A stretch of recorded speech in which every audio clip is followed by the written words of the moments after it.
Alright, y'all. Let me get this. Let me show you if y'all can hear me. Let me show you myself. Testing. Hello? Hello? Okay, I can hear myself. Okay. Get this over here. And we're gonna go inside. Y'all can see we're gonna be doing the Archon quest. For thing. Well, not really her thing, but we'll get to delve in a little bit more. So let's get to it.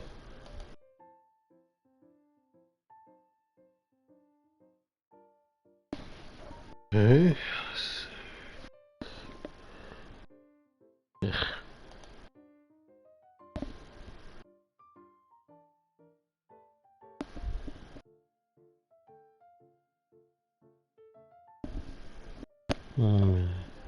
How did I do that first time?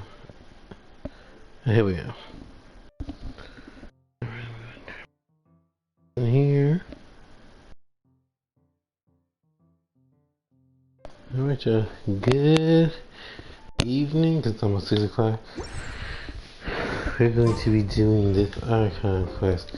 We're going to set my team up too, because, you know, I like to have a good, I don't want to say my good team, but I do like to have a nice team. So let me see. But I never know what these Archon quests will be like, so, you know, it is what it is. If I lose, I'll just reconfigure it. I charge a higher rate to meet outside the office.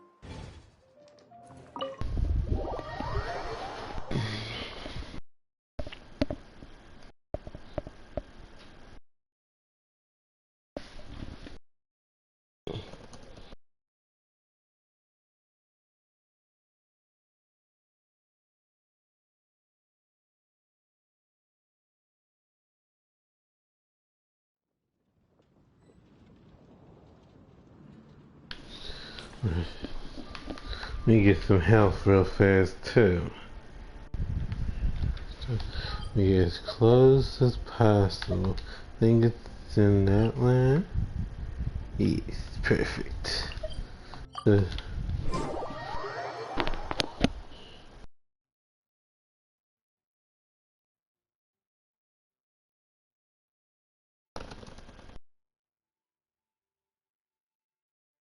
Oh my god. Alright, here we go.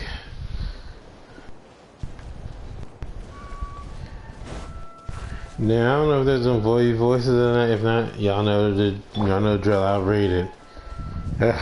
Hopefully there's some voices. Hopefully. Alright, let's see. Oh, Tulani and Paimon. Fancy that. I didn't expect to run into you two here. Woo! Oh hey, Kochi-san! What are you doing here all by yourself? Just so you know, Paimon didn't come here to train. Paimon's not looking to sign up for any diet plan or bodybuilding class right now. Alright, got it. But seriously, what do you take me for? Some coach from hell? I'd never force a student into something they didn't want to do. That being said, a little aerobic exercise would probably do you some good. You could take over my patrol for a while. That would count. Yeah, all jokes aside, you're right. I'm looking for some help. The Collective of Plenty is holding a bodybuilding competition soon, and so many people have been busy squeezing in their last-minute workouts that we've run out of staff for patrols. Oh, so you've stepped in to cover their work. But don't you have a last-minute workout to do too? I'm good. For one thing, I believe peak conditioning can only be achieved through consistent training over a long time span. Cramming in a workout at the last minute does next to nothing for you. But more pertinently, well, as you can probably imagine, I'm not able to compete in any of the most popular weight classes, and there's no real competition in my own weight class. Yeah, that makes sense.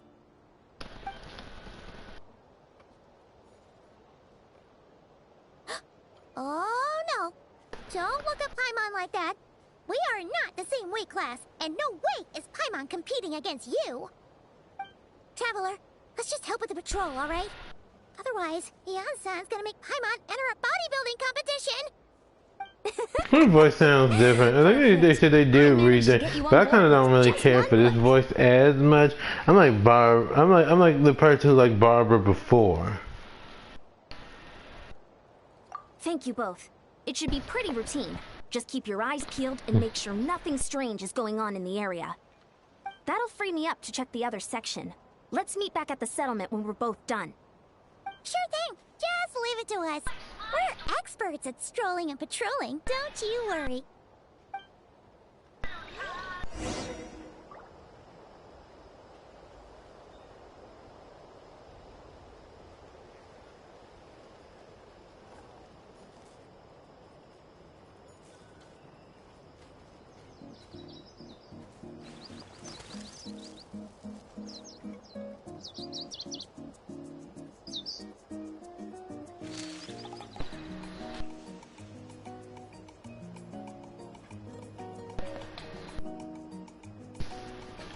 Go with that. Okay, but let me go. I have to always keep what they call a waypoint wherever I go. Let's see. Well, I mean, I have to read to y'all a lot.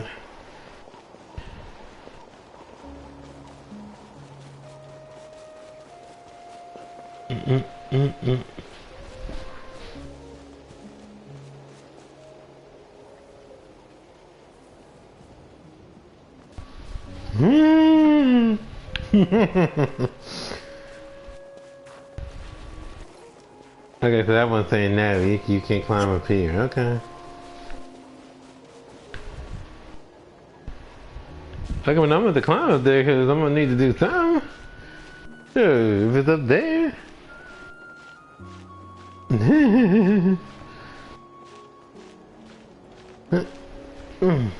Come on now. Oh, how's everybody doing today? Hope we're all doing great. Hope we're staying cool. Yes. Was there always a cave here? Heck if I know, shoot, I've never explored this place like that. Sure, it took me a while just to even find out how to get to the lava dragon. There's a hilichurl here. Is it sleeping? Doesn't look very hostile. Yeah, I'm gonna be honest, I think Paimon's other voice is better. Hiding away here. I mean, don't get me wrong, a lot of people say... You woke it up! Don't worry about it. Huh? It ran away. Oh, yes, our reputation in that land is more fearsome than we thought. Even hilichurls don't want to mess with us now. Well, mess with me, I don't know about you. You mean that shiny thing? Huh. Must have dropped it as it ran off. Huh. Paimon bets that hilichurl thought it was a priceless treasure. It was probably planning to hide it here for safekeeping. Until we showed up. Let Paimon take a look. Hilichurls aren't the brightest, so it might not be worth much, but still. What is it? You look so serious all of a sudden. Isn't this just a regular old key? The style is unusual, though. Doesn't look Natlanese. Where do you think it's from? What do you mean? What hibernation chamber? What spaceship? That I even know what that is about. Wait. You mean the spaceship? The one that brought you to Teyvat? So, how did that key show up here? Are you sure you didn't just drop it? Whoa! Yeah! These look identical! So, if one of them's yours, does that mean the other one is... Knew it! Huh! The keys to a spaceship! Huh! Somehow that really rams home the fact that you really are an actual alien! Wait, no. Descender. But anyway, now we know where it came from. The question is, how did it get here? The simplest explanation is that your sister lost her key somewhere not far from here. Then that hilichurl found it and ducked into the nearest cave to hide it. If that's true, it means your sister was here recently. Yeah. Man, this is so crazy. We only agreed to help with the Ansan's patrol on a whim, and now we've made this bombshell discovery and found a huge lead on your sister. Should we keep following this trail while it's hot? Or do you think we should check back in with the Ansan? Ah, there you are. Looks like you went the extra mile today. Thanks for being so diligent. Oh, hey, Ian-san, what's up? Didn't think we'd see you again till we headed back to the settlement. We were actually just about to go meet up with you. We've made a huge discovery today. I came here to let you know that you don't need to keep patrolling anymore. The bodybuilding competition has just been cancelled, so the usual squad will be resuming their normal duties. They'll be here to take over shortly. Wait, canceled? Why? What happened? The Abyss Order attacked. Huh?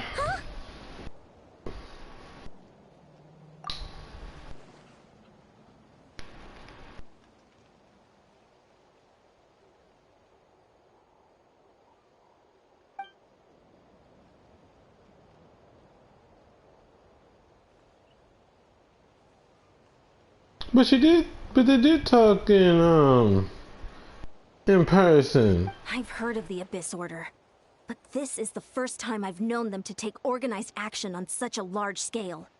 What It's about like they're preparing to go to war against our entire nation. One little sect versus the entire nation of war? How are they expecting to pull that off?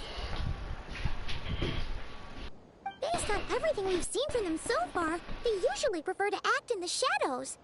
So, what's different about it this time? What could they be after?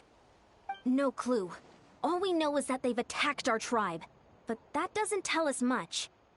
Our defenses are holding strong so far, so I'm gonna head to the Stadium of the Sacred Flame and see what Mawika knows. If there is any information out there, she's the one people report to. Oh, want to come with me? I'm sure everyone will feel better knowing that the hero of Natlan is on the case.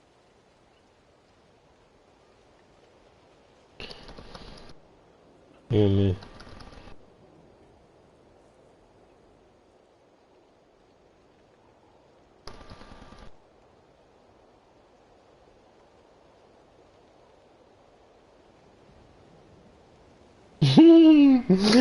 oh my god.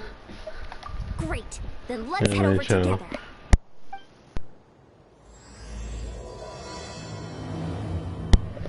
What do you think will happen to Genshin, y'all?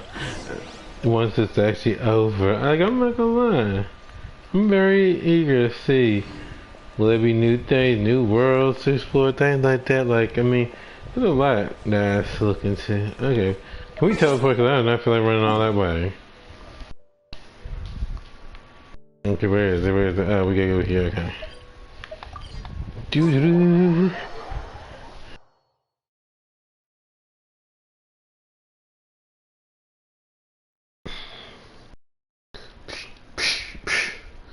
I'm gonna try to get back in the PSO, y'all. I just need to get stronger gear and stuff, and actually get arguments and stuff. But I'm gonna start doing that soon. What we have here? I need to get back to PSO. Not PSO, but I'm FF as well. Excuse me, coming through. Excuse me, coming through.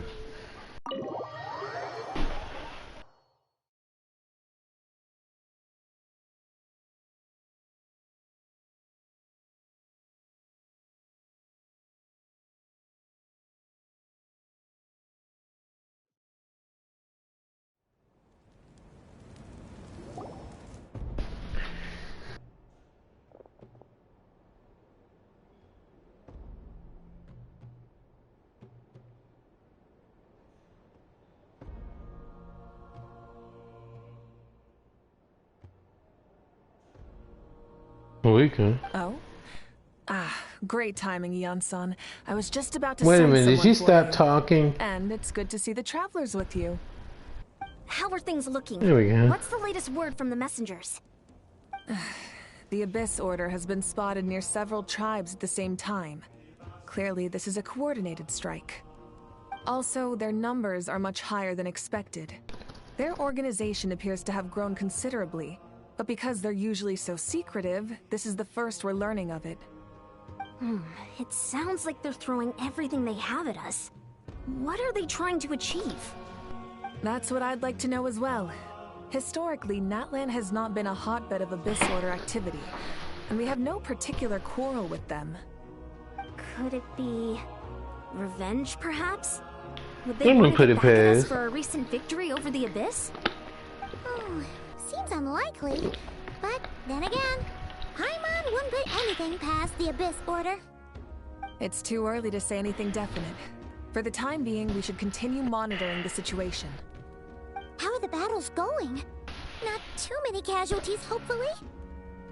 Well, even if they're committing all their forces to the fight, they're in for a tough time. Our brave warriors have just emerged victorious from an all-out fight against the Abyss itself. Yep, we have a whole nation's worth of seasoned veterans fighting for us. Compared to the true Abyss, the Abyss Order poses a far smaller threat. They cannot endlessly replenish their forces, for starters. However, this is still a war, so we must give it our all and do our utmost to minimize casualties. The tribes are organizing their defenses as we speak.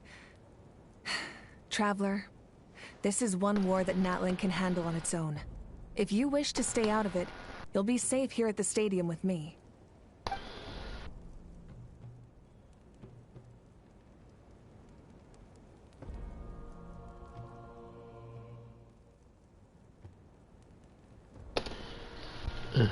Oh? In what way?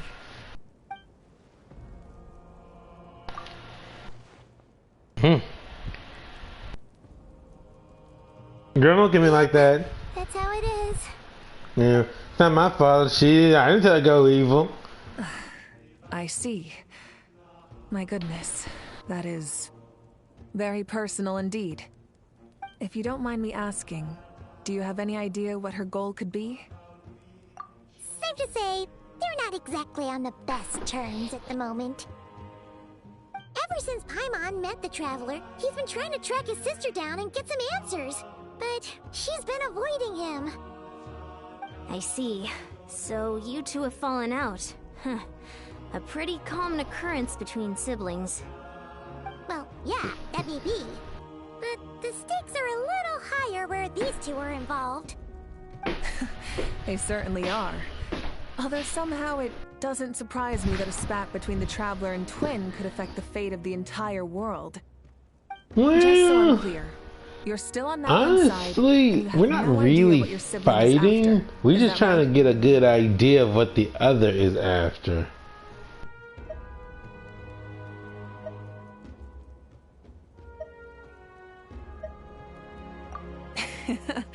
Well, that's a relief.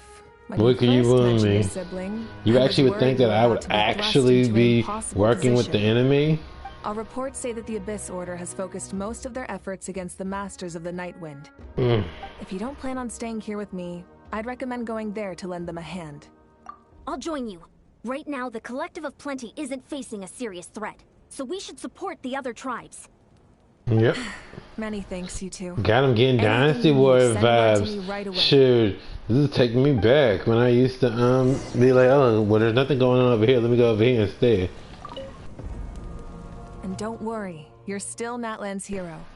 I'm not gonna blame you for something your sibling has done. Still, if we manage to find your sister, you wouldn't mind if I gave her a good punch to teach her a lesson, would you? No, no, no! I'm just kidding, girl. You can do whatever you want. Shit. As long as you don't kill her, we good. Yeah, as long as you don't kill her, we good. Where we going? Oh, Nightwind.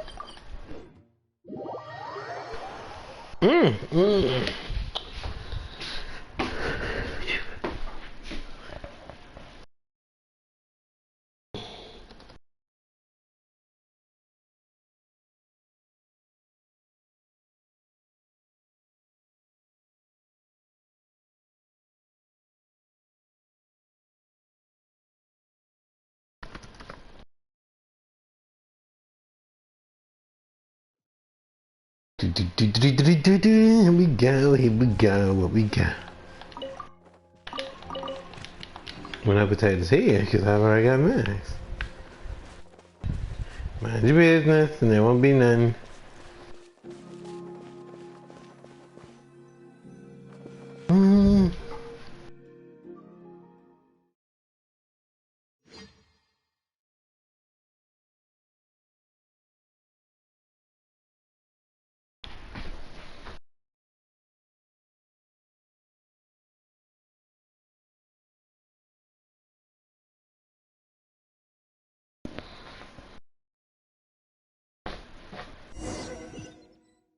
Yeah.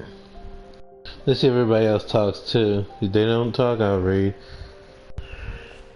Look, it's Eulalie. Huh. I wasn't expecting to see you here. Are you here to reinforce us? How are things looking? Mawika told us to come here. Oh, the situation must be pretty dire if it's managed to get Eulalie out of the house. Wow! Dire? No, I wouldn't go that far. It's mostly just irritating. I heard we're being hit the hardest out of all the tribes. What are they trying to imply?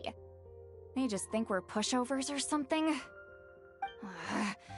The more I thought about it, the angrier I got. I couldn't exactly concentrate on my novel after that, so...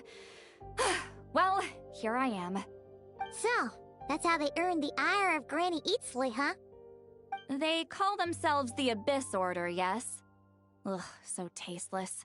It's exactly the kind of two-dimensional name a clueless writer picks because they don't trust the rest of their writing to persuade the reader of who the real villains are. Hey! She's saying your sister has poor taste.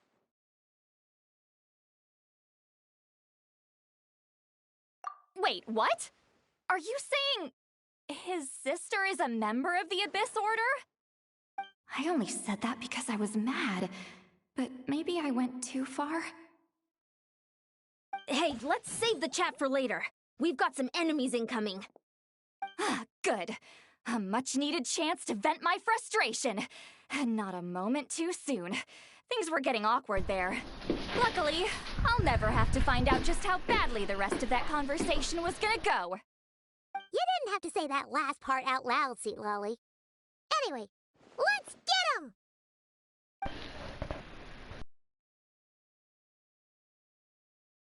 Let's see what we got.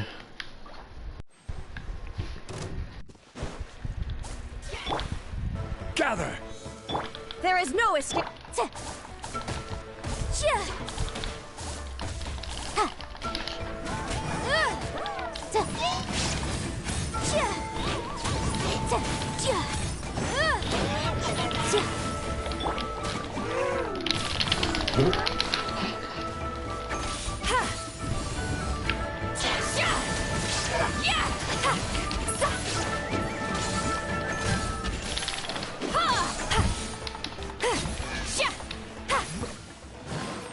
Show no mercy. Stabilize.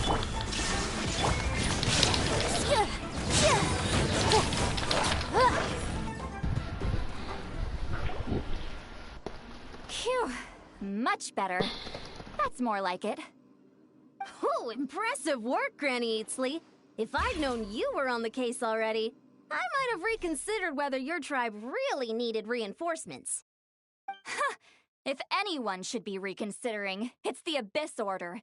They picked the wrong target this time. Experience says that if we head in the direction they were attacking from, we should find their stronghold. Why don't we press our advantage and destroy their base? They won't know what hit them. Hey, was there a battle here just now? Big time Dynasty War vibes. The warriors from the Masters of the Nightwind are here! The battle against the Abyss is still fresh on our minds, so everyone's used to working together. Well, morale's high and everyone's here. Let's go take down that stronghold! Get to work! This is order. Here. Gather. Illusion shattered. Inazuma shines eternal. Forward! Crush them! Yeah, that's what that would be Dynasty related. I remember on the Archon dance like the wind and approach the enemy camp.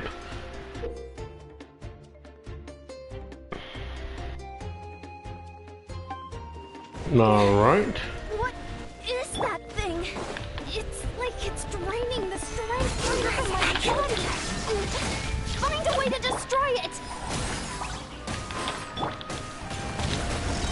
The Abyss orders Okay, that's taken care of. Come on now.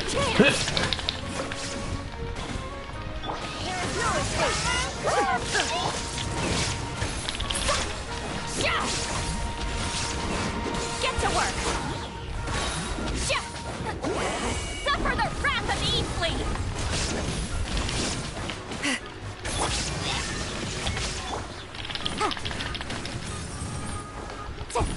Warriors! Attack! After them!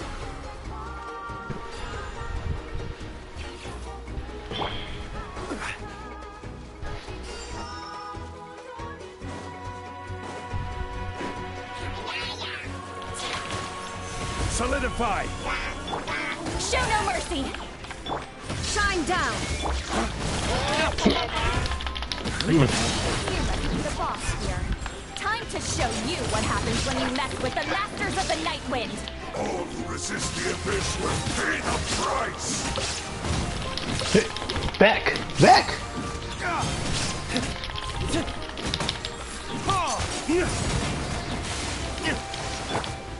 Gather! The end! You two! Time to end them!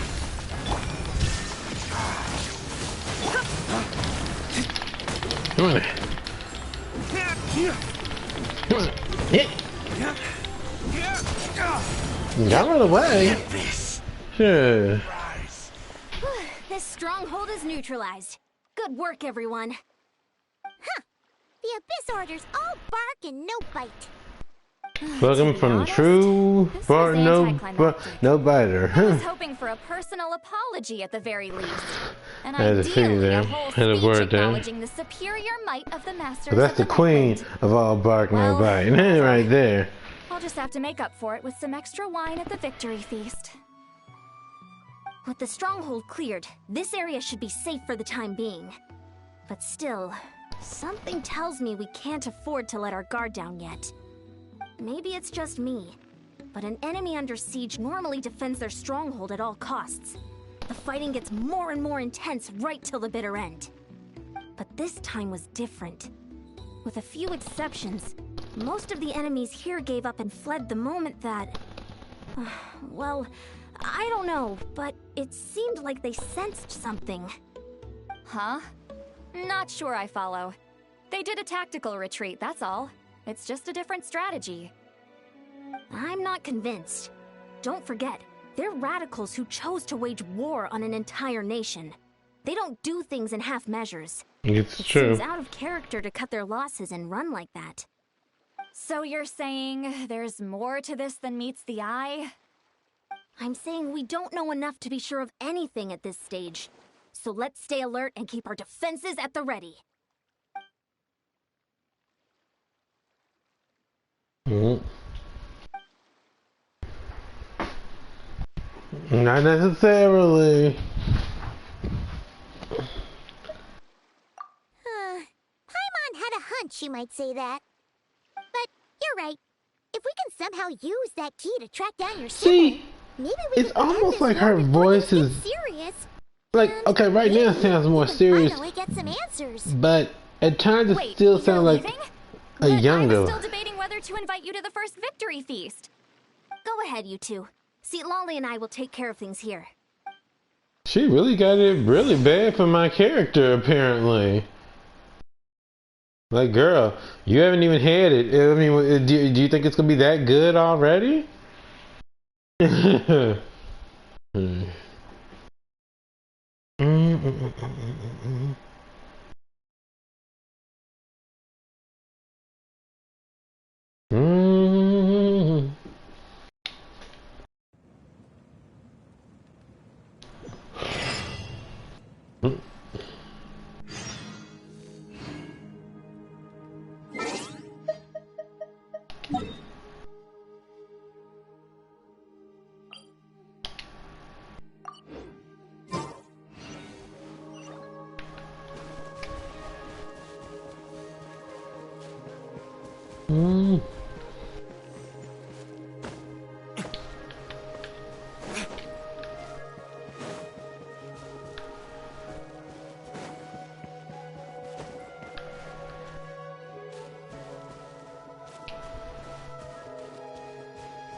Will we see the moon? Or will we see you know who? Who knows? And we're back where we started. That Hilichurl probably found the key nearby, right? Let's look around for clues. There's no time to waste. The Ansan and Tilawi are waiting for us.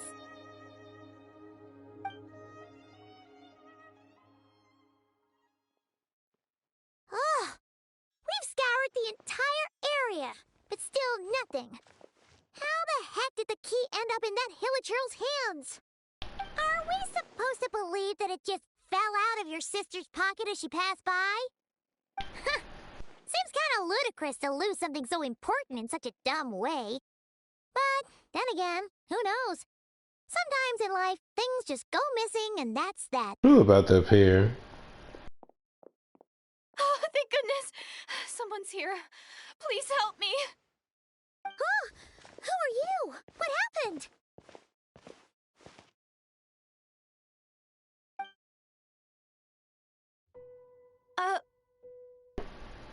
Tell me. No, now isn't the time. Please, you've got to help me. I'm being chased by monsters and I can't keep running. Can you do something? Yeah, where are they? Paimon doesn't see any monsters behind you. Huh? I'm sorry, I don't quite understand. They're almost here. This really isn't the time to be joking around. We're not. We're completely serious. We don't see any monsters. But how? Ugh, there's no time. They're coming. We gotta run. What's wrong with that girl? She must be seeing things. Obviously. Oh no! It looks like something really hit her. Maybe she was right. Quick, let's see if she's okay. What's wrong? Are you hurt? What was that? The monsters! They're right there! You need to get out of here. It's too dangerous.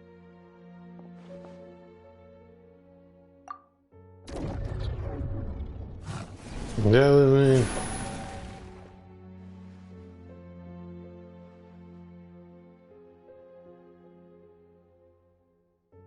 Huh? Oh, now you finally see them. Well, it's about time. I nearly kicked the bucket just now. Great! Thank you, Savior. Savior?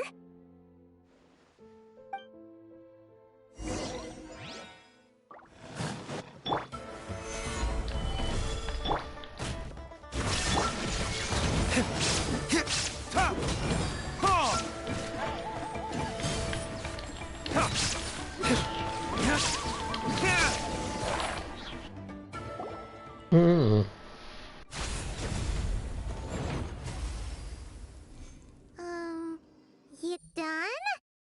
Paimon still can't see anything, so she can't tell. It just looked like you were slicing at thin air. Kind of funny, actually. Oh, really?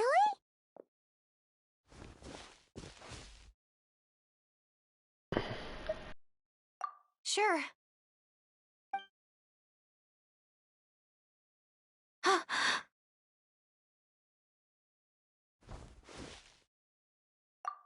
It's nothing. It's okay. I can see they're all gone now. No need for you to check. I didn't think much of it when the monsters were breathing down our necks, but now that I... Huh? Have you never shaken hands with someone before? You sure get flustered easily. Well, anyway, I haven't had the chance to introduce myself yet. I'm Deirdith. No, I'm kind of leery on this woman. I'm really grateful for your help. No worries. Paimon's Paimon, and this is the Traveler. With him around, you'll be safe from any monsters. As long as they're visible. So, what was the deal with those monsters just now, anyway? Your guess is as good as mine. I could see them the whole time, so when you said you couldn't, I thought you were making fun of me. Whoa! That must have been scary. The idea that we'd stand by and laugh while some poor girl was being hunted down by monsters? That would have made us.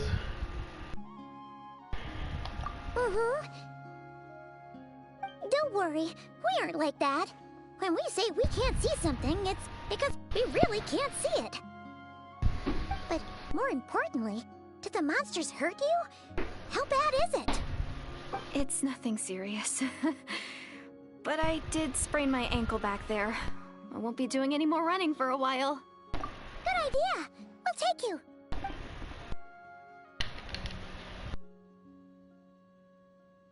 So there's just something very Thank you off so about much. this girl. Despite getting injured, I still feel much safer with you around.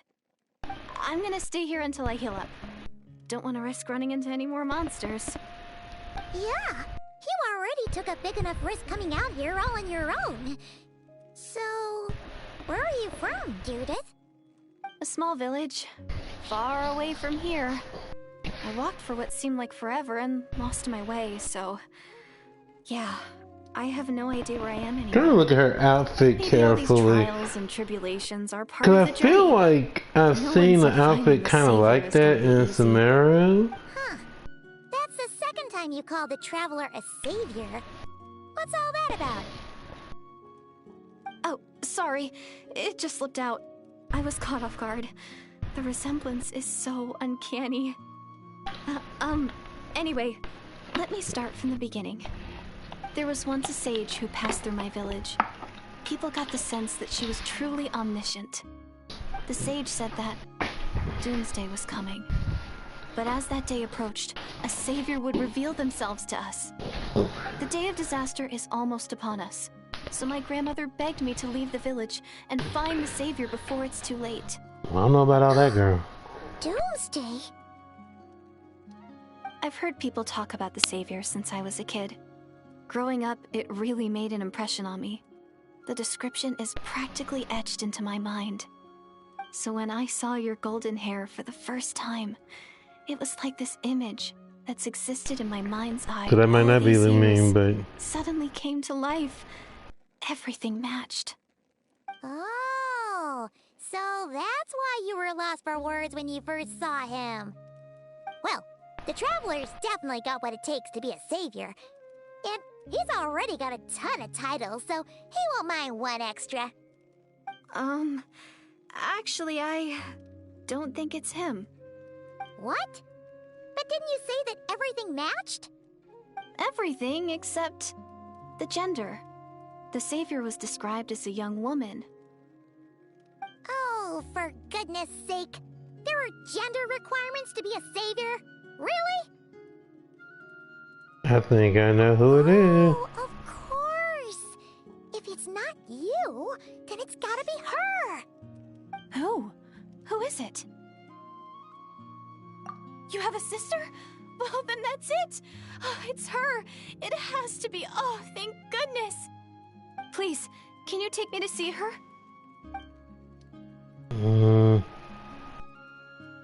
Huh. Maybe, if you're lucky. It just depends if we can find her. Huh? But isn't she your sister? Sorry. Looks like Paimon steered this conversation back to the fallout between you two. It wasn't on purpose, but that's the reality, so it's hard to avoid. Okay, fair enough. But since you're looking for her anyway, why don't we team up? We might stand a better chance if we work together. Yes, everyone says that the disaster is inevitable. But the savior will rescue us all from our pain and suffering. I've always dreamed of meeting the savior. Do you really buy this whole doomsday thing? Seems kind of far-fetched.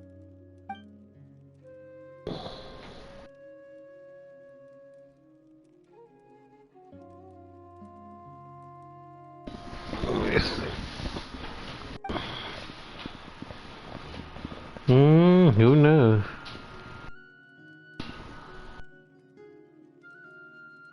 That the president?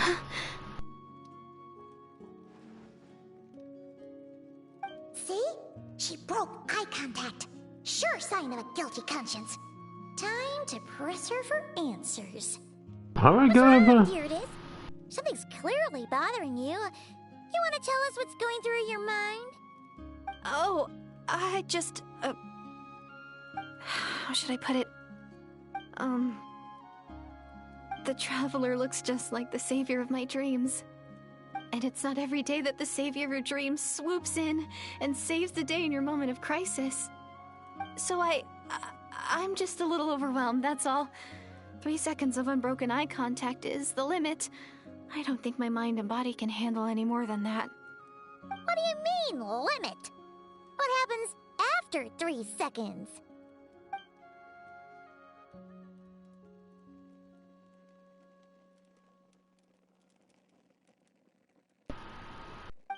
I'm sorry.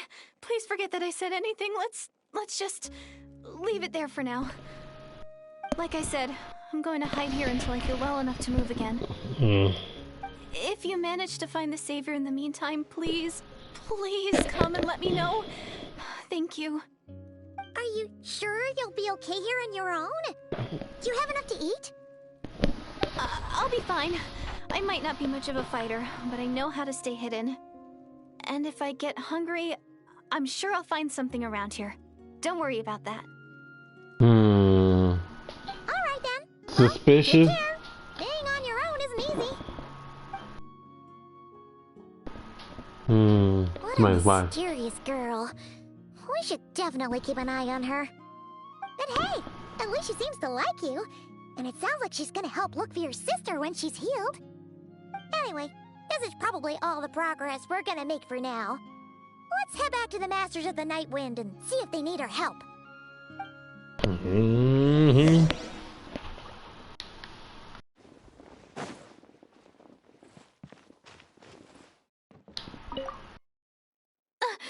Don't worry, I'm fine. I just need some time to myself.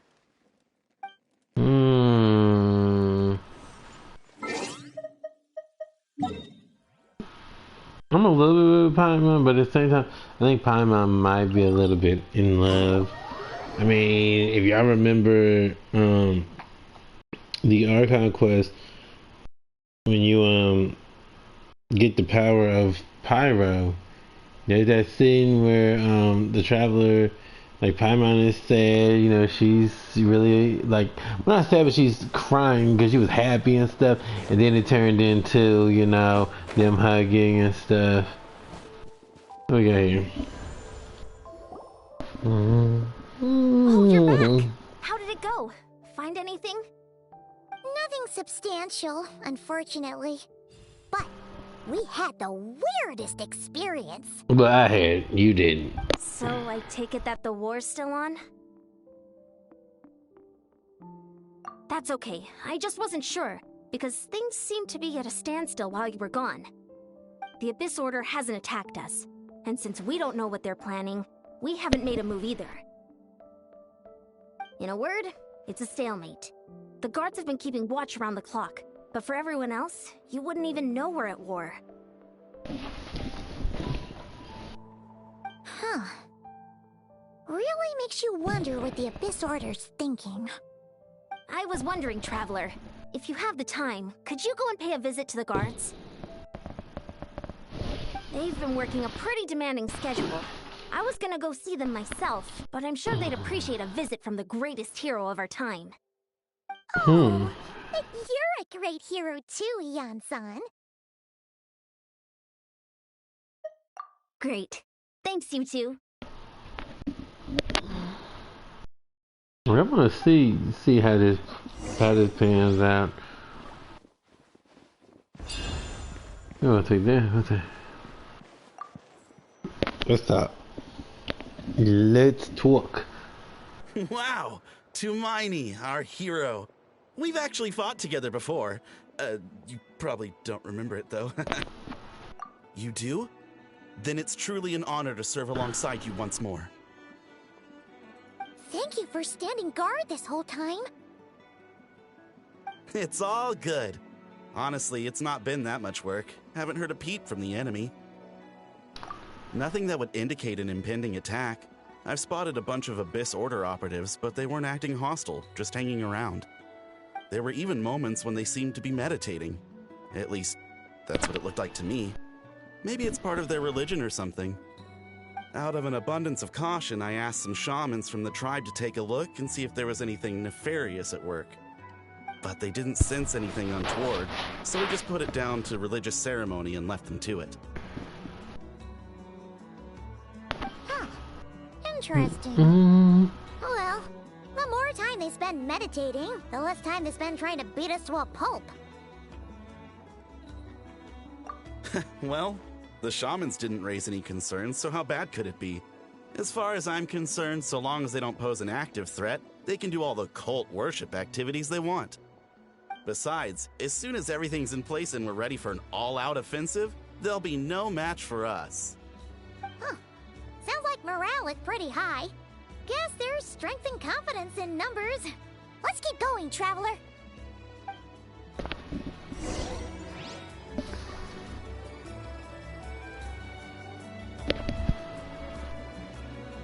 Don't worry, I'm sure they'll show up soon. Wow, his shadow kind of looks like the those little things.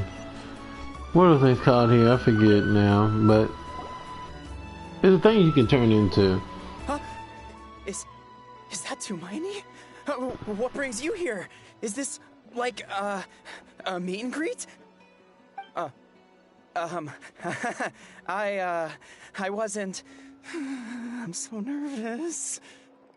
Really? Come on! You'd march to war without so much as blinking. What's so scary about a chat with a Traveler, huh? It's not the same thing at all.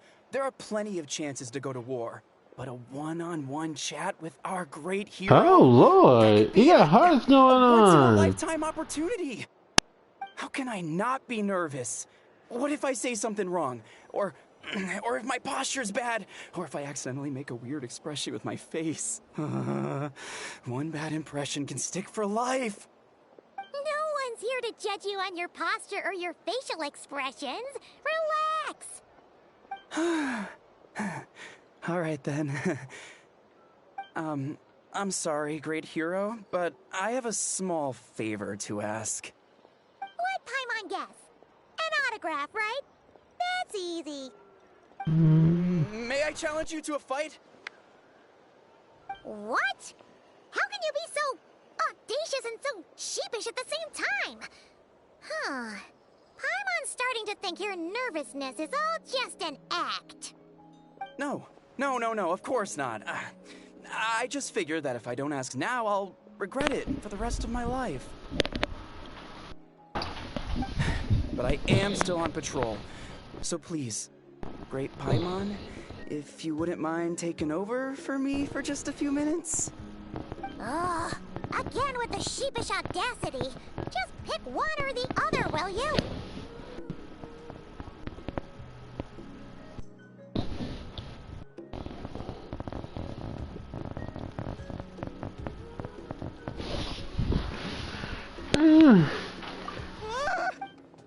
That was alright. Wait, so they're not gonna...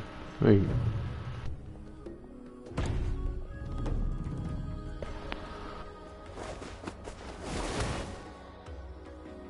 Obviously, I never expected to win, but until now, I didn't appreciate just how great the gulf was between us. I'll be bragging about the day I got to spar with Tumaini for the rest of my life. Today's really my lucky day. Ugh. Paimon can't keep up with you. Your tone has changed all over again. Now you've had a spar with the Traveler. What gives?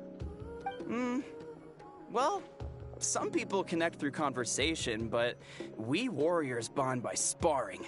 And now that I've had a bout with the hero, we're no longer strangers. Nothing to be nervous about anymore. Okay.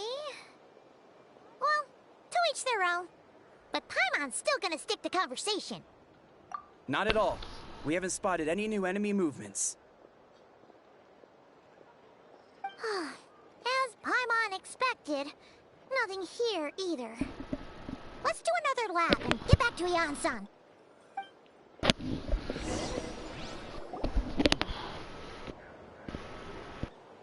you're back. So, did the guards find anything?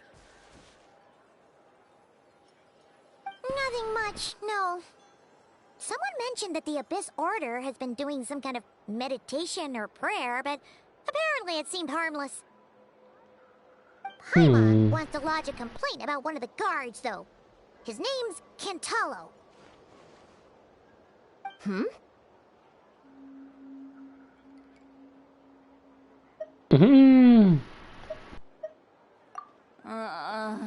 Traveler?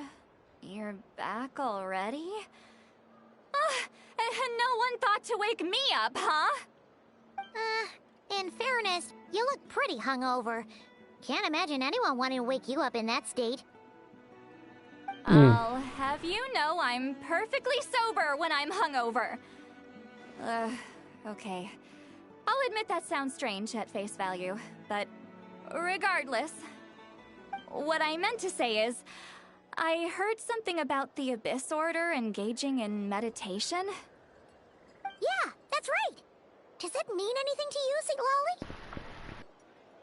I sensed something strange in my dream. It was vague, but it seemed as if some noise had found its way into Natlan's ley lines. Oh, what does that mean? Hard to say. I don't think it had any tangible effect on the Night Kingdom or on our ley lines, but still. It's like a signal that exists on a different dimension of reality. It might not interfere with ours or pose any detectable risk, but I just get the sense that something strange is going on. Oh. So even someone as familiar with the ley lines as you can't tell what's going on. No wonder the shamans that Satura called to the front lines couldn't sense anything. Ian-san, I think we should go talk to the chiefs. There's no point dragging this out. We need to take the initiative and drive the Abyss Order out of Natlan for good. If that's the Council of Granny Eatsley, I'm sure the chiefs will agree. But it will still take us some time to gather the required force. In war, adequate planning and preparation is the key to victory. Sure, but the finer details aren't my concern. Anyway, I'll leave you to it. Just remember to come find me when you're ready to talk to the chiefs. Oh? Sure, what is it? Huh, you mean only select individuals can see them? Now that's a strange one. I guess they could be manifestations of a disturbed psyche? Or extreme negativity embodied in physical form? It could also be a simple case of dead monsters whose souls got stuck here somehow. Well, I say simple. Things quickly get confusing when you start looking into monster souls. For starters, trying to figure out which classification system to use is a real pain in the... Alright, we get it! Granny Eatsley's learning and wisdom knows no bounds. But could we just get the short answer? Hey, I was just thinking out loud. You really think I was just trying to flaunt my knowledge? Anyway, the short answer is... there are many potential explanations for the kind of phenomenon you describe. That said, it's not something I've ever encountered in all my years. Oh, wow. Okay. Well, if Granny Eatsley's never seen it, it might as well not exist, right? Hey, I'm not that old!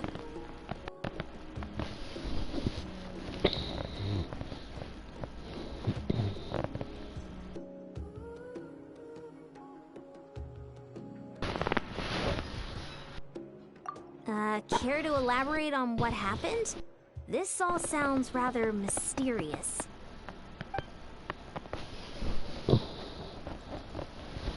Really? You had to hold her hand to see the monsters? That sounds a little contrived. Huh? That's the part that bothers you? Maybe the point is more that it requires direct Yeah, she wants some of the traveler right whether there. that be hand-holding or otherwise. But that's neither here nor there.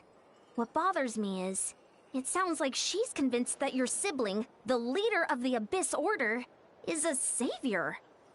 That really makes me question whose side this girl is on, and whether what she told you about her background is actually the truth. Sorry if that comes across as paranoid.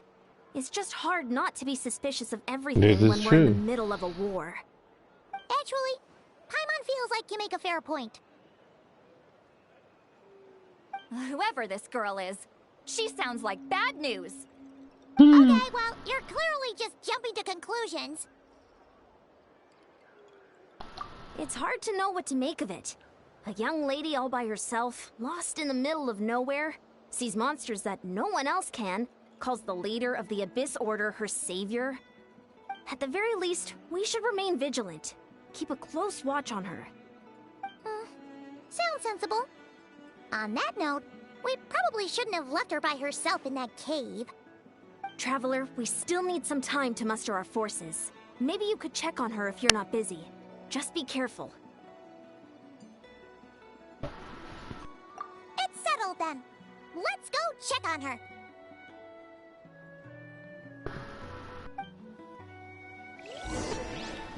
Sure. I thought she was gonna say, I'm coming to see. Why holding hands? Why that specifically? Why not literally anything else? Is she still gonna look on her face?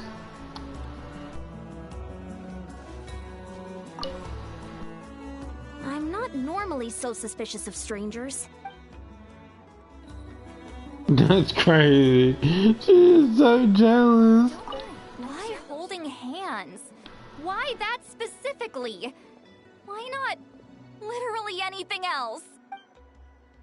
Dang girl, you really want it. Sure.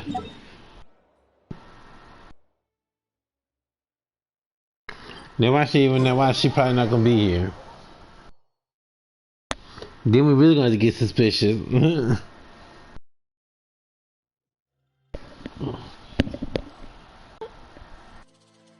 Okay.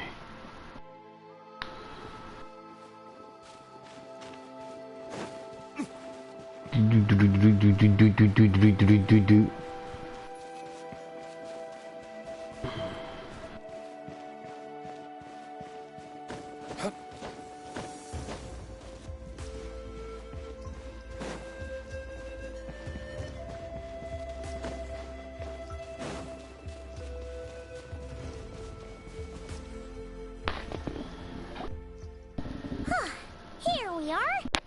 Deirdre will still be here, right? Who knows? So quiet, though. Uh-oh. What if Yansan was right? Maybe she never intended to stay here at all. Well, sucks to be her then.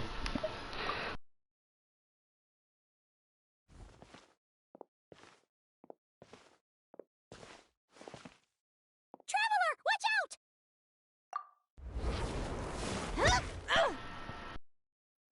Cheer!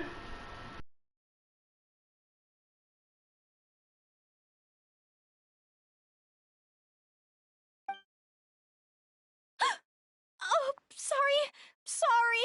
I didn't know it was you. I heard a noise and I thought it was the monsters coming to get me. Did I hurt you? Oh, I'm so sorry. I wasn't thinking straight.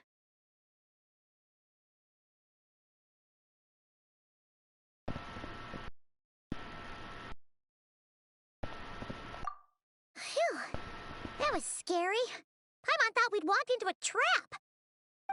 Maybe we shouldn't have sneaked in without announcing it. Then you would have known we weren't monsters. To be honest, I've been really on edge since you left. I just have this constant feeling that any second, the monsters are gonna come back and get me. And it's not like I can run from them. There's also no way to cook here. It's good you got back when you did. Another hour and a half and you probably would have found me starved to death. Oh, that's weirdly precise. Though, it does explain why your attack on the Traveler was so weak. Wait, if you really thought you were gonna starve or get killed by monsters, why'd you promise that you'd be okay here on your own? I just didn't want to lose face in front of my hero. He already saved my life once. That's more than enough. I just don't want to come across as a constant burden. Huh. For someone on the brink of starvation, you're pretty preoccupied with your image. What's the real reason? What? That is the real reason. I'm kind of bearing my soul here, you know?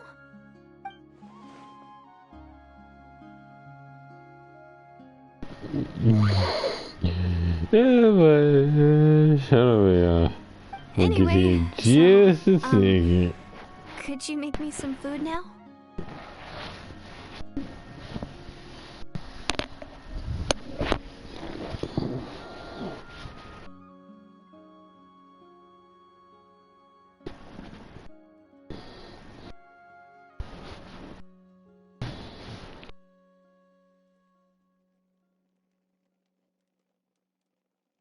I don't think about it. I don't think I want to do that.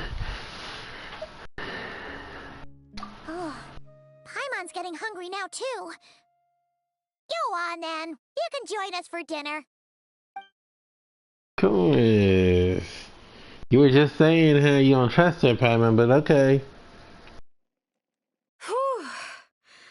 I am so full. Thanks for saving me again. Huh. You can really pack it away, Deardith.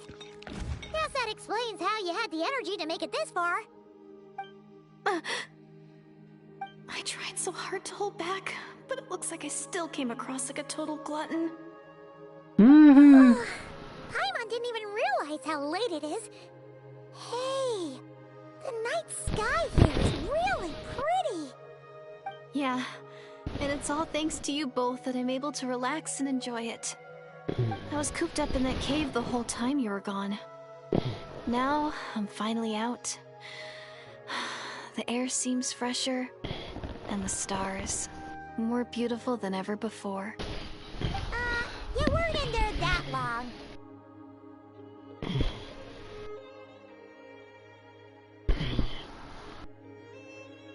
When I was young, I used to lie on the roof of my house, gazing up at the stars. And She looked like she would be that should be from Sumeru. I don't know why. Is this I starry feel sky like actually real? that what's her name? Dunya's wears something like that. But my grandma would tell me the answer to that question doesn't really matter.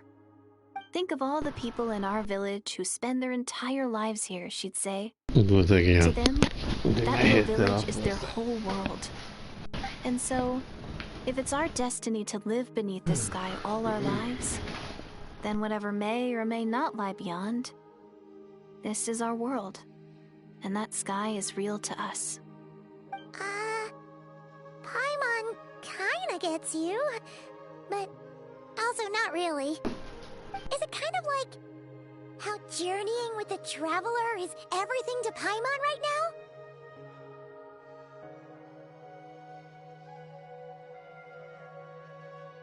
I really treasured my world for a really long time. The village was my everything. The houses, the scenery, stories I always loved to hear about the Savior. But I could never bring myself to agree with Grandma. Even if the village was my entire world, I still had to know what lay outside its borders. Yeah! Go you! So, I finally ventured out and set off on my journey to find the Savior. I'm going to make my world bigger, one step at a time.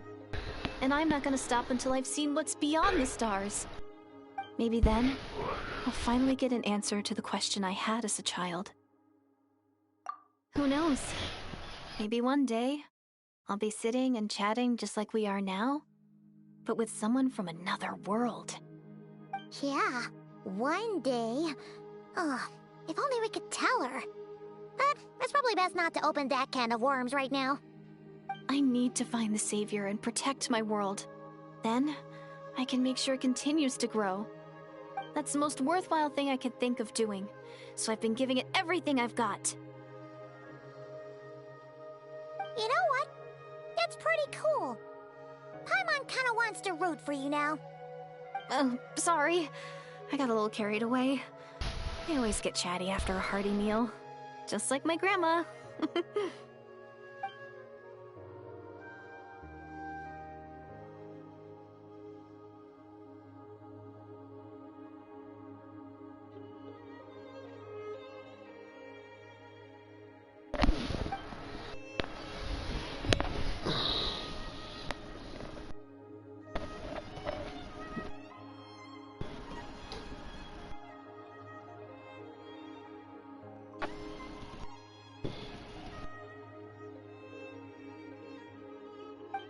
Hold on. Shh.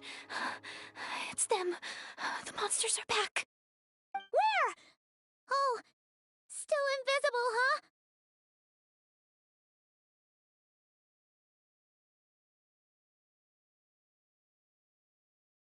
Yes. Invisible it is.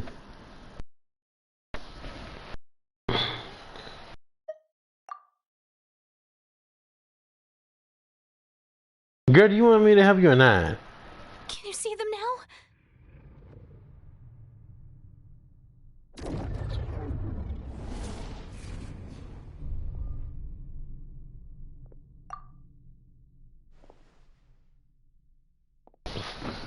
Yeah, girl, we ain't got time for that. Shit, if you want me to help you, shoot, bring it on.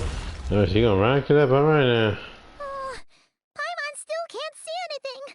But please, be careful.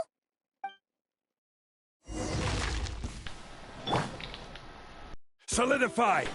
There is no escape. Time for your arraignment.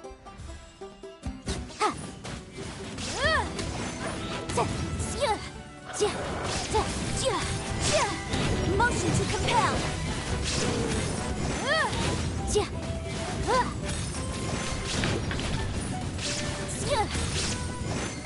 Incinerate.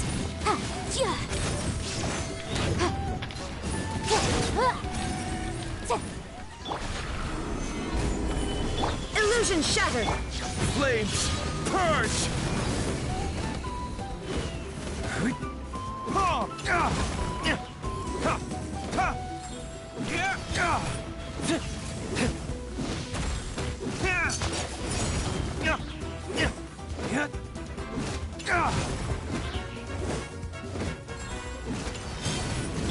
Order guide you.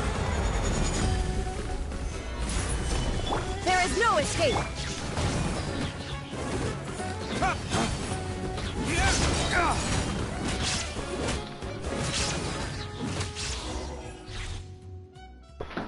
Huh?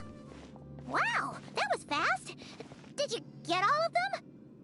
Oh, Paimon's slowly but surely getting used to the sight of you fighting thin air. You doing all right, Deirdith? Deirdith? Hey, it's okay. There's nothing to be scared of anymore. Oh, I'm fine. I just spaced out there for a moment. You spaced out? That's a pretty bold move under the circumstances. I was just... the image of the Traveler fighting to protect me. I was trying to commit it to memory. Seems like the least We I need can to do. allow it to appear and be like, okay, that's enough of that. Whatever floats your boat. Anyway, there are no more monsters in the area, and it's getting late. Why don't you stay here tonight? Sounds reasonable to Paimon. What do you think, Traveler?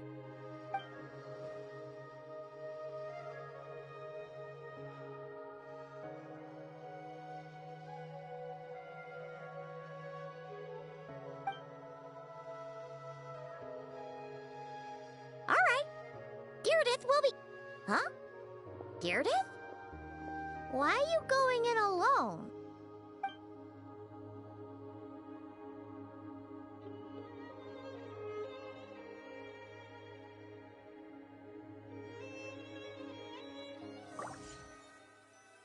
Vivid dream.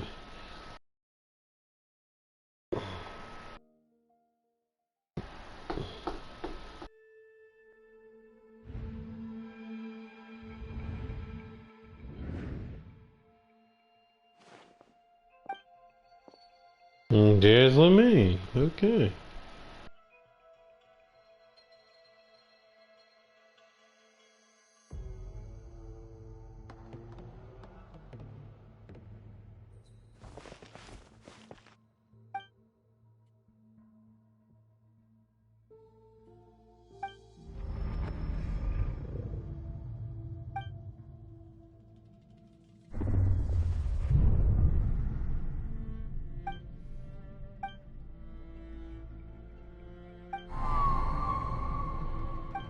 Doomsday.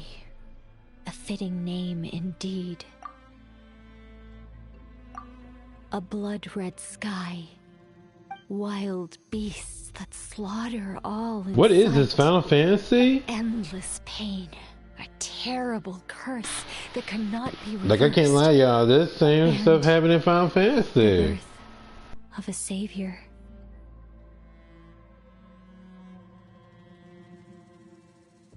And if y'all know, then y'all know, because y'all would have seen me actually doing one of the stages that actually has the red sky. That's crazy.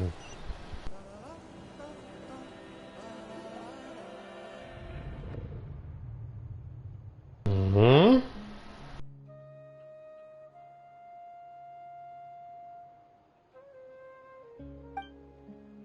You're awake. I'm sorry. I didn't. You were trying to say the key, won't you?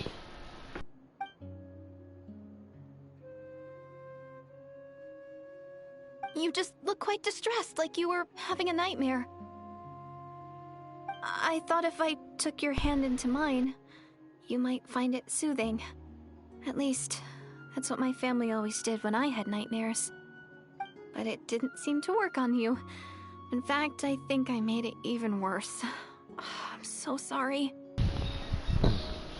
Oh, is that right? You better not be trying to pull a fast one on the Traveler. What? Don't be so... I have more self-control than that. Self-control? What does that have to do with it?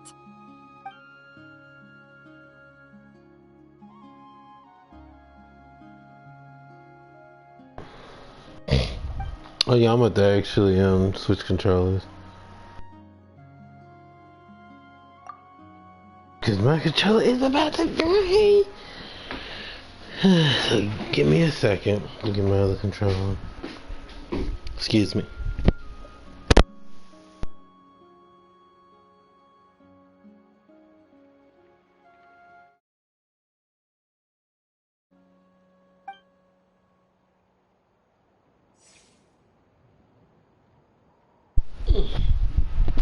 Okay.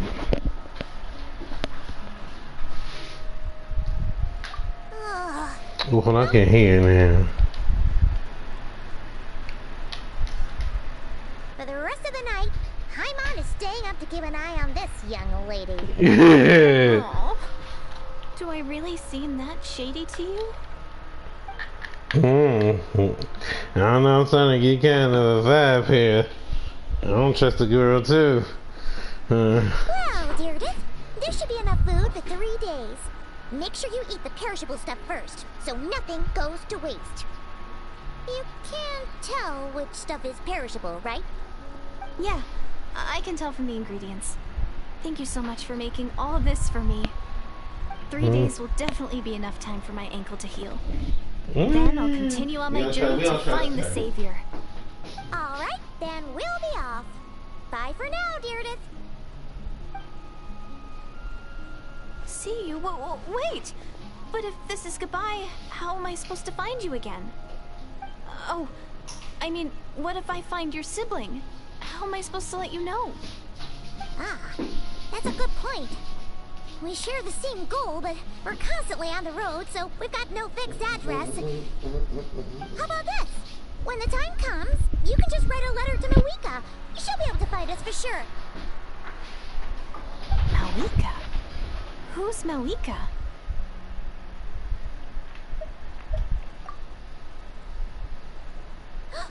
It's the Abyss Order! They're here! But it doesn't look like they're marching to war. More like they're running away? Where? What are you talking about? A bunch of Abyss Order thugs. You don't see them? They're heading right this way. That's strange. I guess it's my turn to not be able to see the monsters.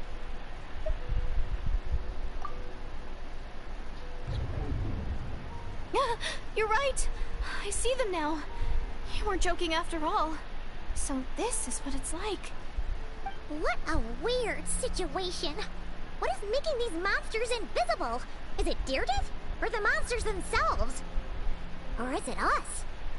Well, Might as well mow these ones down, just so they can't pose a threat to the tribes.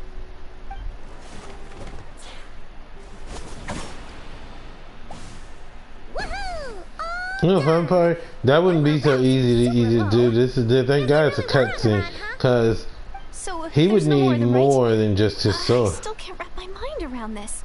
Why couldn't I see them until you took my hand? Girl, don't look like that. They ain't got nothing to do with that.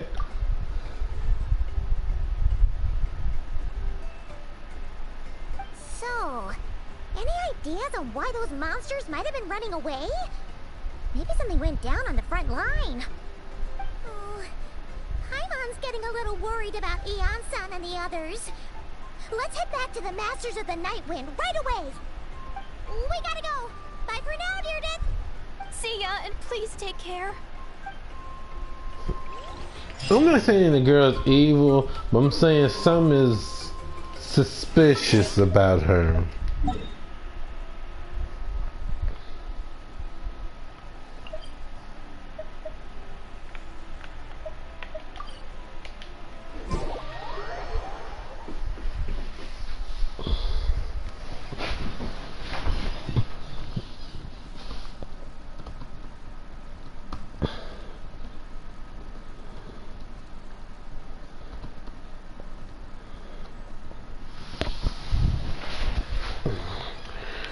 Well, let's see.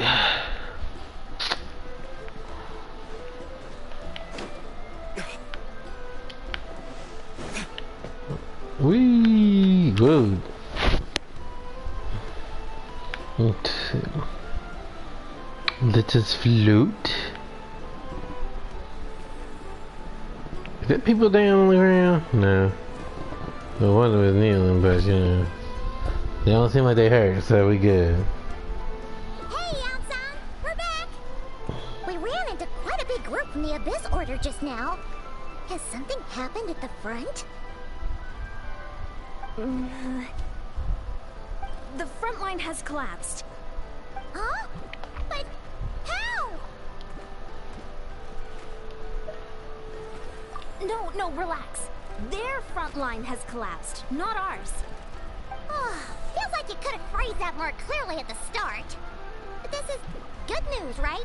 Why'd you still look... No, we're still mustering troops. Nowhere near ready to go on the offensive.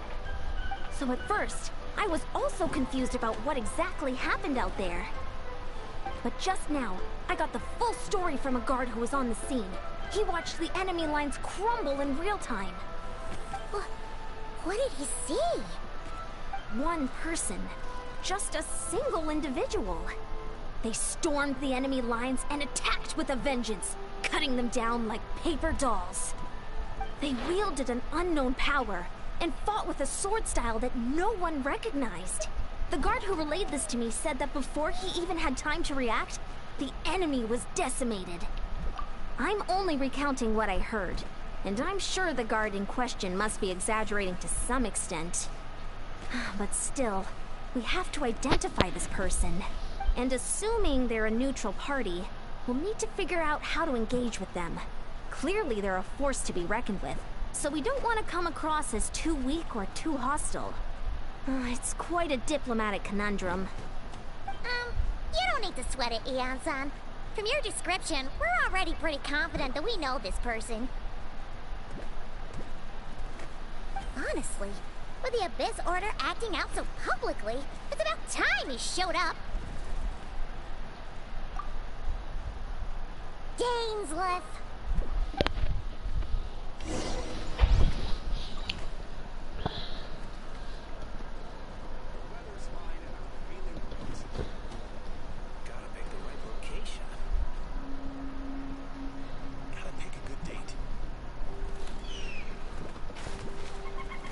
Joe.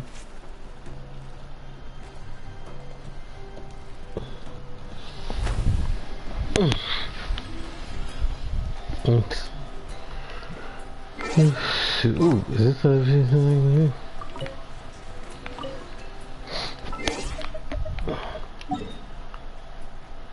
Okay, now where is he?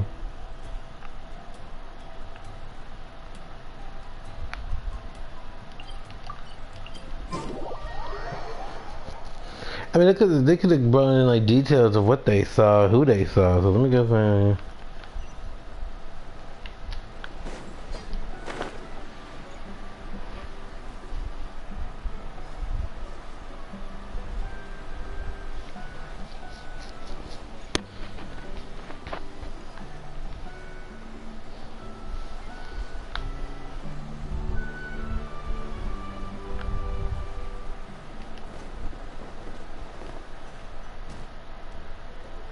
My character's damn me, man.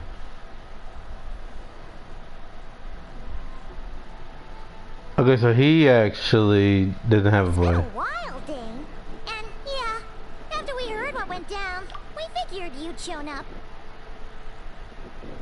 You caused quite a stir, you know. Oh, this is a friend of ours from Natlan. Her name's Ian-san. She insisted on coming here to thank you in person. It is my honor, Mr. Dainsleif. Thank you for breaking the stalemate in our war against the Abyss Order. Natlan is fortunate to share a common enemy with such a mighty warrior as yourself. No need to thank me. I hunt the Abyss Order for my own reasons. Please don't mind him, Ian-san. He always talks like that, but he's a pretty nice guy deep down. It's quite alright. Uezo Iansen respects those of great power. It's quite clear that he meant no offense, and I am still delighted to make his acquaintance. Anyway, since you're old friends, I'll leave you to catch up for now. Take your time. Sure thing. You probably have plenty of other stuff to do anyway, right? Since this war isn't exactly over. See you later, Ian-san!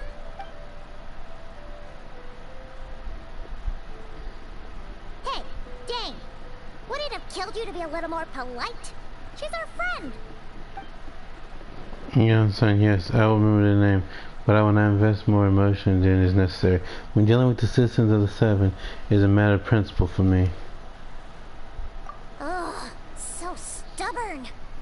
But whatever. So anyway, Dane, do you have any new info about the Abyss Order for us? Any idea what they're trying to achieve with this war, for example? Never before have I seen the Abyss Order take action on such a large scale. Taken at face value, it seems highly illogical. In a war with the Natlanese, the odds are stacked firmly against them. They surely cannot be unaware of this. Their true goal must be a deeper one. We thought so too. But it sounds like you're no closer to learning what that goal is than we are. I've been on the case for some time, even captured and interrogated several Abyss Order members. Yet still, I am none the wiser. I can only assume they have gone to great lengths to keep their real operations a secret. I have a bad feeling about this. The Abyss Order is wasting a lot of its forces attacking Natlan, so whatever they stand to gain must hold enormous value to them. What do you think we should do? Keep killing! Since we lack actionable intelligence for now, we might as well continue to focus on the fighting. Leave them to their secret plots. If they're willing to sacrifice manpower for it, I intend to make that sacrifice greater and more painful than they could ever have anticipated. If we use this opportunity correctly, I believe we can eliminate the vast majority of the Abyss Order's forces. They'll never be able to mount such a large campaign ever again. That outcome is well worth our time.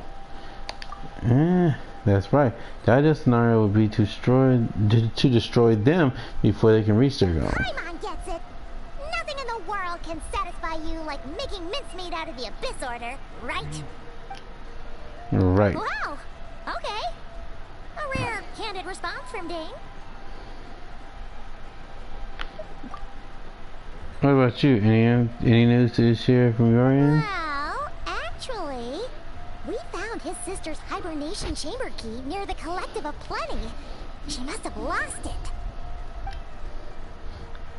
So she's here in person? Unsurprising given the scale of this operation. Oh, and there's more! After finding the key, we also ran into this weird girl. She kept seeing monsters that we couldn't see, and then, this other time, we saw a load of monsters, but she couldn't. She also said she was on a journey to find the Savior. Her description of this savior matched the traveler pretty closely, so we figured it's probably his sister. Hold on. That girl called her the savior? Yeah, that's right. Is something the matter, Dane? The last time I heard that term was before the Cataclysm. And not just that, it referred to your sister then too. But who would still believe in the myth of the Savior when the Cataclysm has already taken place? It makes no sense. Wait, wasn't his sister called the princess, though? Where did this savior thing come from? Well, when she was first granted the title of princess, the Venster King and the entire court of Conria set about loudly proclaiming the might that she would bring to the nation. They made it sound as if with her there, all pain and suffering would be washed away, and the future Conria would be brighter than anyone could imagine. The Savior was a celebratory title given to the princess by those who believed this. Sorry, I thought I heard something. Rhetoric. There you go. I think that's how you're gonna say it. I thought I heard something, y'all. Of course, you know how the story ended. In hindsight, the cruel irony is glaring. All that title really stood for was the Venster King's lust for power. Sounds like the people of Conria really believed in her. Is that why Lumine is so determined to revive the homeland? Because she thinks she's failed as the Conrian's savior? Well, that certainly doesn't explain everything. There must be other reasons. As for the girl you met, allow me to offer some speculation. I suspect she is descended from pure-blood Conrians, afflicted with the curse of immortality. They must have resettled somewhere remote, cut off from the rest of the world. That would explain how her people retain their ancient beliefs, including the myth of the gold-haired savior. Ah, Paimon gets it now. So, a bit like Kaya, except she grew up somewhere more isolated? Still, that doesn't explain the invisible monster situation. Yeah, she can't provide us with any more valuable intelligence. That's just we shift our attention back to the Abyss Order. Sure. Also, why don't you stay with us at the Masters of the Night Wind for tonight? You must be tired after all that fighting today. I would consider it, but we must discuss our next steps first thing tomorrow morning. We can't give the Abyss Order any time to regroup. I want to believe that he's not a bad person, but I mean, if we're really talking good or bad, let's be honest, let's look at Child. You know, he is a Fatui Harbinger, and he kind of like is really friendly with the Traveler and stuff. Like, I think with him, the only thing he cares about is if the Traveler will fight with him and stuff, and it's not like even like a bad like fight. You see what I'm saying? It's more like I just want to have fun. Is it my turn?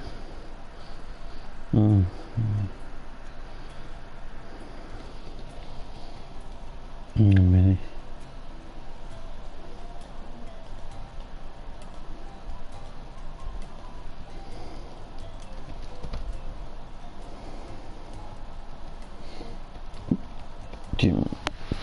Okay, let me. Wait. So where is he? Come to this evening. Get out the way! That made me think of Family Guy. Like, it was that Speed movie thing. I can't remember the exact words, but it was like, if something moves slower than something, we're all dead. Like, tell me something I don't know. Get out of the way. Yeah, really? Okay.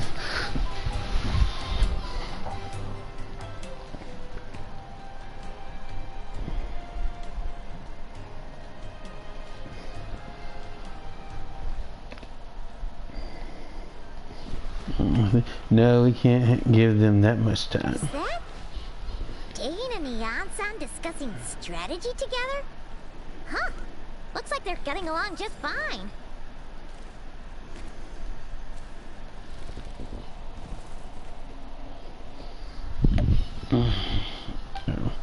That's right, because it says I don't have it on auto because I gotta read his lines. Morning! What are you guys talking about? Ah, you're here. I have some good news to share with you.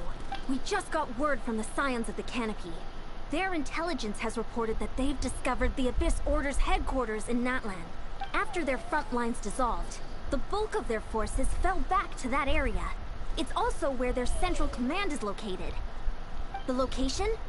The Cinder City. Cinder City, huh? That tracks. Seems like their kind of place. Hey, this is great! This could be our chance to crush the Abyss Order once and for all! And with any luck, maybe we'll find your sister there too. That's what I'm worried about. Yep, our army is almost ready. And we've sent a message to Mawika to let her know the plan. We can't really launch an operation this big without the okay from the Archon. I beg to differ. This is wasting time. You have the intel you need, so act on it. Every second you delay only increases the Abyss Order's odds of survival. I've already explained my reasoning, Mr. Dainsleif. I understand your concern, but an immediate strike is not on the cards for us. Very well, then I will go there alone. Thank you for the intel, Eon-san. You're gonna go on your own? Come on, be sensible. Just wait a tiny bit longer, and you'll have a whole army going with you. It's all right. I support your decision, Mr. Dainsleif. Huh? Shouldn't you be talking sense into him? I admire his courage, and I believe he is strong enough to take on the Abyss Order on his own. And even if things don't go to plan, he just needs to bide his time until we arrive with reinforcements. Mr. Dainsleif, I wish you the very best of luck. Thank you. Looks like he's waiting for you to say something, Traveler. Which one should I say? Alright, fine, okay. You know, I'm gonna be nice to James. Ugh. For a second there, Paimon actually thought he was gonna brave it alone. And then he called his own bluff. Yes, we're gonna be nice and help. Like I said, I don't feel he's a bad person, because let's be honest, would he have even helped to begin with? Cinder City. Why does that name sound familiar? Is that the... that place. Okay. Now I'm remembering.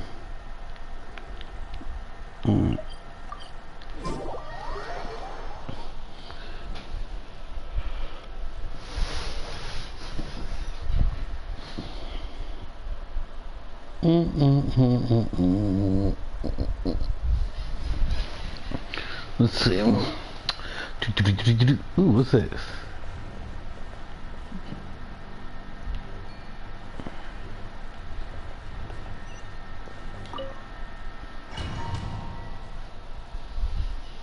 I guess now they let you choose if you're ready to really start it up, or so don't go into a cutscene. But let's see. Let us soar.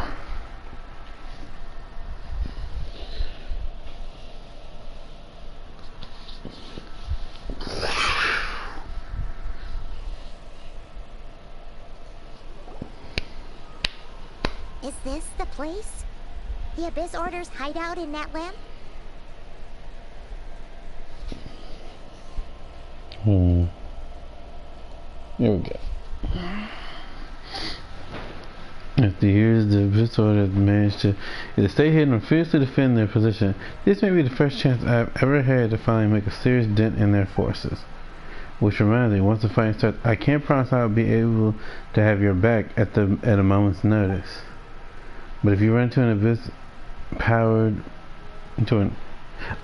feel free to lead them to me. I'll take care of them when I can. It's been so long since we fought with Dane side by side. Paimon's confident we can clear this place out long before Eon-san arrives. And if you get to meet your sister again, even better.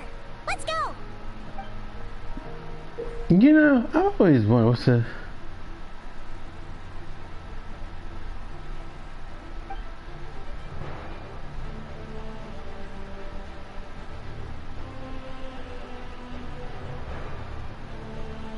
Now wait a minute, do I get to use him or is he just for support? Let me see. Well, you know. Boo! I thought I got to use him. Okay, let me let this cool down, cause I feel like I'm gonna need it soon. Alright, here we go. What's this?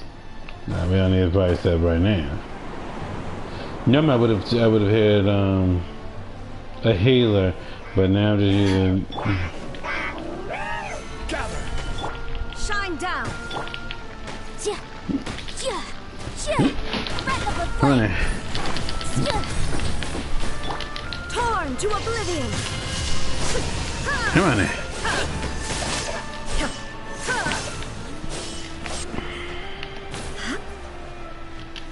Default is dead.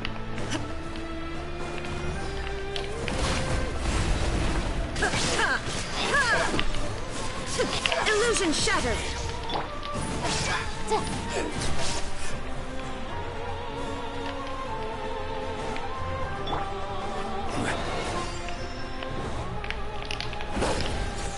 Solidify! There is no escape. Let's get that out of here, shall we?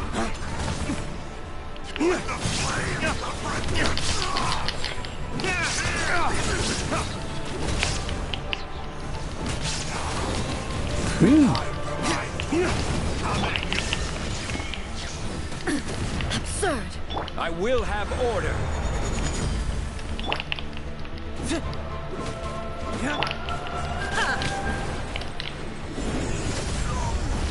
This is a very different battle from the one we fought with the Archon. No one's backing down. They're fighting back.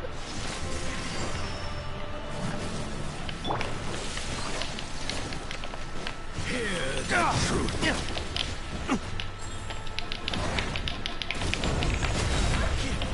Of grace.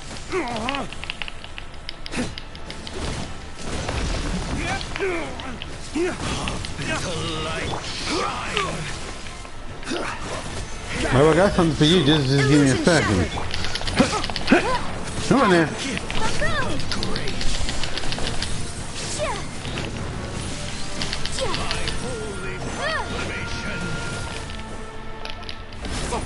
Need you.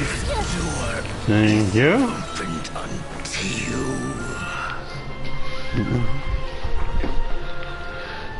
Hold on, Mitch.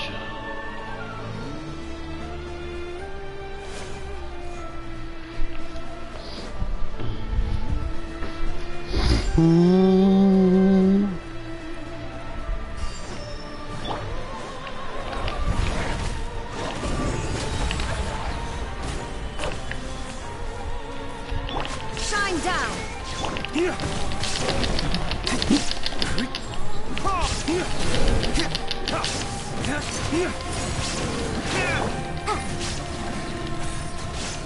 Motion to compel. Time for your arraignment.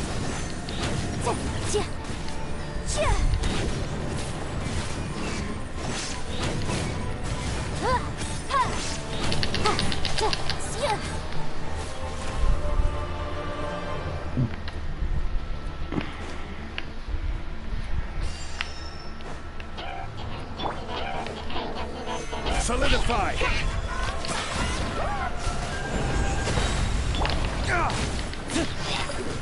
Greetings. The relentless specter that haunts us. The abyss is all present. To flee is futile. To resist it, vain.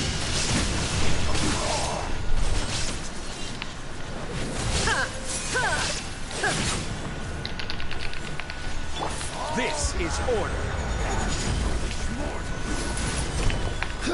Illusion shattered.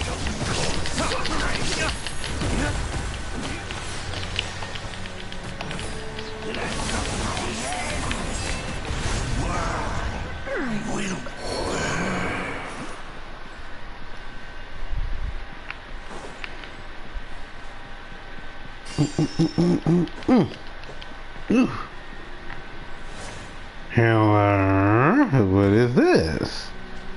Well, finally, I'm gonna take that. Okay, let me turn.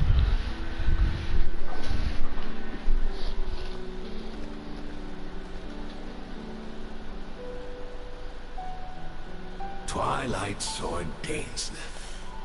Is this really what you want?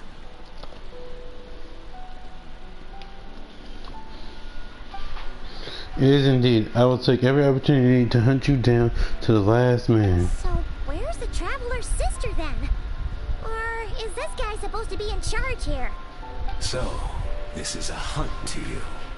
I must say I pity you, Dainsleif.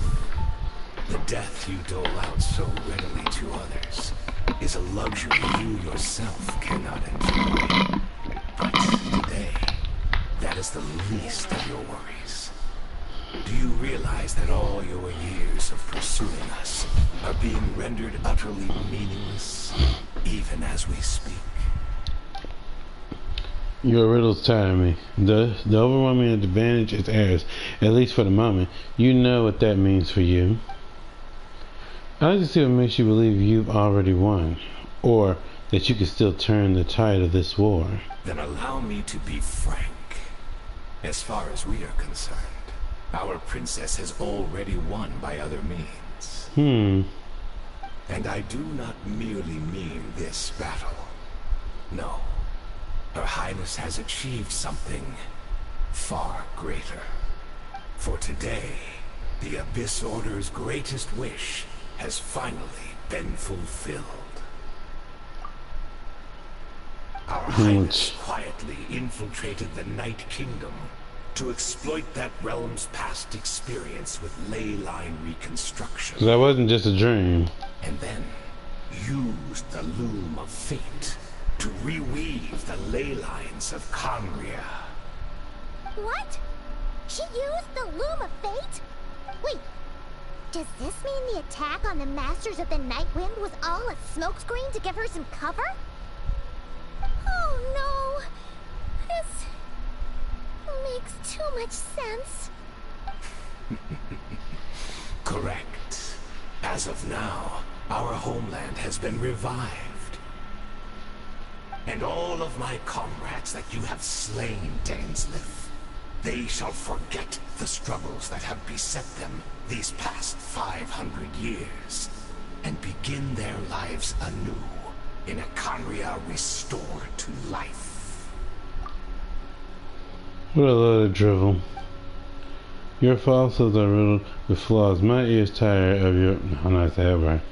Tadam. I don't know what that means. Right. You still need a few steps after that, such as finding a place to host the ley lines you just rewove. Plus, if it was really so easy, Malika and the captain would have had a way easier time during the war. I have one simple question. If Conria has indeed been revived as you claim, then where is it? Oh, you poor fools. Clinging to delusions, even after the truth has been plainly revealed to you. Think back on the past few days. Have you truly not noticed anything amiss since the start of the war?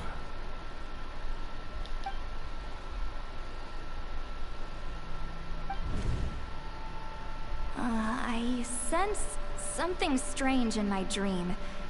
It was vague, but it seemed as if some noise had found its way into Natlan's ley lines. Oh, what does that mean? Hard to say.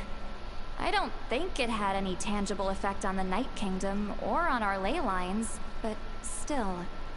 It's like a signal that exists on a different dimension of reality. It might not interfere with ours or pose any detectable risk, but I just get the sense that something strange is going on.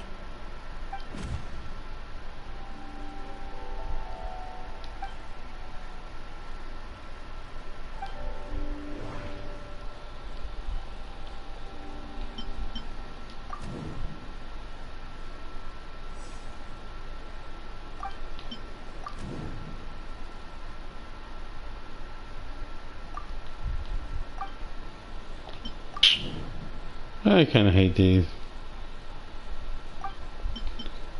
Oh.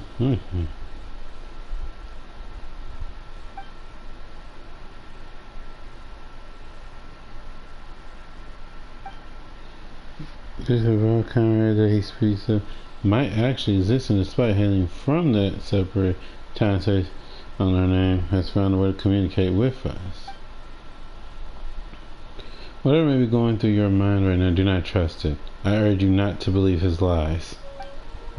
The notion that Conrad has been revived is preposterous. Unless I see it with my own eyes, I refuse to entertain it. This is the only thing that should demand our attention in this instance, and that is silencing this man for good.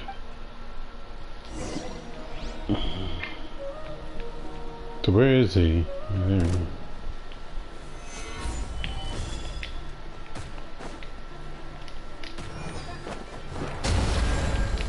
Shine down.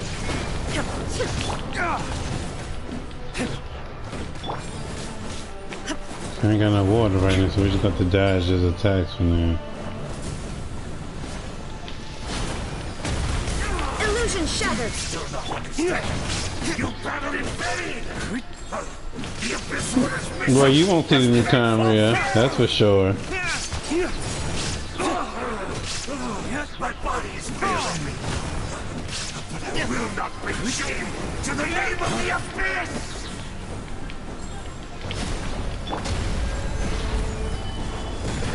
There is no escape. Torn to oblivion. Do you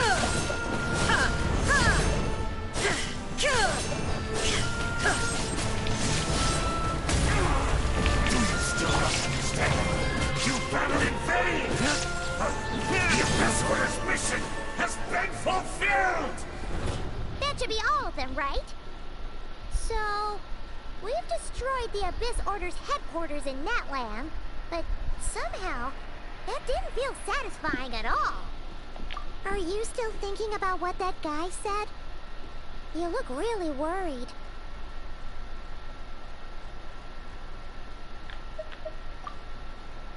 I understand, you think she might be from the revived Conrad, yes? I've said my piece. I doubt Conrad could be revived so easily. But if it will give you some peace of mind, you should talk to her and test your theory. I will stay here and do some post-battle cleanup. Perhaps there are some clues left to be found.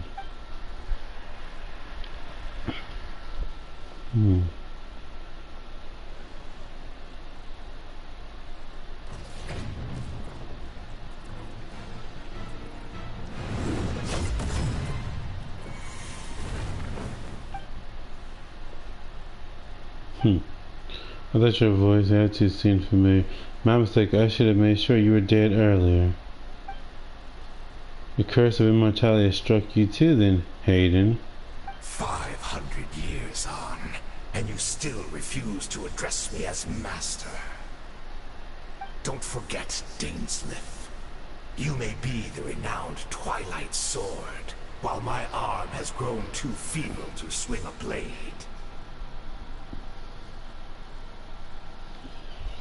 But I taught you everything you know about wielding a blade.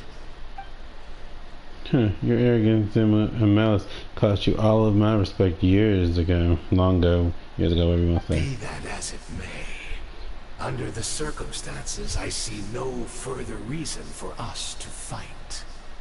The curse of immortality means neither of us has a way to completely destroy the other. Speak for yourself. I intend to kill you 100 times over.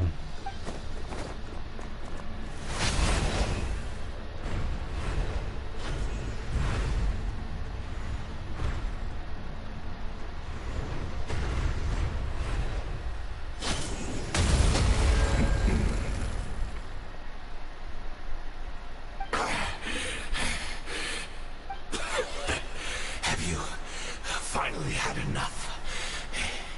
You weren't joking then, huh? Never, in all my worst nightmares, have I experienced anything close to the pain of 100 deaths. surely there's no point taking out all your hatred on me alone. They were just reactions in the Abyss Order. If I took into account what you did in Conria, you'd soon find out how much darker your nightmares can become. All right, I believe you. Still, aren't you at least a little tired now? Not as tired as you are, Why sure. don't we sit down, perhaps. Chat a little. What? Not a fan of reminiscing about old times? Well, I suppose you don't have many fond memories to look back on. I never thought you'd side with the Abyss Order, Hayden. You could have easily blamed the princess for her betrayal. Indeed. When the cataclysm first struck, Cataclysm. prayed for the savior to deliver them. But she was nowhere to be found. Yes, we knew that the great abyssal power within her had been divided up. Yet we still despaired at her choice to leave us. Still, I believe that everything she's doing now, including her regret over what happened, comes from a genuine place in her heart. And besides, who else can we place our faith in? We are proud Conrians, are we not? I mean, we can hardly turn to the gods. I suppose you have changed a lot over the past 500 years. Otherwise, I'd have never expected you to forgive her. Had you been so generous during your time at the Night Academy as my instructor in Black Serpent Blade Work, I might not have come to loathe you so much. Is that so? That is so. All my good deeds were clearly in the spirit of the Academy's code of chivalry, yet I received corporal punishment for being restless and brash. And as much as it pains me to bring up his name, even my coaster, I don't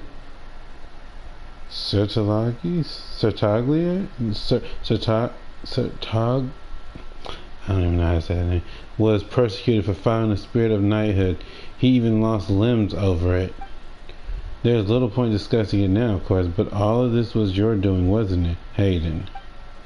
You were a mass of benevolence as you viciously suppressed the next generation of knights, all to bolster your own position and reputation. What, too cowardly to admit it? Oh, I'm sorry, Dainsleif. I would apologize to you for those actions, truly. But the fact is, I honestly can't remember them anymore. Look at me.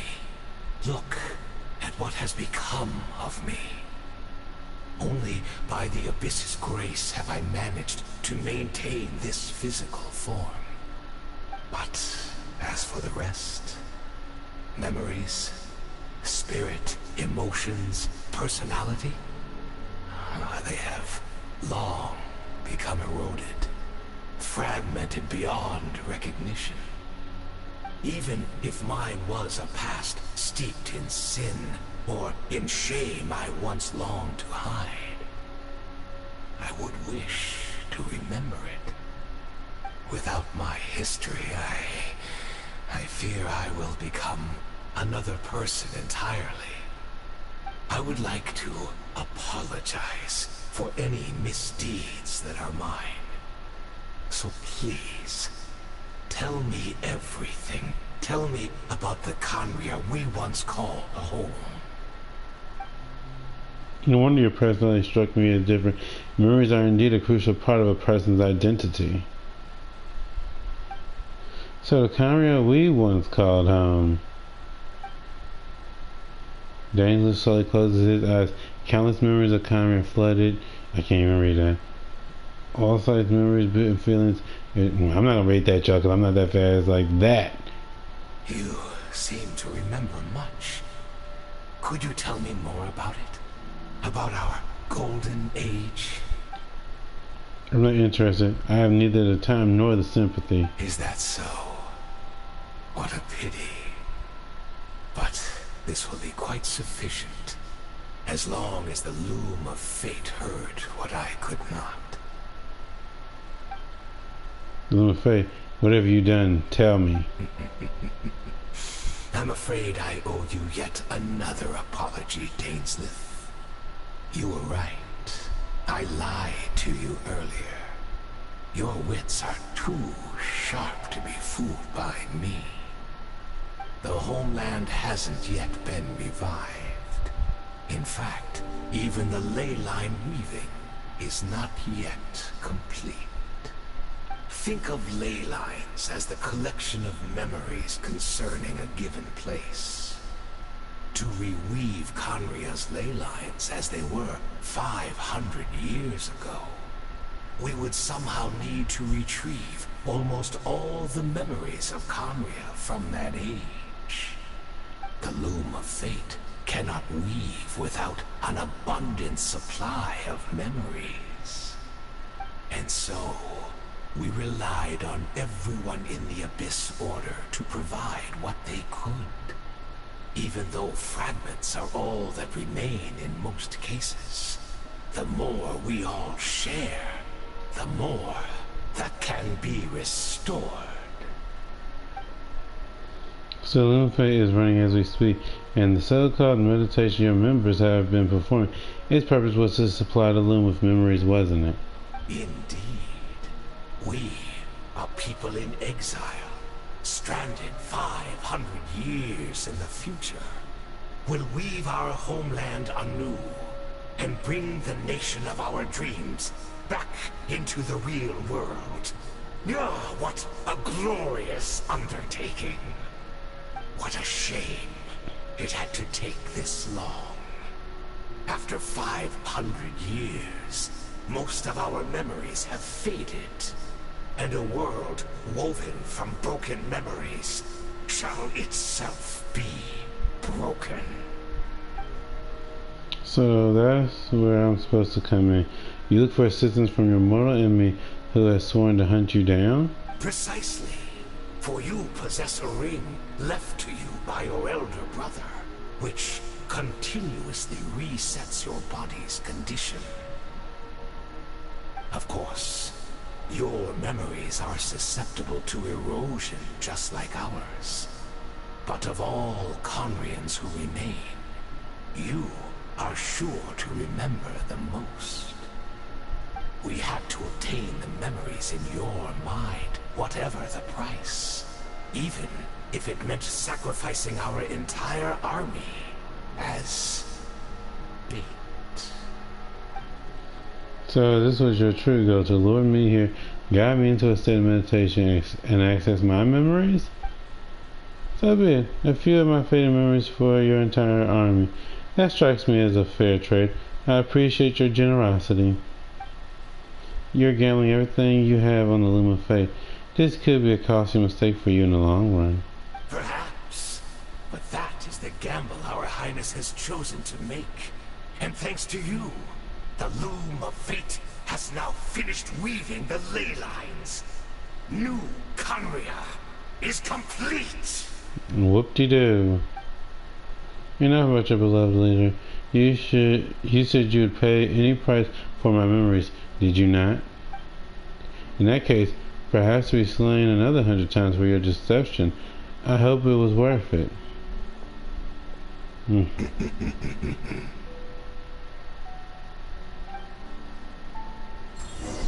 Well. My, this is getting very interesting, to say the least.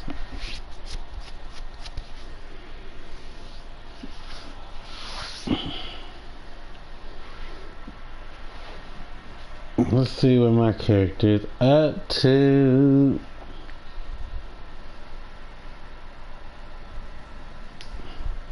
Now, supposedly, Joseph is supposed to be a character. Now, let's be honest for a second. Do you think he's going to be anything like what we see now? That's the one thing I've noticed in the...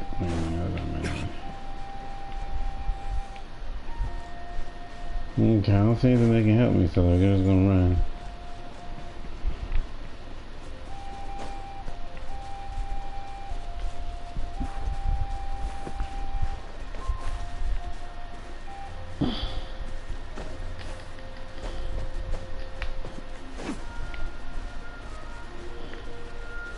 It's Judith!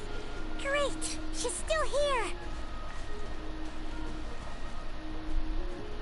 Let's see what she got going on now. I got another cutscene, but like I'm running this with y'all because I haven't seen this, of course. Like Final Fantasy, I have seen a lot, so you know. But this is first time seeing any of this.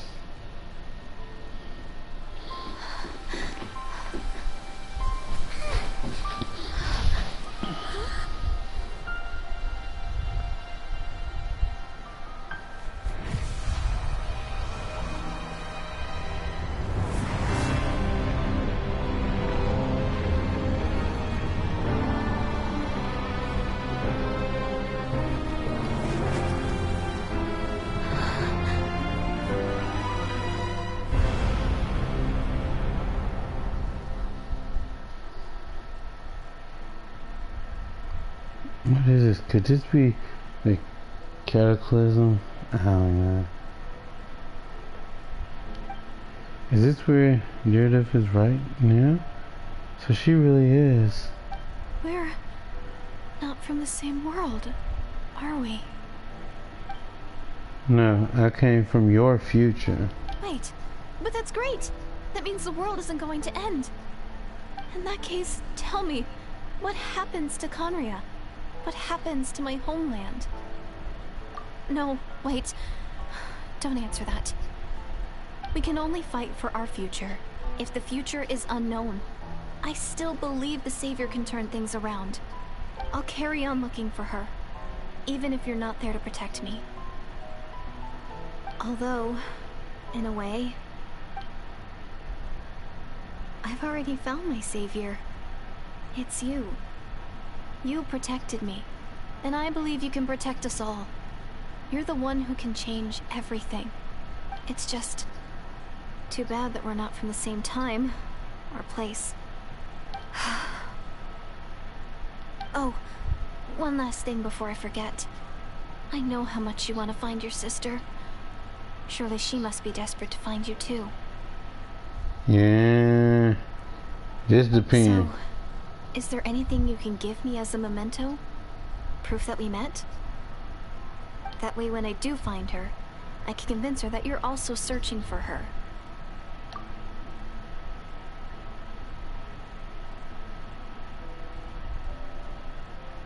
Huh? What is it?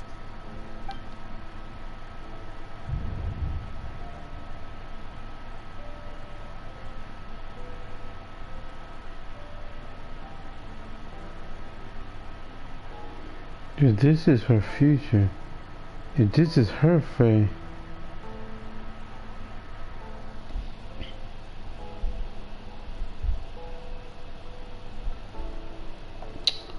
See, I hate these right here.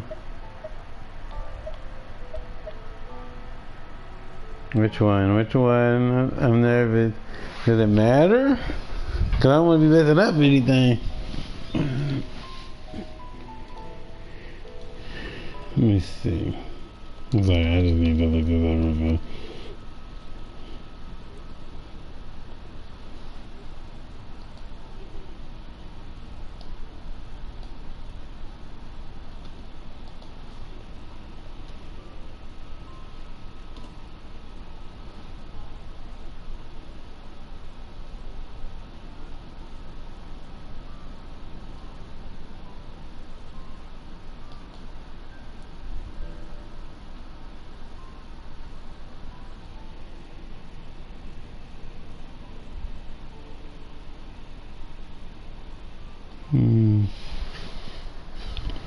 Well, this is okay. So, wait a minute.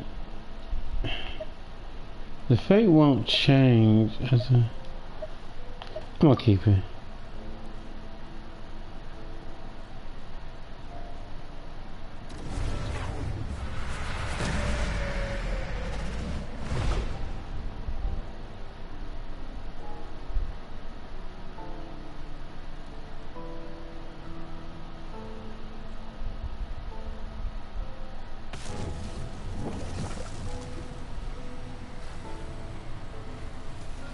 Okay, I hadn't seen that before.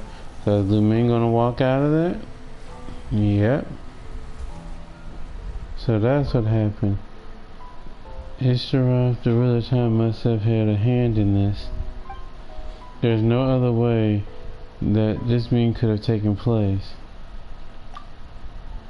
I knew only the ending. I've always been curious about the events that led to it. When the cataclysm first began 500 years ago, I, as the Princess of Conria, was preparing to do my part, to fight back with all of my might. But then this girl, she found me. The irony was that even as she desperately begged me to save the world, she brought me news of you. I was stunned. I was also suspicious of her claim that you were searching for me, but then she showed me the key to your hibernation chamber. We'd been separated ever since I awakened into that. I searched the whole planet and found no trace of you anywhere, and then she brought me that news at the worst possible moment. I was faced with an extremely difficult decision. I definitely wanted to see you again, but Conria was in equally desperate need of my help. I knew that no matter what I chose, I'd regret my decision for the rest of my days. So I steeled myself against the guilt and made my decision. I went to see you. But when I found you, you were still in hibernation. Even the key to your chamber was still secure on your person. I couldn't make sense of what I was seeing, but there was no time to think. I just grabbed you and ran. That's where we are right now, an intersection in our memories. The question has haunted me for the past 500 years. I never imagined the answer would come to me like this. So my actions 500 years in the future set everything in motion. Are you mocking me, Ishtarov? Yeah. She succeeded in bringing us together, but unfortunately, it is versions of us 500 years apart. She hoped that the Savior would rescue Conria, save the entire world, but instead, the news she brought led to the Savior to make the complete opposite decision. How awful is that her fate? Is that how her story must end? Not yet, but I've taken a very important step. Now the ley lines of Conria are complete.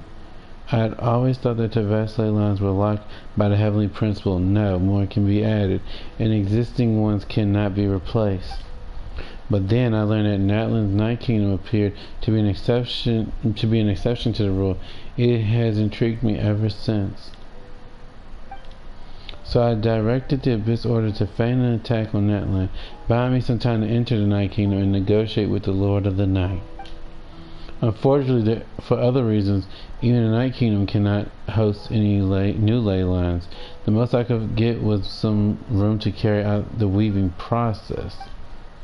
The Lord of the Night did say before that even she can only reconstruct Natlan's ley lines. It's probably for the same reason. Still, I received the Lord of the Night's permission and activated the Loom of Fate.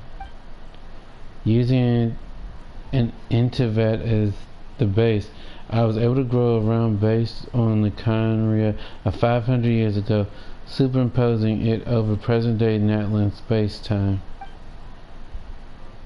This superimposition is what allowed you and her, I ain't even gonna say her name, to cross paths. That's what I saw in my dream. She's not lying about that, at least. But what I don't understand is, why did the Lord of the Night agree to this? After that, the new Conria was enriched with memories of the old, drawn from the Abyss Order's members in their meditation session. With those memories as raw materials and the superimposed realm as a template, the Loom of Fate finally finished its work. What I now hold in my hand is the Atlas of the New World. This is a product of the Loom of Fate, holding within it the entire network of new Conria's ley lines. With this, the nation once known as Conria can rise again. One day, I will find a suitable host location for it.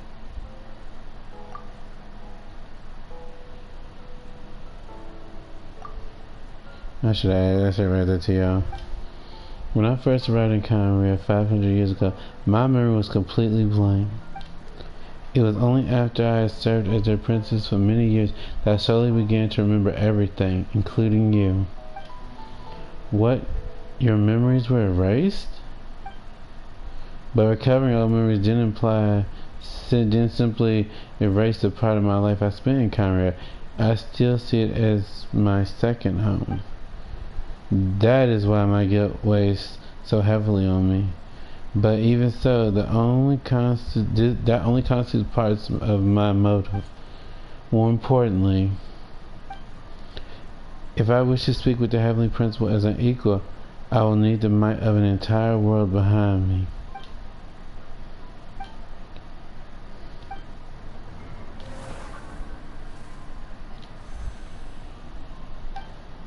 I know you always want to change fate. We both do, but this time I won't let you succeed. I cannot miss the chance to reunite with you 500 years in the past, no matter what.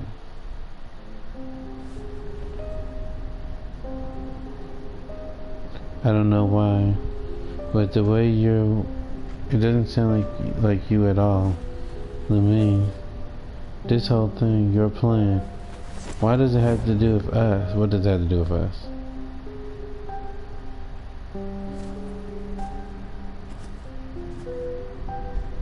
All along, it's always been about us.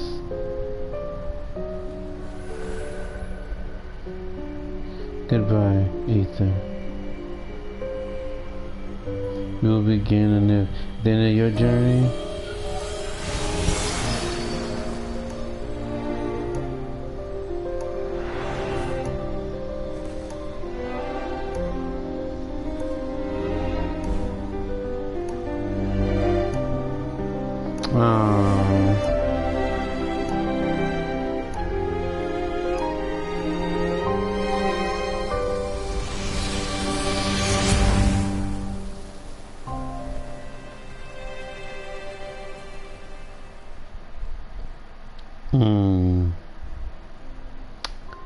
Poor guy. He was hoping to reconnect. You know, I won't lie, these missions I don't really care to do as much, only because I just have a theory that eventually we're gonna have to face her. And for people who are using her, they're going to face Ether. So it's very interesting to say the least. Oh my gosh.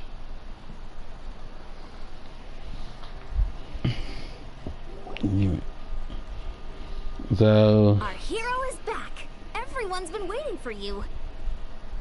Alright, let's see, now we can do this order made a full retreat before our forces even arrived on the scene.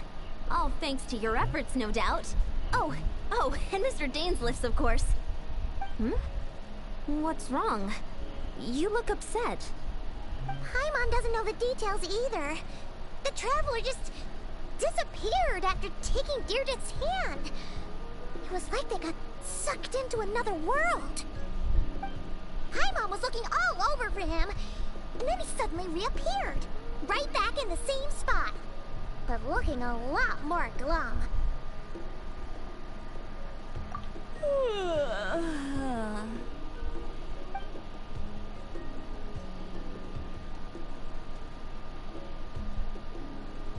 I think I got the gist of what happened.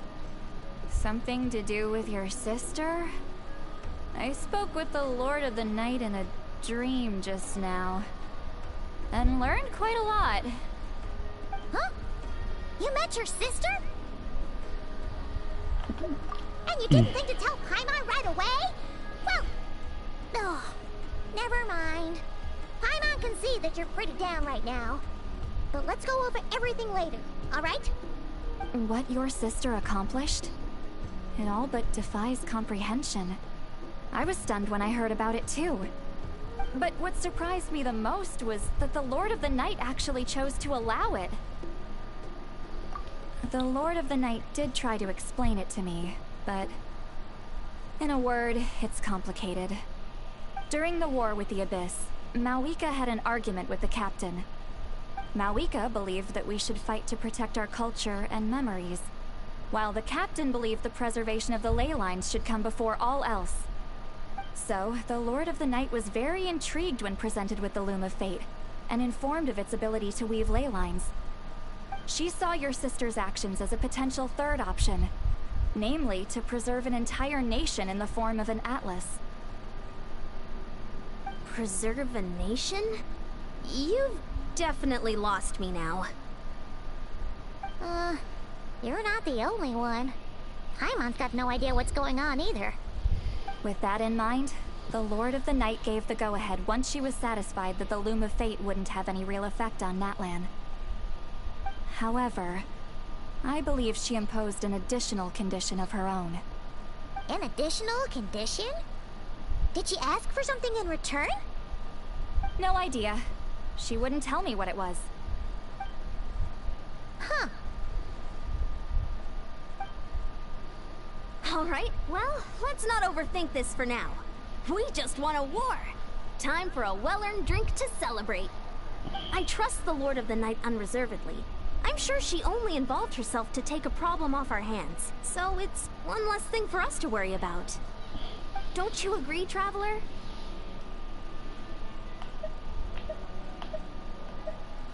Come on, let's head back to the Collective of Plenty. Oh, Veressa should be there too. We'll treat you to a real feast.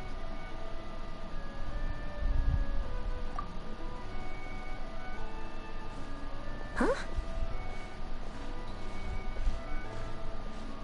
Ian-san, leave him be. This might be hard to understand for an extrovert like you, but some people need alone time to recharge every once in a while. Traveler? Aww.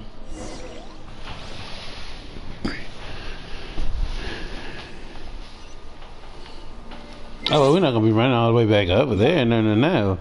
That's why we have teleport.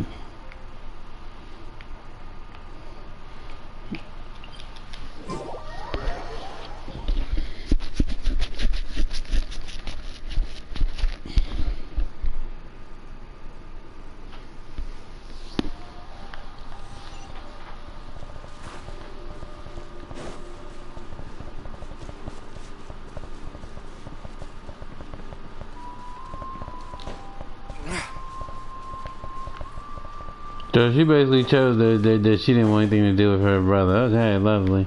Well, that's okay too. We don't need her. That's why we have all these wonderful friends. We have her. Indeed. We have him. Indeed. We definitely have him. And so forth. So we don't need her. Let her do her thing.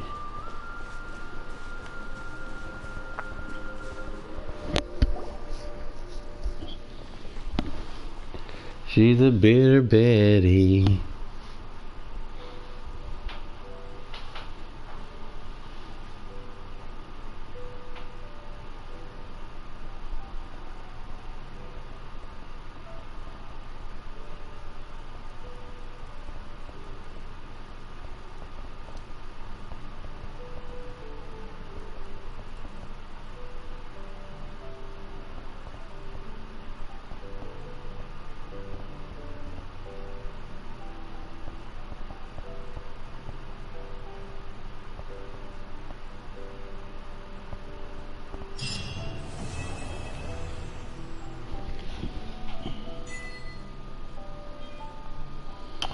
Oh, hey, what's up? Basically, I won't give too much away. So basically, because if you're interested in it, I don't want to tell too much. Basically, it's about twins. One is thrown into the future 500 years in the so one is in the past. They're like they never go anywhere, but the other one is thrown into the future, and so the people who are the characters in this, they're the future. Like this one right here, she's from the future. And so basically the story is based around the dude in my case, the dude finding his sister, but if you use the girl, you'd be finding the brother and stuff, and it just goes all out wild because I'm under the impression eventually we're gonna have to fight our sibling. I don't know why, but I just have a really, really strange feeling that that's gonna happen, and I so don't want to do that. I really don't. But it can't be helped that that be the case, you know. But it'd be quite sad to say the least. Okay, let's see. We still got a little time, so let's do this. Well, let's start it anyway.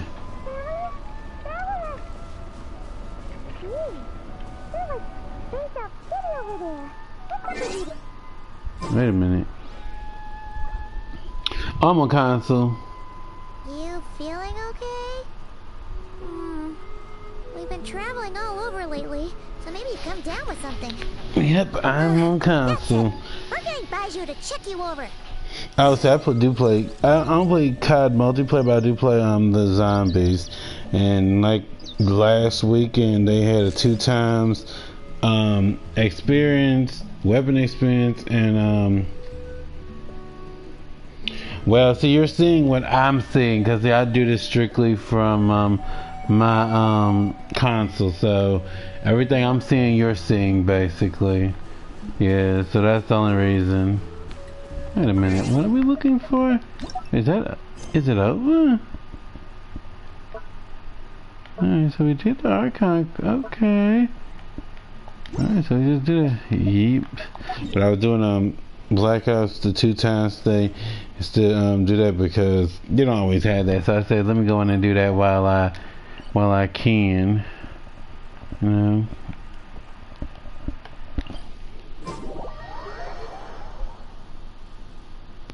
No, actually I've not actually looked at that.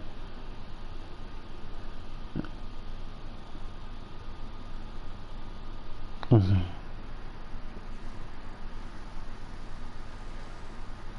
No, I've heard of it, but I never have actually like watched it or anything to like see what it's about. I play things like Fortnite, Genshin, PSO2, Final Fantasy. I've played those kind of things.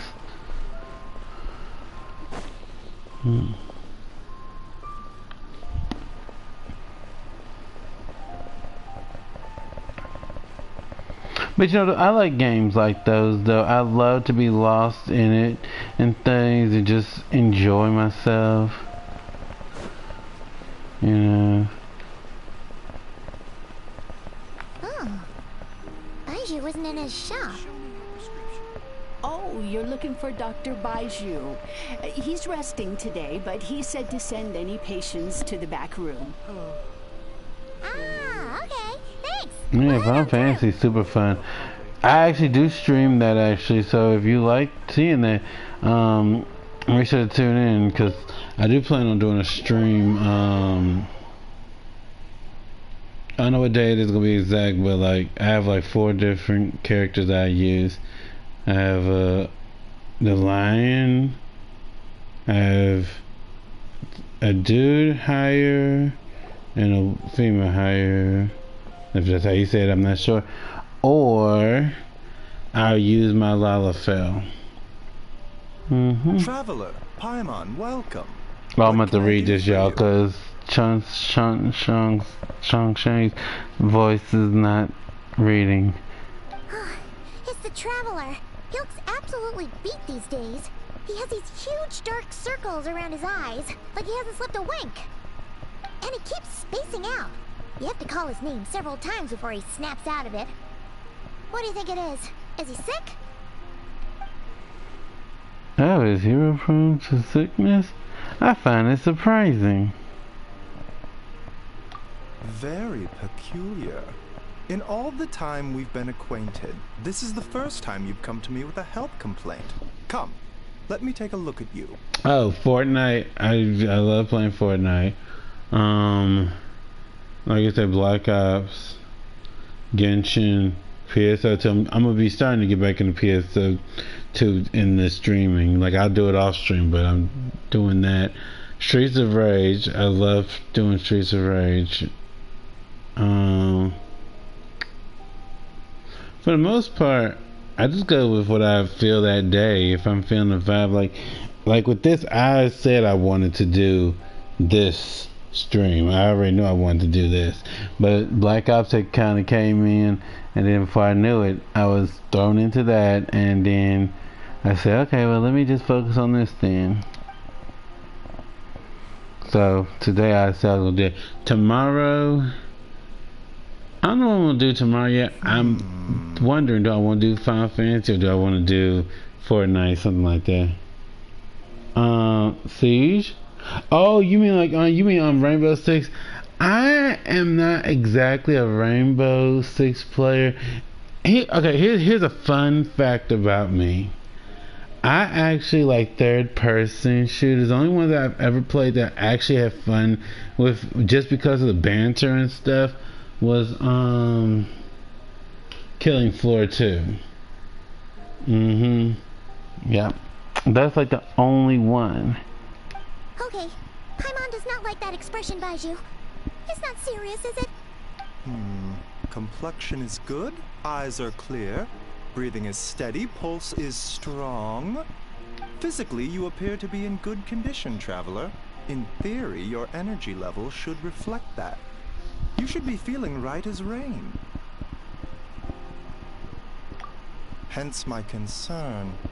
A clean bill of health is usually a good thing, but in this case, it likely means your situation is more complicated. Physical illnesses come with detectable symptoms that can be used to diagnose, medicate, and cure the condition.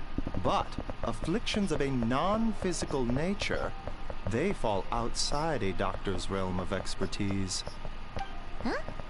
What do you mean, non-physical nature? Curses, dark magic, it's hard to say. It could just as easily be a simple case of mental fatigue. Why don't you rest here for a bit? Whatever it is we're dealing with, clues to your condition are sure to reveal themselves in time. Once we know the root cause, we can administer the right treatment. I see my fair share of mental afflictions. To start with some calming instance, a good night's sleep and a good meal would do you a world of good. In the meantime, Changsheng and I will review the relevant literature for afflictions that present with mental fatigue. Still, we're not experts on this kind of thing, I say. We should strongly consider calling in a specialist as soon as possible. Oh, must be a rare condition if not even Baiju and Changsheng have seen it before. Changsheng, okay, that's how you say her name. Well, all we can do is take their advice. You look like you're about to collapse anyway. Just get some rest. Paimon will be right here by your side. Fingers crossed you'll be all better when you wake up. Oh, that's so nice.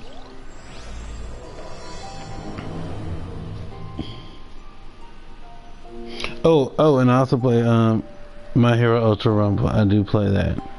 I forgot about that.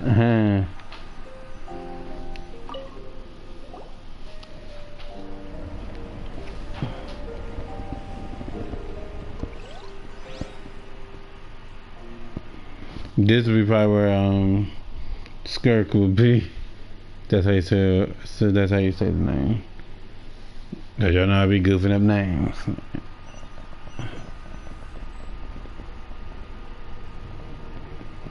Where am I? There's a thick fog covering my field of vision. This feels more real than a dream, but too chilling to be real life. My breath freezes in my throat before I can even exhale it. It feels like my soul has been wrenched from my body and thrust into this strange, unfamiliar space. What was it?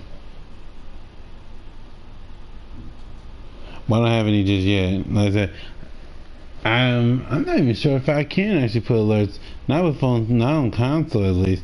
I think all that's like PC that I know of.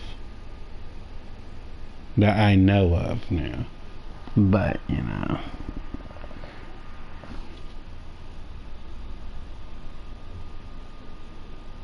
I thought I said something up.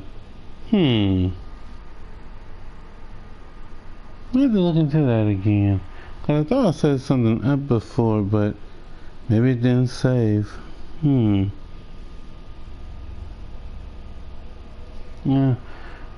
I'll look into it. I'm gonna look back into it. Like I said, well, thanks for the follow. I appreciate that. Hopefully, I get some more stuff going with this. Like, what was I doing? We don't even know. If this is a dream, how long until I wake up? And if it's not, then where in the world am I? Is that the... Oof.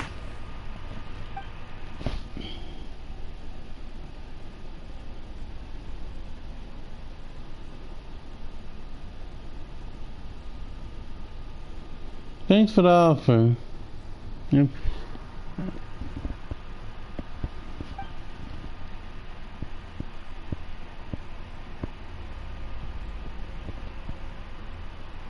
I'm sorry, I was been reading this.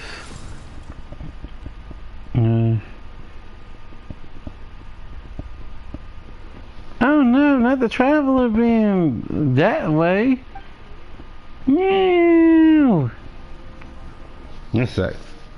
Okay. Which let me get back to the focus, which is the game. Whew. Poor traveler. You know. Traveler! Rise and shine. Time to wake up. Ooh. For once, you're making Paimon look like an early riser. It's already afternoon. Hopefully all that sleep did you some good. Feeling any better? A cut? What? Did you scratch yourself in your sleep? Alright, let Paimon take a look.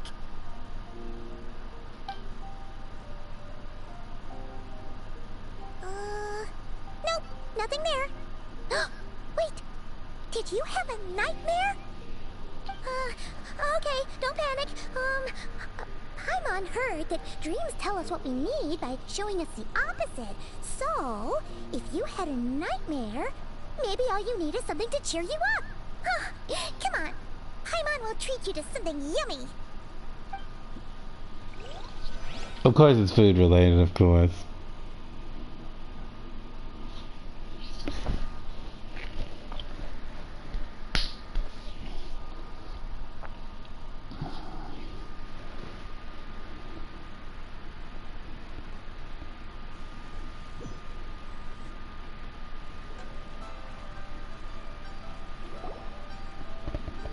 I also need to make a Instagram. Yeah, tell myself I was gonna make one.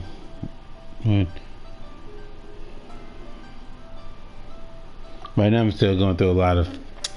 I'm actually going through a lot of firsts. What? Still, So, like I went through first all year, but like, cause I actually had my mom pass back in August, so I'm still going through a few other firsts, but like I haven't really had a lot of time to just focus on a lot of things. Oh, okay, well, that's a new one. Are you sure it was a dream? Because from the way you describe it, it sounds like you were really there. But then again, you woke up right where you went to bed. And you were definitely in a deep sleep this morning. Then, it's decided. Paimon will stay up and watch over you tonight. If anyone tries to mess with you, Paimon will beat him up. Coming from the thing that don't even fight? Wake you up first, and then we can beat him up together. Yeah, that's what I thought. Which means it would just turn into me. Yeah, I'm slowly working on that.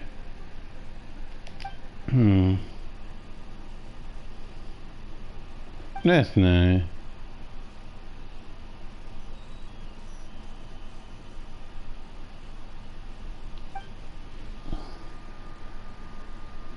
Alright. Something is missing. Did you just say something? The flesh remains whole, but the soul is incomplete. Left unresolved, the mind will wither away along with it. Ah! What the? Wait! Paimon remembers you! Your child's master! Orc? Right! What are you doing here? The last time we saw you was at the Primordial Sea in Fontaine, right? But then we left and never learned where you went after that. Child's been looking everywhere for you, by the way. What brings you to Wanmin Restaurant of all places? You came here looking for us? And were you the one behind that hocus pocus just now? Tell me, what is it that you saw? Tight-lipped, huh? I suppose that's fair. You, I'll take a glass of wine.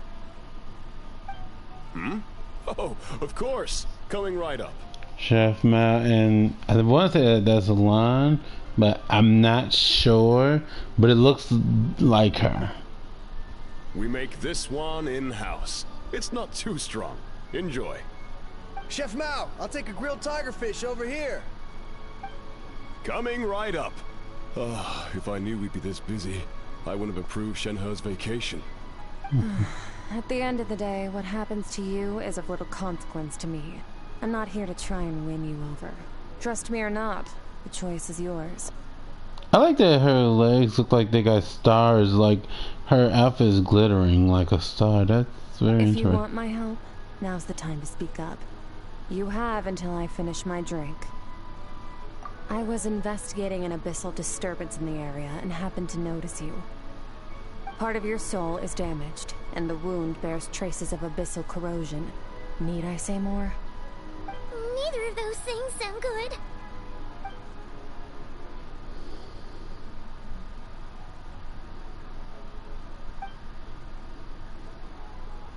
I'm sorry, I should be reading this. I'm like reading in my mind.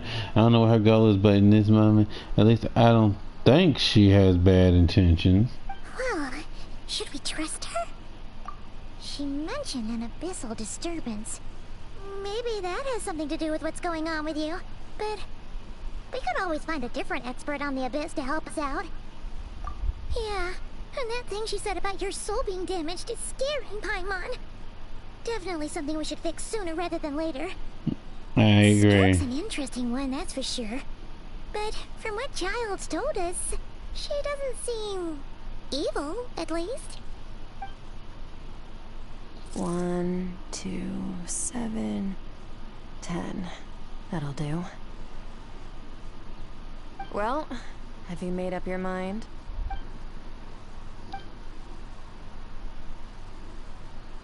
What I saw was a dark space shrouded in a dense fog that wouldn't disperse. You give Skirk a brief description of your dream. So that's all we know, Miss Skirk. Ma'am, can you help us? So, you can disperse the fog. That's right. I understand. Come find me in the Gualia Plains when you're done here. Oh, and I left cash for the drink on the table. Settle the bill for me, will you? Oh, okay. Huh? She disappeared. You find who finish your meal and goes to settle the bill. Wait, hold on. You overpaid.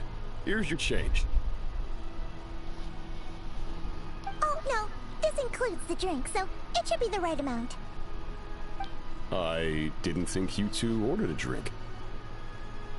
We didn't. It was that lady who came and sat with us, remember? You brought it out to her yourself. You sure? I could have sworn there were only 2 of you at that table. Ugh. What? What'd you put in their dish, Chef Mao? Some kind of hallucinogenic mushroom? You got them seeing things. Seeing things? Wait, so neither of you noticed her? Young lady? About this tall, wearing a purple dress? She ordered a glass of wine. Oh, now you mention it, that vaguely rings a bell. And it looks like I did open the wine jar, so it must have just slipped my mind. In any case, that settles your bill. Come again soon. Shift mail, check please. Yep, I knew it was Coming. long.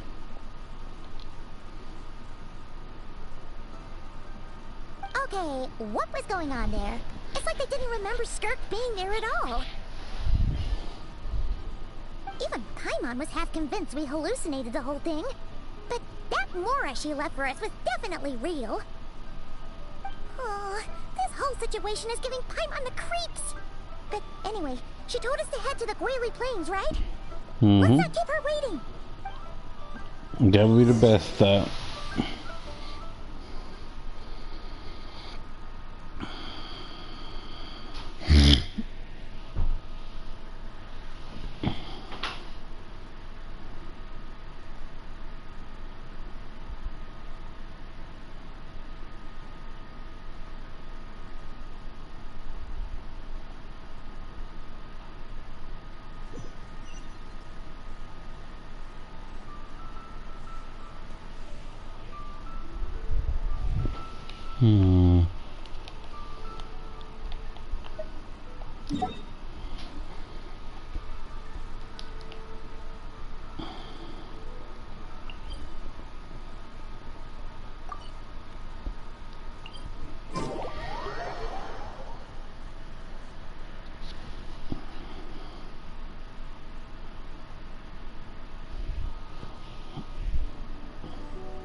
Whoa, what are all these rift hounds doing here? Oh, looks like they're collecting something. You know, my character's like, Let's go check it out. If they start attacking, I'm gonna attack. Oh, I thought we were just checking out what they were collecting. Okay. Shine down.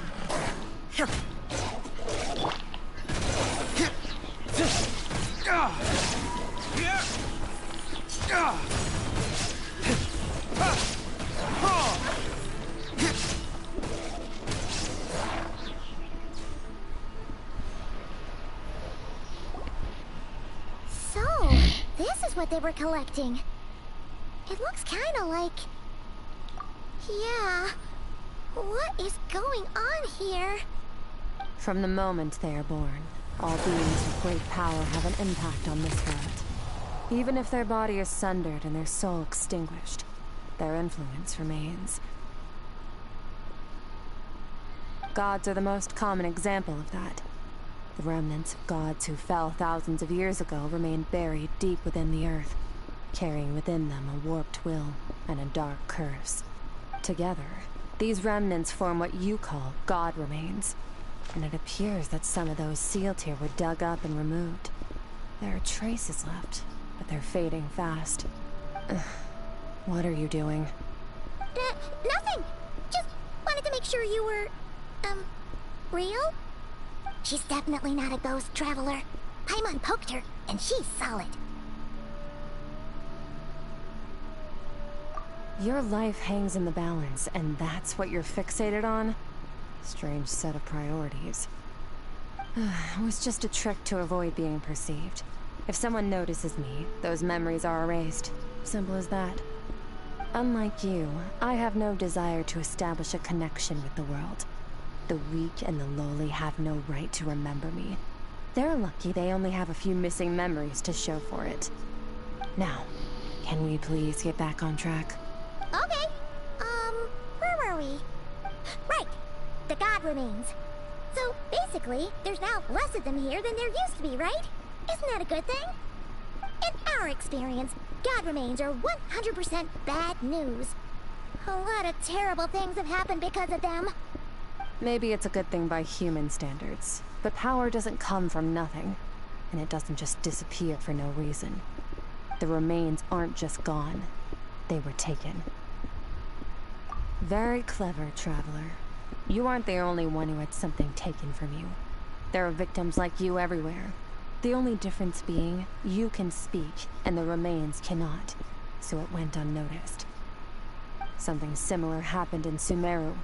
Within the span of one night, countless consecrated beasts were slaughtered, and a large amount of the god remains buried in the desert went missing.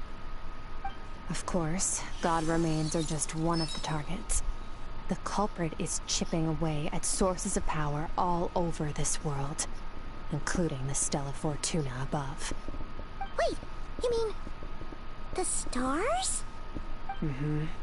42 of them have died out in the past few months alone. In Conria, people believed that powerful individuals have corresponding Stella Fortuna. Even should that individual fall, their Stella Fortuna would not disappear, but gradually evolve into a new constellation. Yet now, stars are disappearing from the skies entirely, and it's not hard to deduce what's happening to the power they contain. Something has been leeching power from this world, like a parasite steals nutrients from a host. And now, it's no longer satisfied with the remains of the dead. It wants you. This time, it only took a fragment of your soul. But next time, there's no telling how far it could go. No one knows. All I know for certain is this. Getting back what you lost will not be easy. Considering how much power this entity has stolen, it must be a god-level being by now at least. But that's not the real concern. Souls are fragile things, and yours could easily be crushed if you go up against it.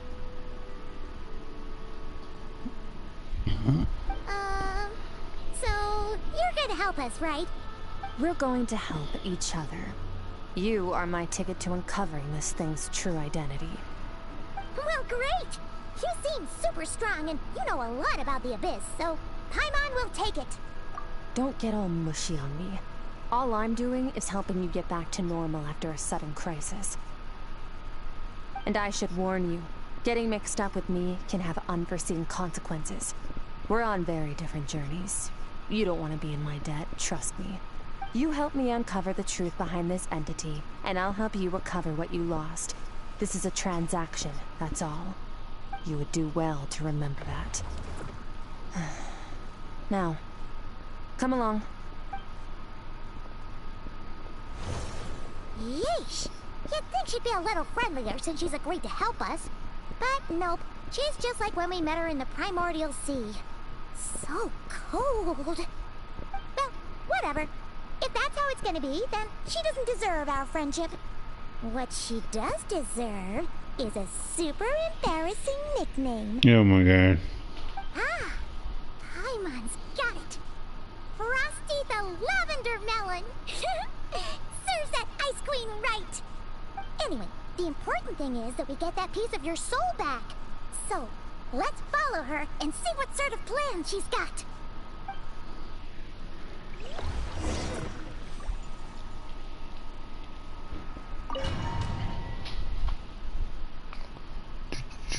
Mm-hmm.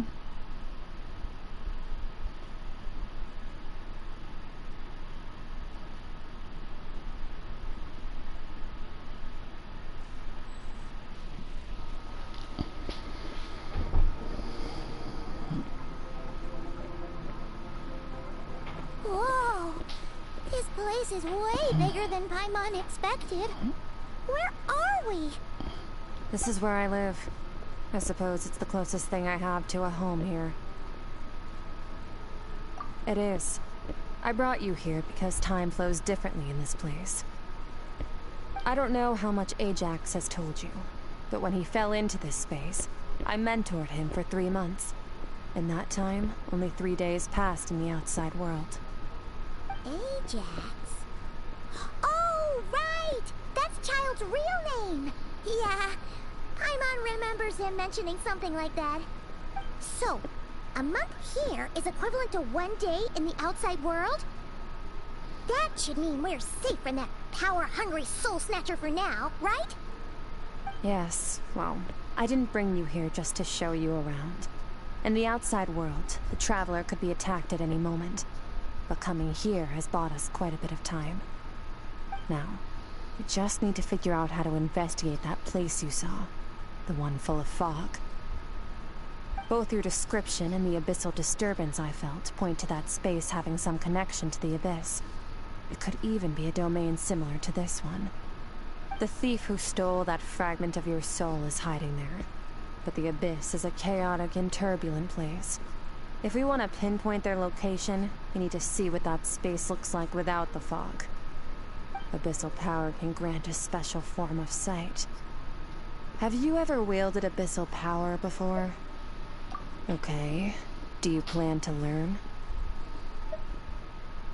That tracks. All the information you have suggests the Abyss is something sinister, and that abyssal power is a wild and dangerous force that always spells disaster. And you're saying that's not true? Depends on your perspective. Floods and hurricanes take countless lives too. But if one day you gain the power to control them, what was once a calamity is now just another tool in your arsenal. I'll respect your opinion, though. Just means we have to turn to the second best option. A little abyss crystal that contains my power. Wear it on your head, and we'll be able to perform dream mirroring when we fall asleep. Dream mirroring? It means experiencing whatever the other person is dreaming. Everything they see, think, and feel. Since you haven't studied the art of using abyssal power, and have no plans to jump in the deep end right now, I'll have to do the investigating for you. With dream mirroring, every time you slip into a deep sleep, I'll see with my own eyes whatever scene plays out in your mind. Then, I can guide you through the dream environment, and we'll take back what was stolen from you. Huh. You make it sound so simple.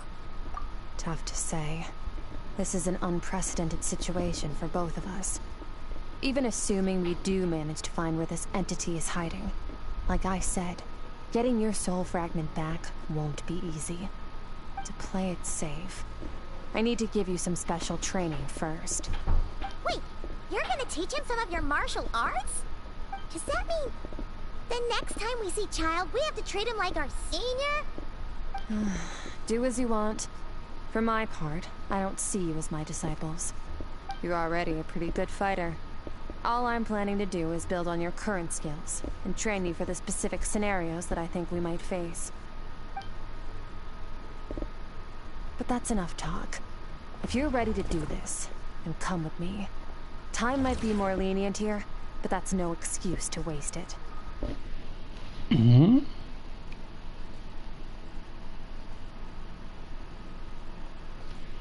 Oh, she moves fast. Paimon can hardly keep up with her. So, special training, huh? Kind of a rare opportunity. With your skills, there's not a lot of people qualified to train you. The last time something like this happened was probably anti-Raiden Shogun training, right? Oh, feels like a lifetime ago. Skirk seems pretty strong too, though. Remember how she said that the all-devouring narwhal was just her master's pet? Maybe we really will learn something here. Maybe.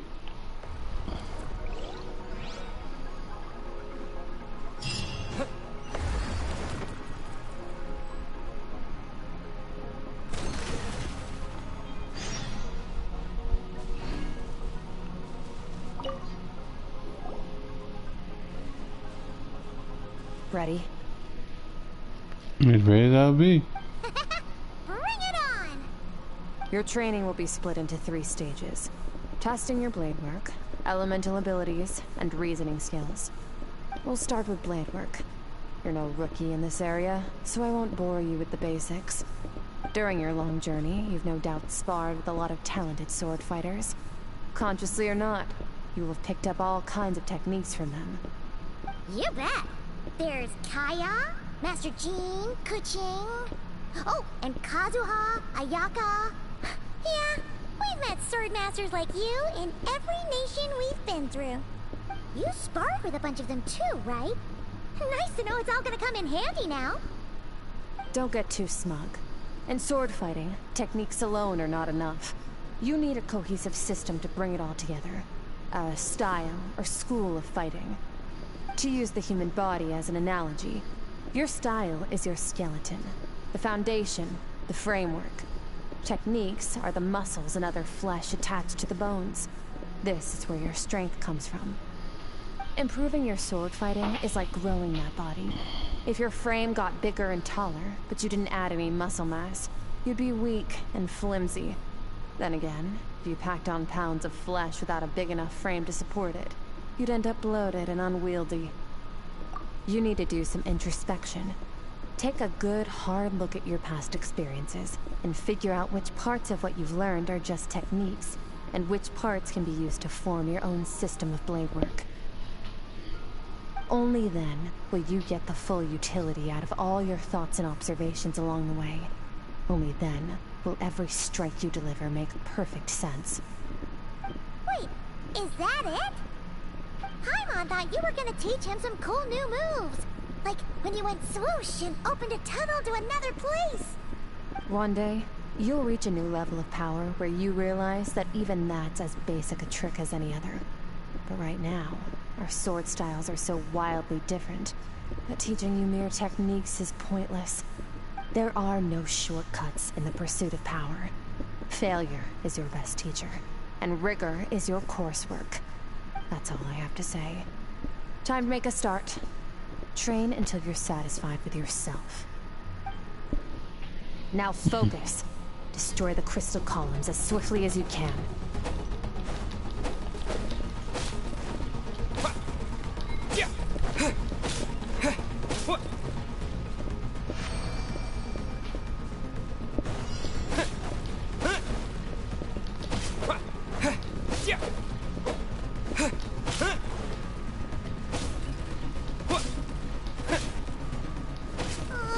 This is making Paimon's head spin. Hang in there, traveler! Thanks, Paimon.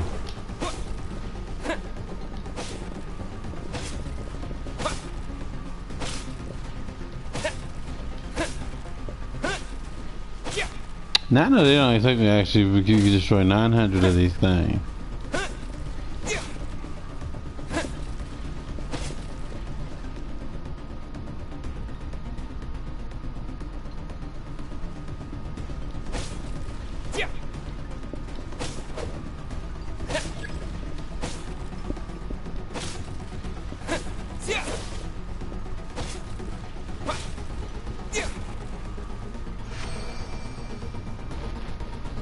Supposed to say 900, they crazy.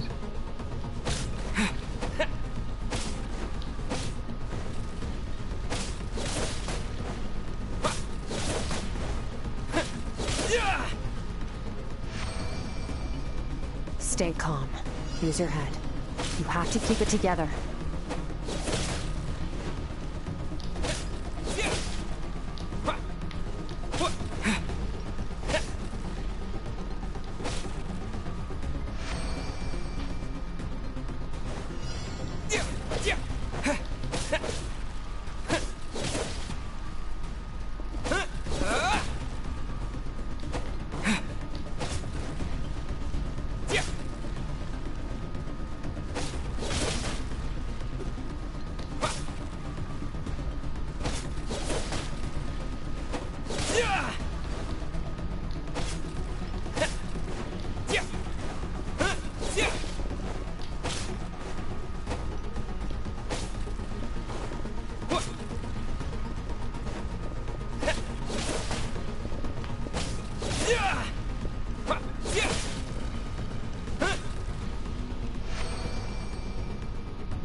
If I like to ignore my mind, there's a wellspring of strength on the other side. My mind's out to images of the friends I've made to vet. Theirs are the sword styles and techniques I've come to know. Interesting. Will be frozen in time. Cut to the chase. Consider a moment of true mastery that you've witnessed in another person, and ask yourself, what lies beneath the surface? What's their guiding philosophy? What's their state of mind as they maneuver their weapon? Now take that and practice it right away with speed, skill, and strength, over and over, until your hand is one with your mind. This is the only path to true growth. Step on up! Dance with the waves!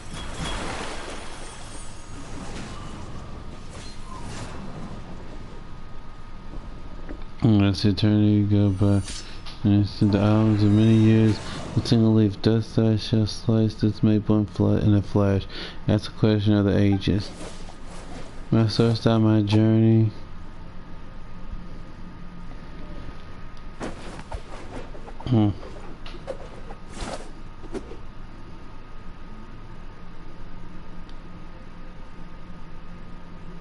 Not her sleep. If you start to tire, empty your mind, but do not stop. Stay in that frame of mind as you keep up the fight. Get rid of all redundant movements. Imagine your sword is an extension of your own body. Wield it just as you wield your arms, hands, and fingers. 'Twas on a deserted, moonlit night that the hero approached the vile dragon's limpid lair. Ring cutter! Feathers fleeting wet, the white heron treads water, a sight without flaw. Master of Inazuma Kamisato art Tachijutsu.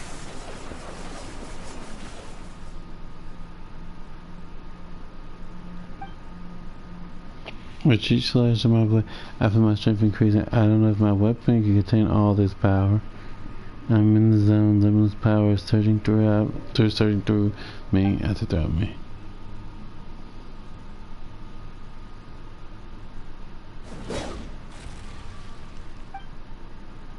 Your slash like tell you've exhausted every ounce of your strength. Yes, that's it. Huh. Looks like you've made some real progress. That concludes your training session. Awesome! Paimon knew you could do it! Paimon was asleep. How do you feel? As you should be. Time flies when you're training hard. You've actually been going for several days now with no rest. Yeah. Meanwhile, Paimon's had a whole bunch of naps. But you were so focused, she didn't want to interrupt you. Go get some sleep. I'll be doing the same very soon. Let's hope you see that foggy place in your dream, so I can get this investigation over and done with. Translation, hurry up so we can get out of here. Sometimes, you have to practice a single movement 1 million, maybe 10 million times, before the breakthrough moment comes. Nothing in the outside world can help you in this process. The most important thing is to remain patient.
What is this place?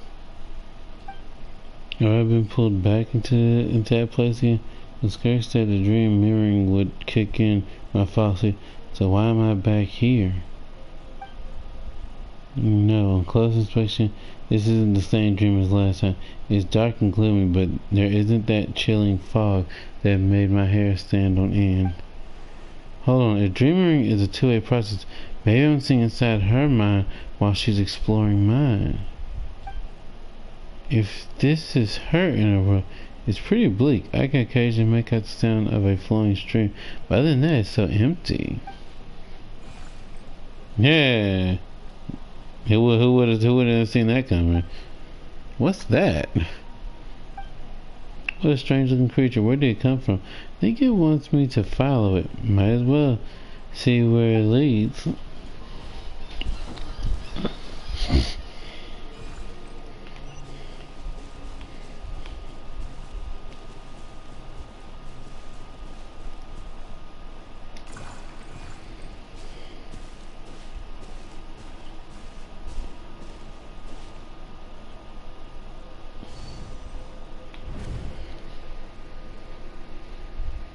Skirk, why are you skipping classes again? We've talked about this.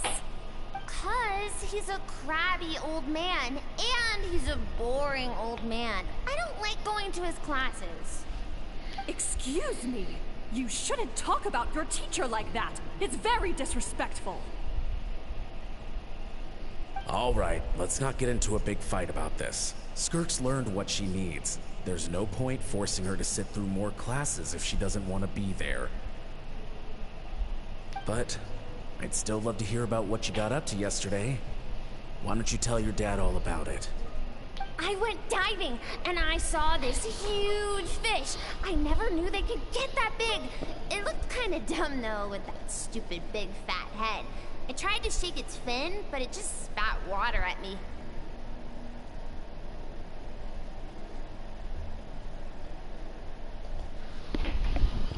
Oh, man. Oh, and today, I'm gonna go to that prairie up north. There's supposed to be this giant bird there that can spit fire. I bet if I climbed on its back, it could fly me all the way to the stars.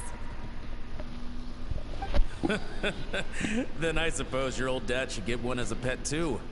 Otherwise, how are you gonna hear me call you for dinner up there in the stars? When it's time to eat, I'll come back on my own, Zilly. Anyway, gotta go. Bye, Mom. Bye, Dad. Wait! Put on a coat at least. You'll catch a cold. I'm talking to you, young lady. You spoil that child, you know. Ever since that merchant ship arrived, she practically lives outside. Always going on about exploring the beyond one day, whatever that means. Ah, let the kid do what makes her happy. Besides, we both know you're all bark and no bite. Come on, our little adventurer's gonna be hungry when she gets back. Let's get started on dinner.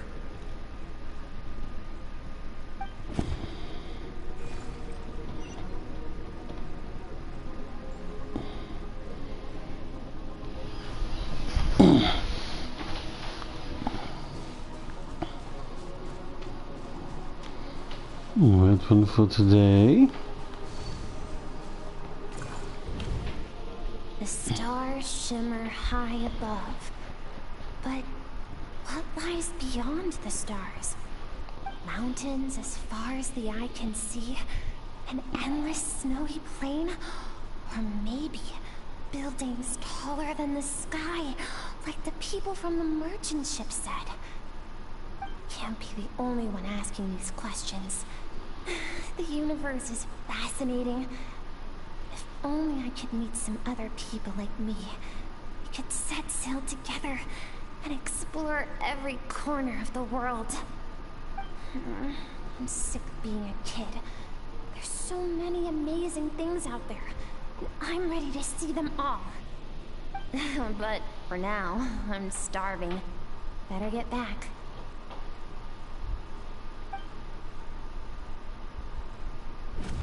Very younger, huh?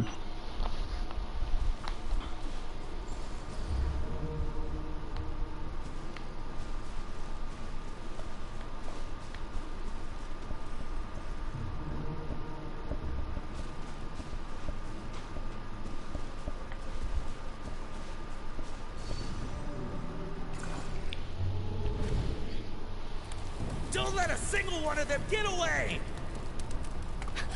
No, please, spare the children! Stay back! They're coming! Run! Help! Eliminate the threat. Take them down. Don't be scared. Ah! This way! We'll never make it! Fire. There's fire everywhere. What happened? I told you we shouldn't have trusted these outsiders!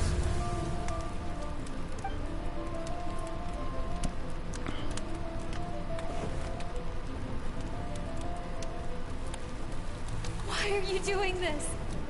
What did we do to deserve this?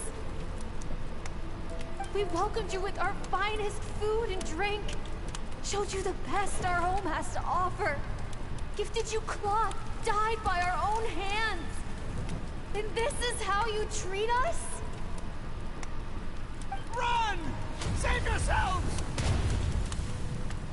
Captain, Zone 3 is clear and we have Zone 2 surrounded. Begin extermination. Remember the orders from upper command. No one is to be left alive. Rest assured, sir. We have enough munitions to annihilate these savages and burn their entire civilization to the ground. Good. The only ones who put up a real fight are that man and his wife, correct? What's their status? We shot the man in the ankles and the wife broke her wrist attempting to fight back. They won't be doing much more fighting. They're holed up in their home for now, but they won't last long. To prevent them from making some kind of last stand, we're planning to clear out the other zones first so we can send a bigger squadron to surround them. Well, well. Turns out some of these beasts do know how to use their claws. Now the threat these savages pose will be undeniable. Let them cling to what's left of their lives for a little longer. Once the other zones are cleared, I'll cut off their heads myself.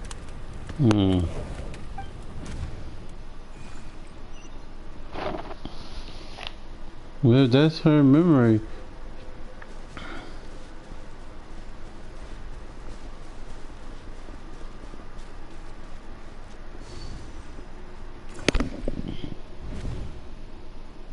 Dad? Mom? Skirk, you're all right? Thank heavens. I'm so happy to see you, sweet girl. But you need to go. It isn't safe here. They'll be back any second. What happened? You're bleeding a lot. Dad?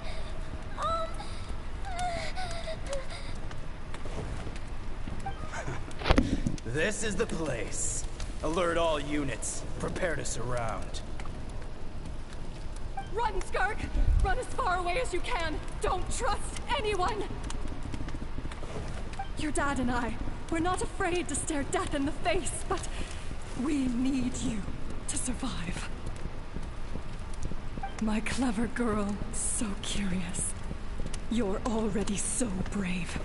I know you're going to grow up to be such a positive light in this world. Whenever you miss us, just play this song. Remember, life is a gift. Don't let darkness claim it.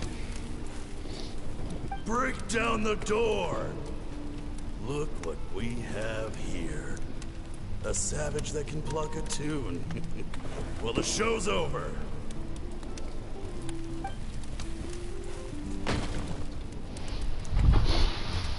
You! Stop singing! Shut it! I said shut it or I'll make you! Fine. Have it your way!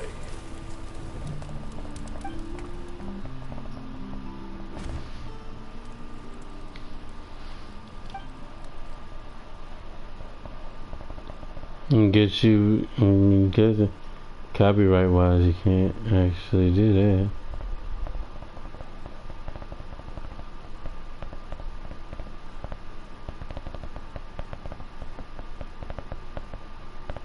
We can't even hear her singing or anything.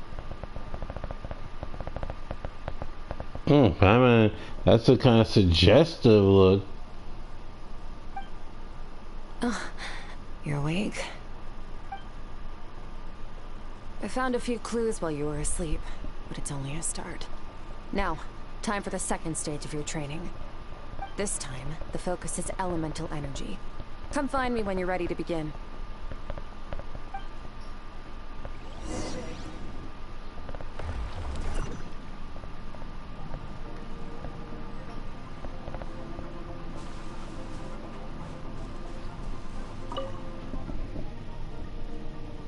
Man, staying in the abyss feels so surreal, don't you think? No day and no night. It's like time hardly exists. If we weren't careful to keep track, it feels like we'd have no idea how long we've even been here. Well, except for the fact that Paimon still gets hungry like clockwork. You go do your training. Paimon's gonna grab a bite.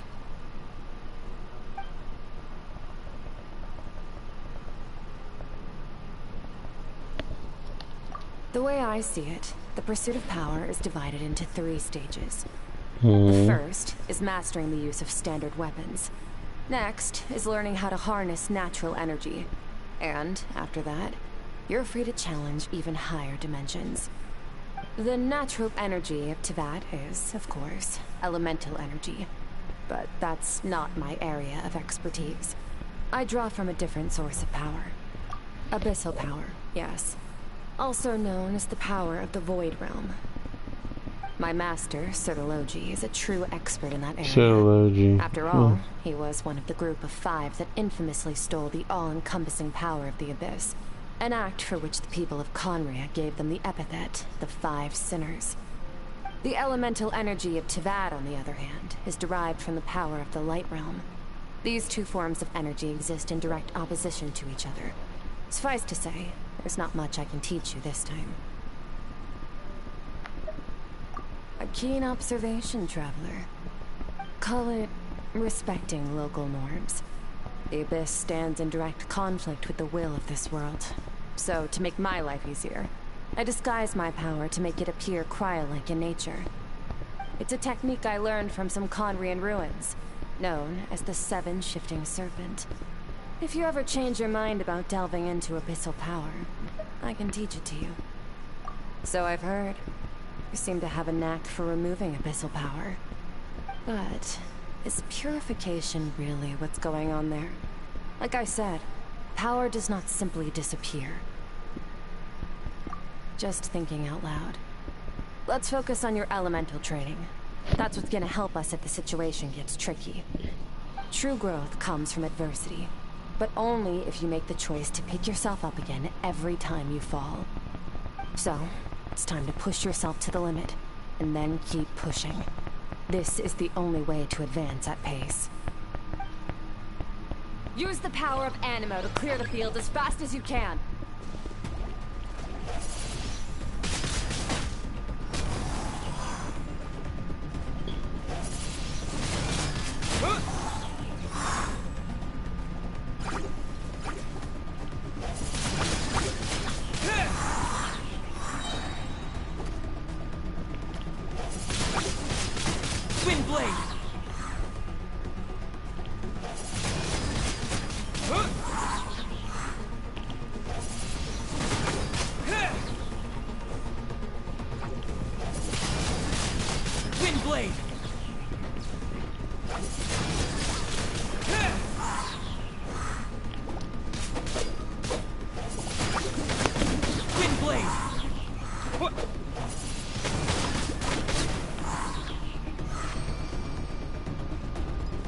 Observe your surroundings. Look for things you can use to tilt the scales of success in your favor.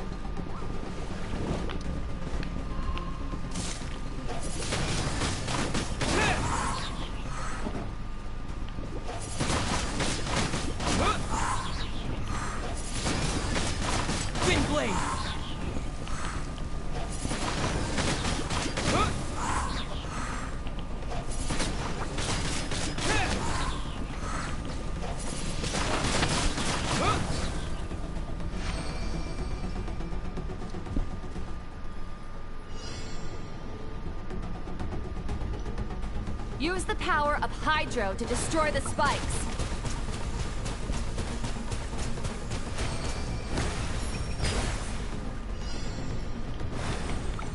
Faster! Don't give them a chance to strike you. You need to be quicker than you were in your dream. You can't afford another injury like that.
You need to understand what makes you special. The ability to wield elemental energy without a vision and switch between the elements at will. Which isn't 100% the aspirations truth. need no approval from the gods. Your power is not bound by the rules of this world. So be bold. Do not be afraid to chart your own path.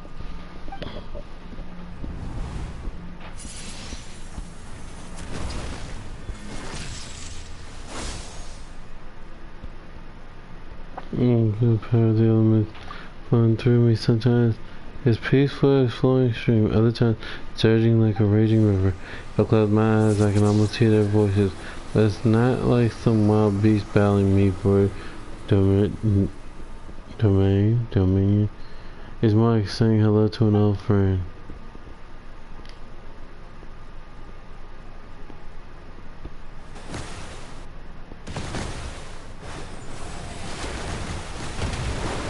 Very good. It seems you've reached a deeper level of connection with the elements. Long enough for you to lose yourself in your training, which is a good sign. Relentless practice with the elements has drained all your strength, but it's also what allowed you to make progress. Get some rest. When you wake up, we'll proceed to the final stage of your training. Okay. If you wish to master the elements at a fundamental level, you must see the entire natural world. Nature in all its places and forms. That is part of what it means to be a traveler. I agree and I don't agree.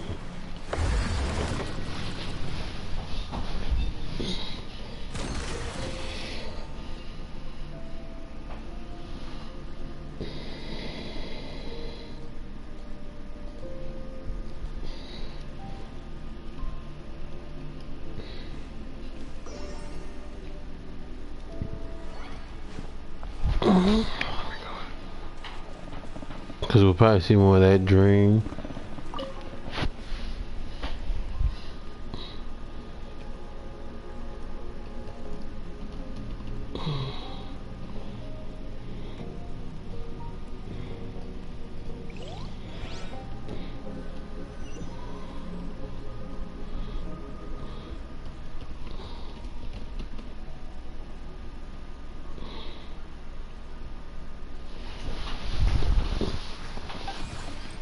It's their teacher.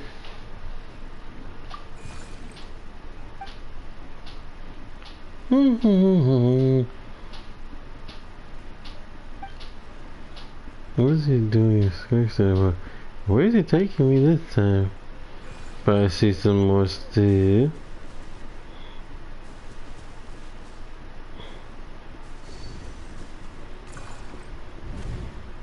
What is the secret to power? Longing, hatred, self-preservation. No, it is fear. The fear of losing those you love. The fear of watching your home burn. Fear of loneliness. Fear of death. Fear is the source of evolution.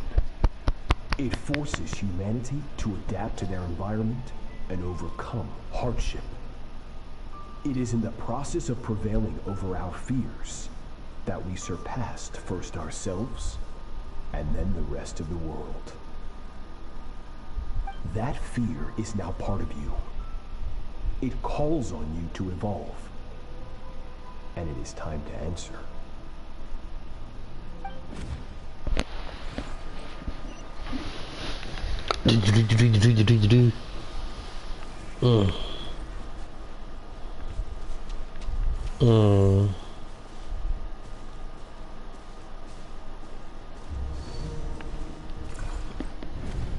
Any minute spent missing home is a minute wasted. Practice your sword work instead. Do not make me tell you twice. But, Master, I can barely lift the sword anymore. If I keep going, I feel like my wrist is going to break. So it has not broken yet.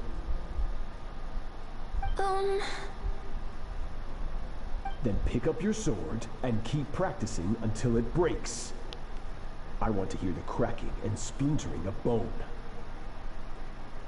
After all, bones can always be reset.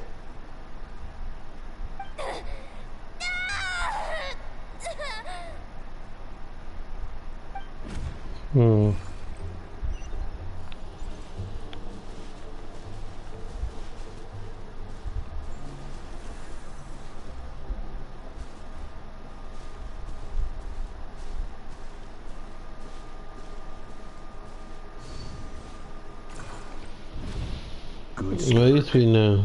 Once again, you survived. How do you feel? Cold and pain. These are signs that you are adapting to the abyss. Each time the flesh is torn and the spirit crushed, each time you claw back from the brink of death, you become stronger. I now understand why these people sought to destroy your homeland. Your potential goes beyond even what I could have anticipated.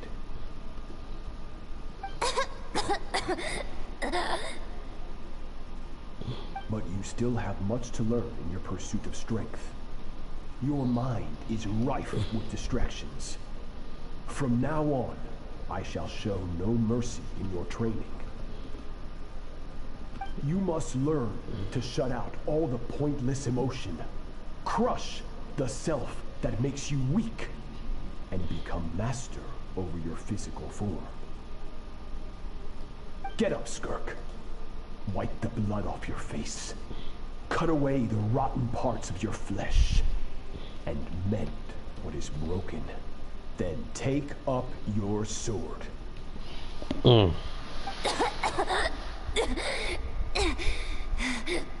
Yes, Master.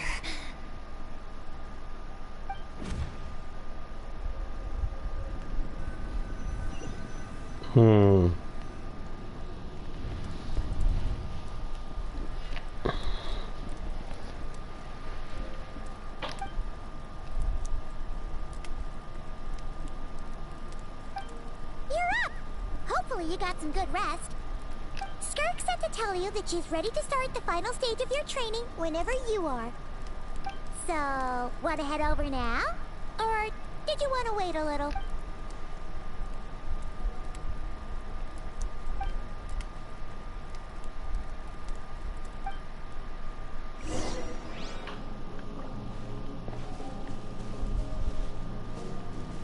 Whatever, yeah. Okay, what did you?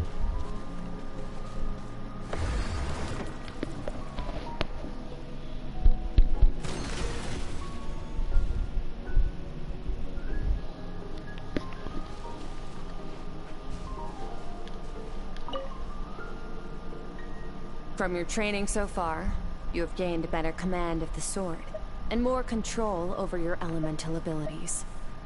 That's only part of it. Experience is the real teacher. Your journey, the friends you have made, the dangers you have faced. These have taught you more than I ever could. Now, it's time to focus on how you react under pressure. You must be able to think rationally, even in unpredictable combat situations. To simulate this, I'm going to attack, and you're going to block. Ready?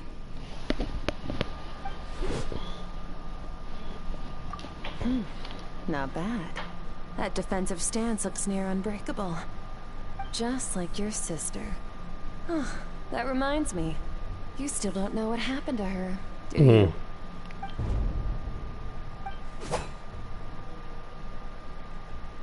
Hey, no fair! That's cheating!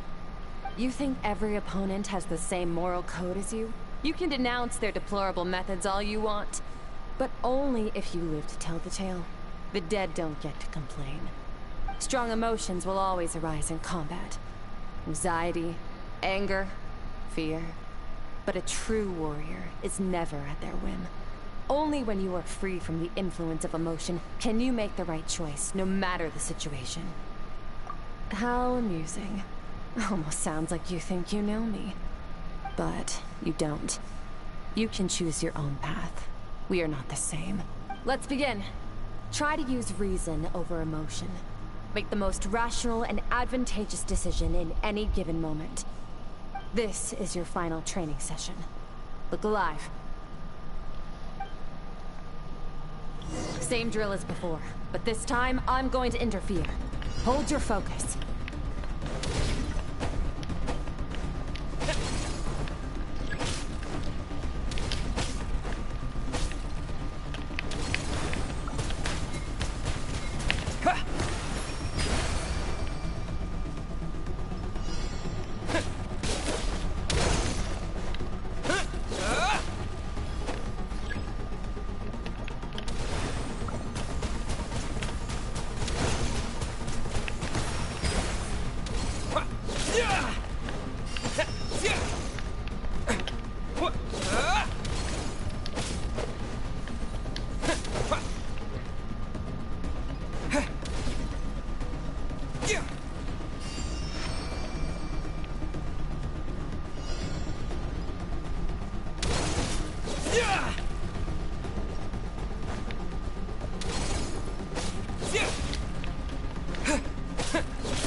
Water jet!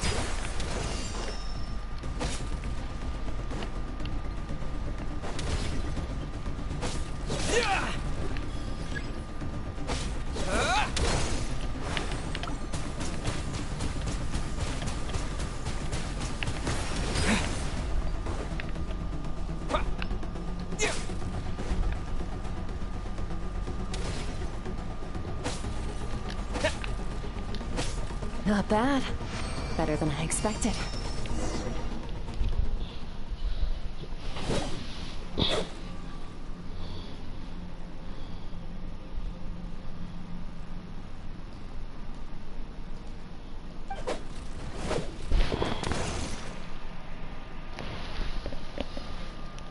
I can just focus all my attention on what my opponent is doing and how I should respond. It's almost like my emotions take a back You're seat. getting the hang of it. The first step to controlling your emotions is controlling your mind.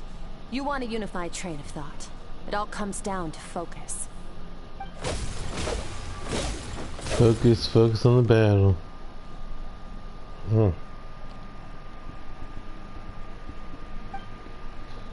It's working. I can choose to tune out anything that isn't relevant to the battle, but I think I'm still pretty far from having full control over my emotions.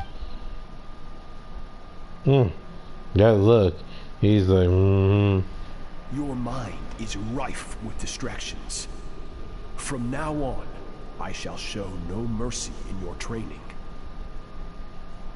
You must learn to shut out all the pointless emotion. Crush the self that makes you weak, and become master over your physical form.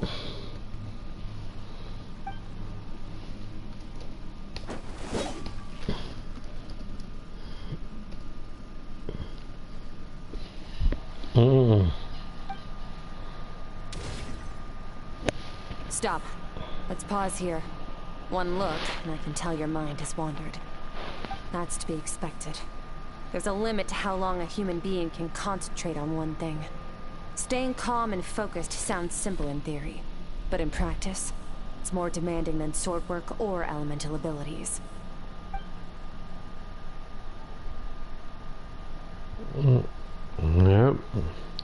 Now I can understand that big time, how that works.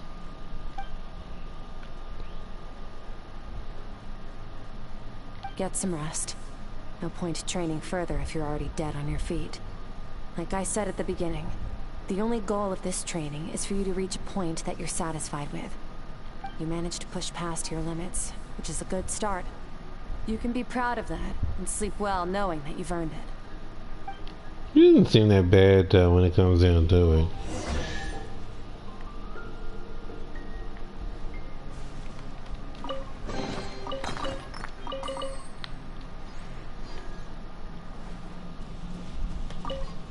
Warriors will train day and night to perfect their skills. But when the battle comes, their fate may be decided in a matter of minutes. One mistake, one moment of hesitation. And just like that, all their blood, sweat, and tears were for nothing. You need to push yourself to perfection, or you might not even live to regret it.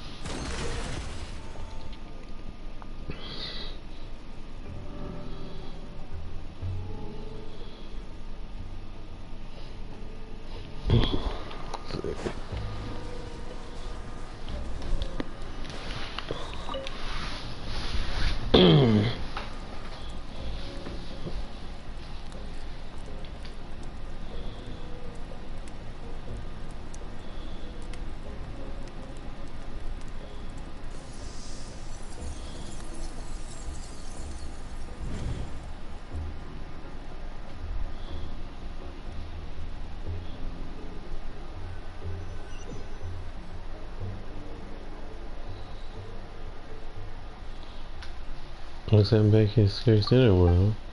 I don't see strange creatures time, but I think I can navigate this space on my own now, even if I had to hear to guide me. I don't know how to leave, so I'm thinking until I wake up. Can't hurt to take a look around while I wait.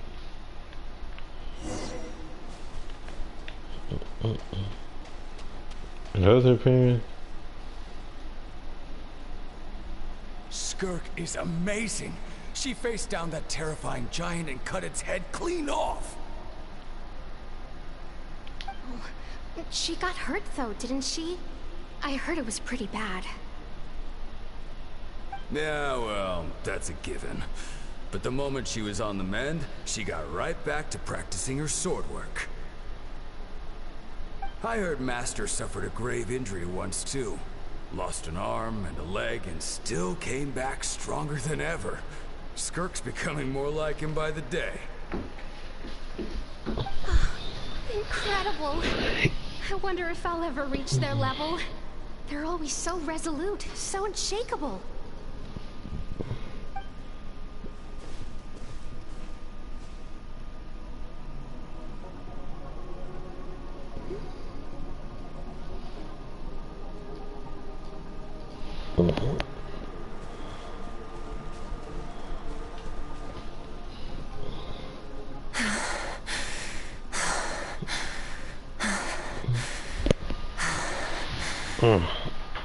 Pathetic. You're not even trying. You're so much weaker than you think. Skirk, have you become a positive light in this world?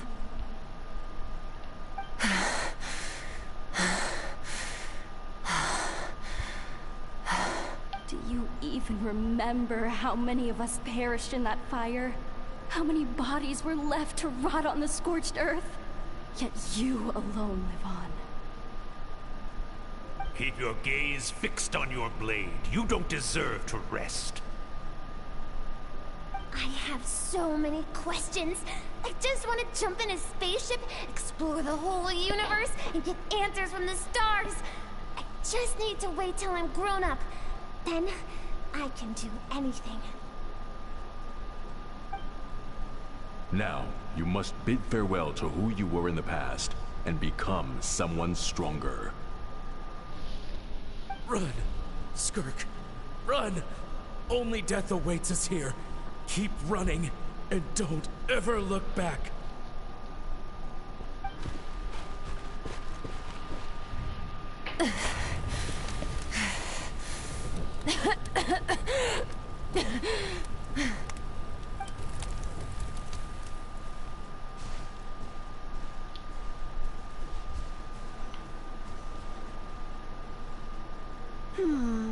Let's see here. First things first, you need a new identity. Going around telling people you're from somewhere beyond the stars won't do, now will it? How about saying you hail from beneath the earth instead? As the Conrian saying goes, venturing out into the universe and down into the abyss are the same in that both are braving the dark unknown. Well, I'm a visitor on this planet, so I'll follow the rules.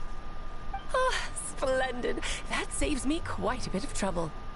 Let me offer you a piece of advice in return, although it might not be what you want to hear. I know the pursuit of strength is important to you, but taking a moment for yourself every once in a while is never a bad idea.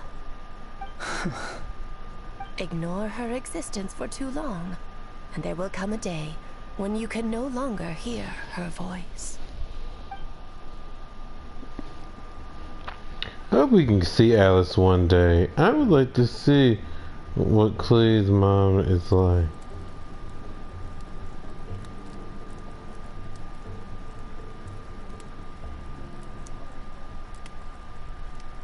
Huh? Okay. Grilled meat. You're awake!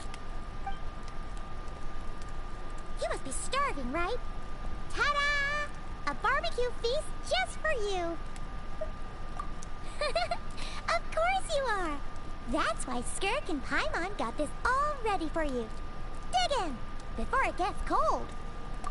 Ah, well, if you're around someone long enough, it's bound to happen. Plus, Skirk can cook. So, Paimon decided she can forget the whole Ice Queen thing. Paimon's not one to hold a grudge. Especially when food is involved. Here's an idea. Let's save the chit-chat until after the meal.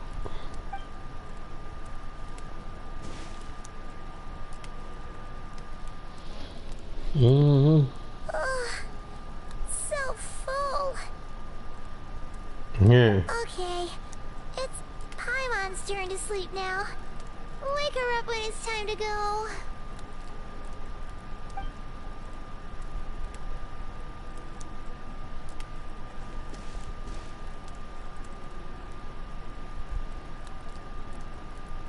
I have good news. Mm-hmm. First, your training is complete. You have what it takes to wield immense power. Now it's just a matter of putting it into practice. Continue to learn from your journey and hone your skills against formidable opponents. Second, I've located the culprit we've been searching for. Next, you just need to retrieve the missing part of your soul, and our business will be concluded. When Ajax trained with me, he once told me he was bursting with questions. So I allowed him to ask me 3 of them before he left. You and I may never meet again, Traveler. So if there's anything you want to ask me, now's your opportunity. Just like Ajax, I'll answer 3 of your questions.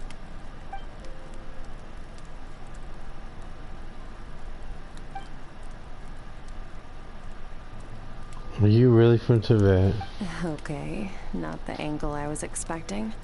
What makes you ask that? I'm sorry I didn't tell you earlier, but while we were dreaming, I think I saw your memories. This is the first time I've seen Skirk break her composure. I guess this really took her by surprise. I knew that was a possible side effect. Closed off my mind to you for that exact reason. Even with the dream mirroring, you should have seen nothing but endless darkness. So Skirk didn't share those words with me on purpose. In fact, she tried her best to keep them from me. Wait, speaking of endless darkness, my first time there, that was all I saw until that strange creature appeared. Whatever. Must have been a flaw in my execution. I shouldn't be too surprised. Due to some recent circumstances, my self-control has been lacking as of late.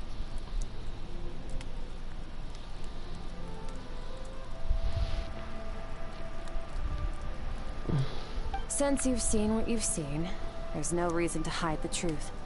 All I ask is that you keep it a secret. No, I'm not from Teyvat. I'm from a different planet. And there was a time when I journeyed through the stars. A lot like you in some ways. No, we're different in that respect. You're influencing the fate of this world. But me, I'm just passing through. Several hundred years ago, my master, Sertologi, opened the border between worlds and sent me here.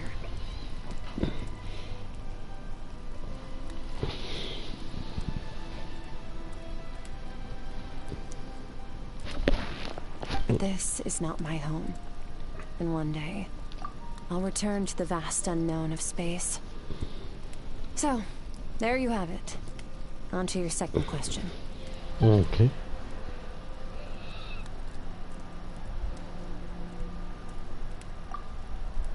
To become stronger.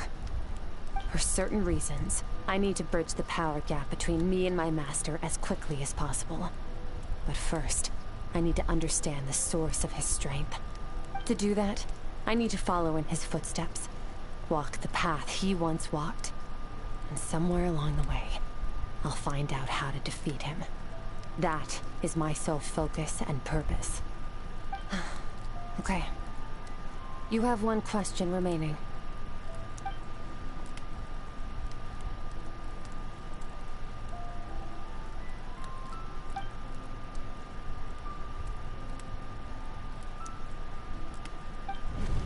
You make it sound so easy. Ever since the incident I experienced there, I've never stopped searching for Master Skirk and that unknown abyss.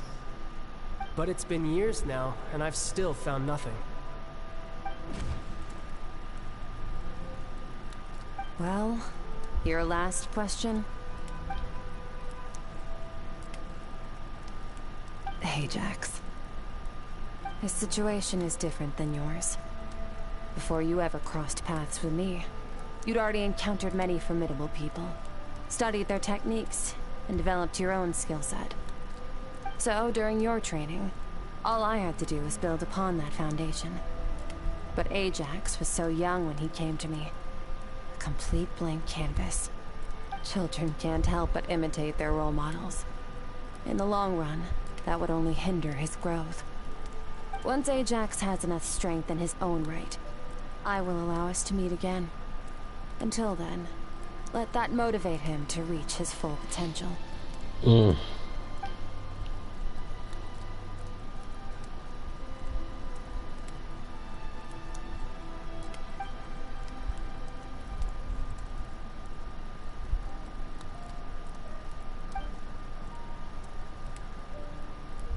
Also, I'm like reading in my mind.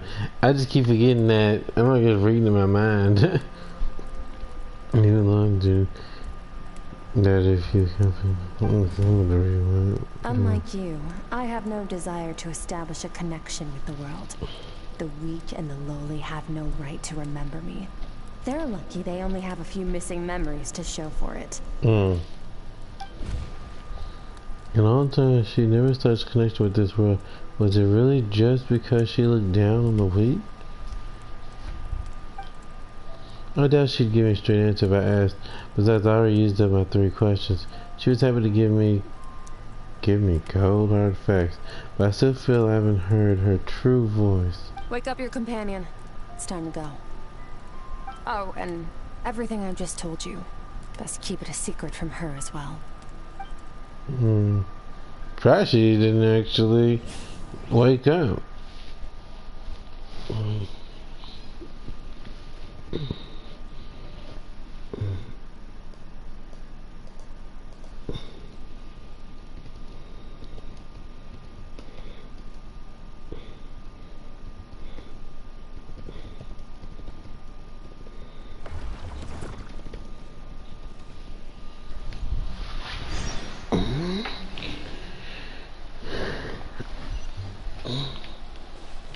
Where are we right now?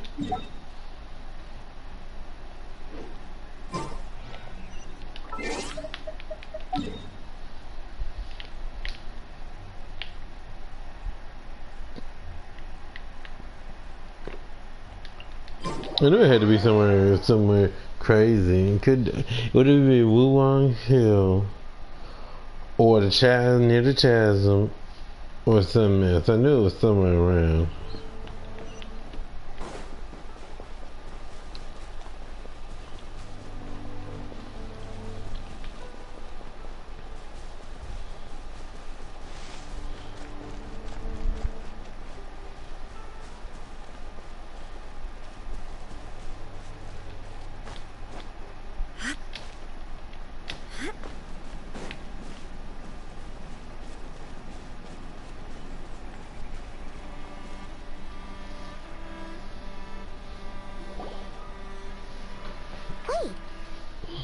That's near the chasm, right? Yes. If we enter from here, we'll be able to reach that place from your dream. You have some experience with abyssal domains by now, but still, this is someone else's territory. Best to proceed with caution. Don't worry. Paimon's an expert at hiding behind other people for safety. Oh, but, that means you need to stay safe, traveler. All right. Remember your training. Time to put it to use.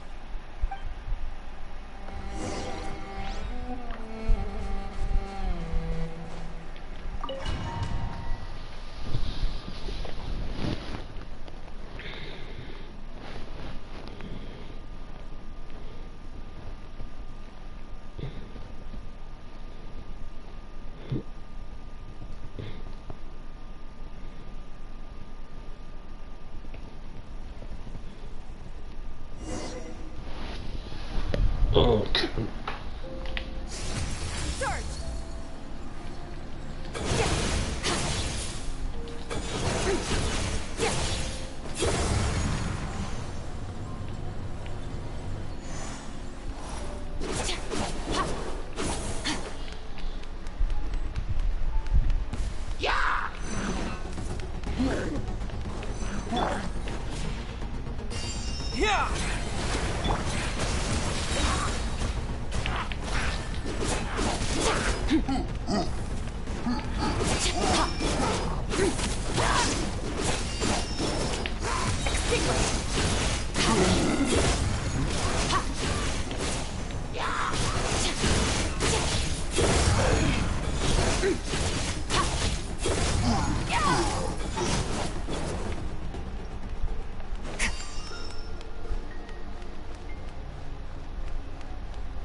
Behind you.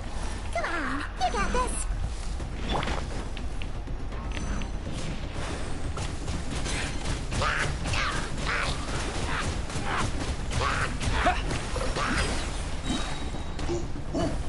Wipe out!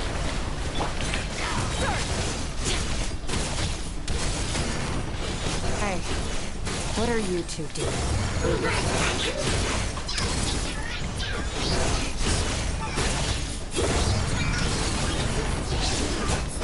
Dusty. Abandoned house. Let's press on.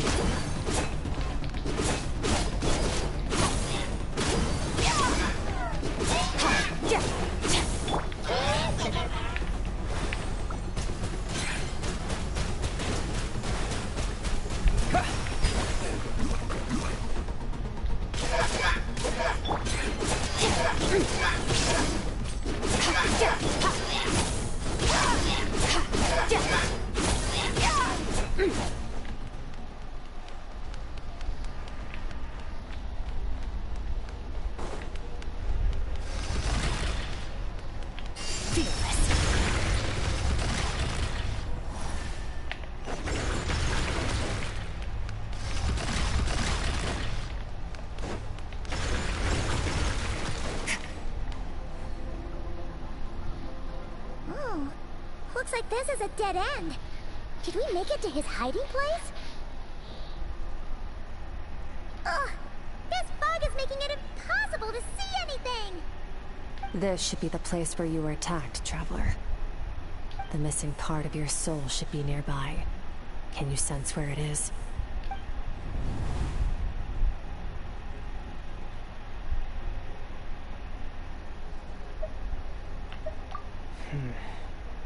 Our opponent must have covered his tracks just in case.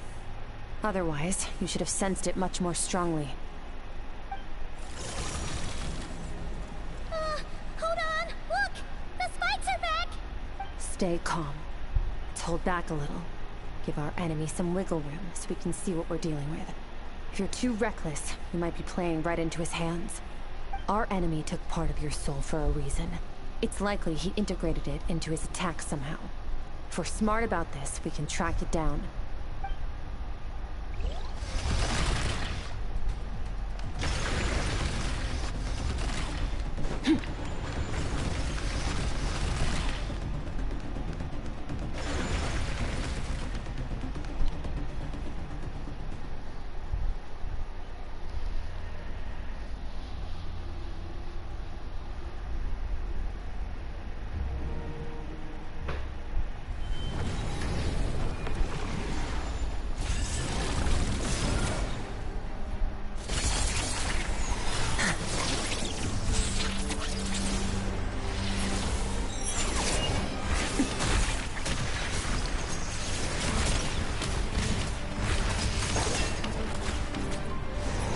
From the start, the attacks have been focused on me. Trying to break through my defenses? I see.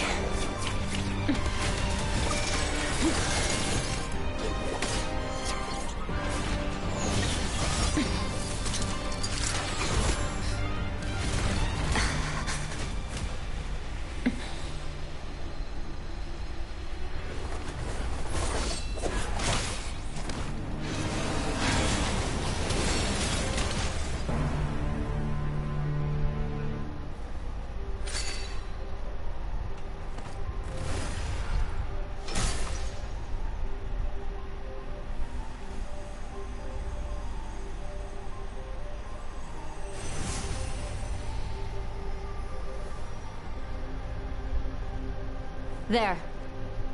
I got it back. Thank you. Traveler! Skirk! What happened? It looked like Skirk just got... In the Gwali Plains, you asked me why this enemy chose you as his target. Now, the answer is clear. It's not just the fact that your strength is impressive. It's also because of your ability to, as you put it, purify abyssal power. Whatever that actually means. The fact is, that ability allowed him to do something that should have been completely impossible. Namely, break through my defenses and steal my power. No, he couldn't have known I'd come to his domain. He only stole your soul fragment because he knew the value of its power. I doubt he expected it to come in handy so soon. Call it fate, if you want. I believe that's the term they use in this world for arbitrary coincidences like this. In any case, it works to our advantage. Once I realized what he was using that power for, it gave me the chance to get back what you lost. I'll cope. Well, done gorging? Good. Time to answer some questions. How did you get the power of the all-devouring narwhal? The all-devouring narwhal? Oh, of course! Paimon knew that spike thing looked familiar. It looks just like that narwhal's horn! I highly doubt you acquired that power through your own strength. Tell me I'm wrong. You're desperate enough to scour the land for god remains and whatever vestiges of power you can find. That alone proves you wouldn't be able to defeat a creature like that. Which leaves one possibility. You know my master, the Foul, Sortologi. The Foul? Who dares call him Foul?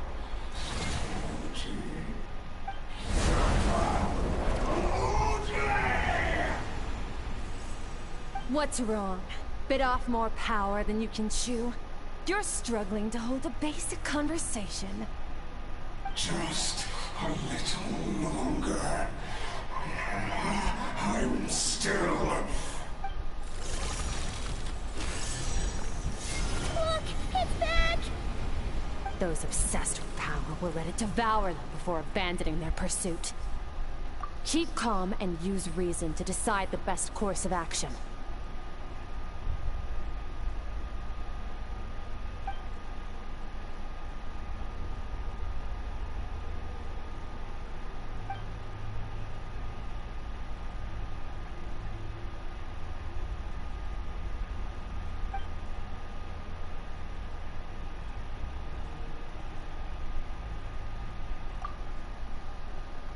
Wise decision. Final victory doesn't always come after a single battle. You've got your soul fragment back, so we both got what we came for. Let the enemy draw breath while he can. It won't be for long. Get us out of here, Traveler. You'll need to lead the way this time.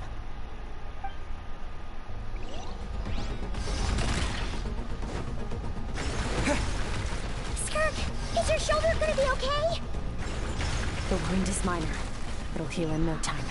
You should focus on getting out of here alive instead. Uh-oh! Falling spikes! Run!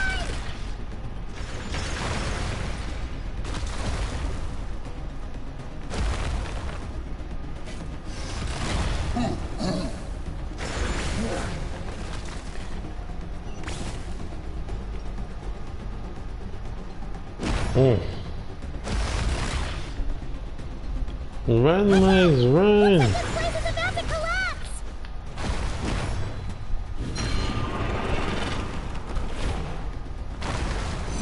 Run, legs, run! Power has something to do with the all-devouring narwhal. Did you know that all along, Skirk? I had my suspicions. That's why I decided to investigate in the first place. But suspicions only get you Okay, he's so far. good dog. I needed to verify it from a... But I'm not about to get hit by spikes. So I had to get up out of there. Sure, I had to bounce. Sure.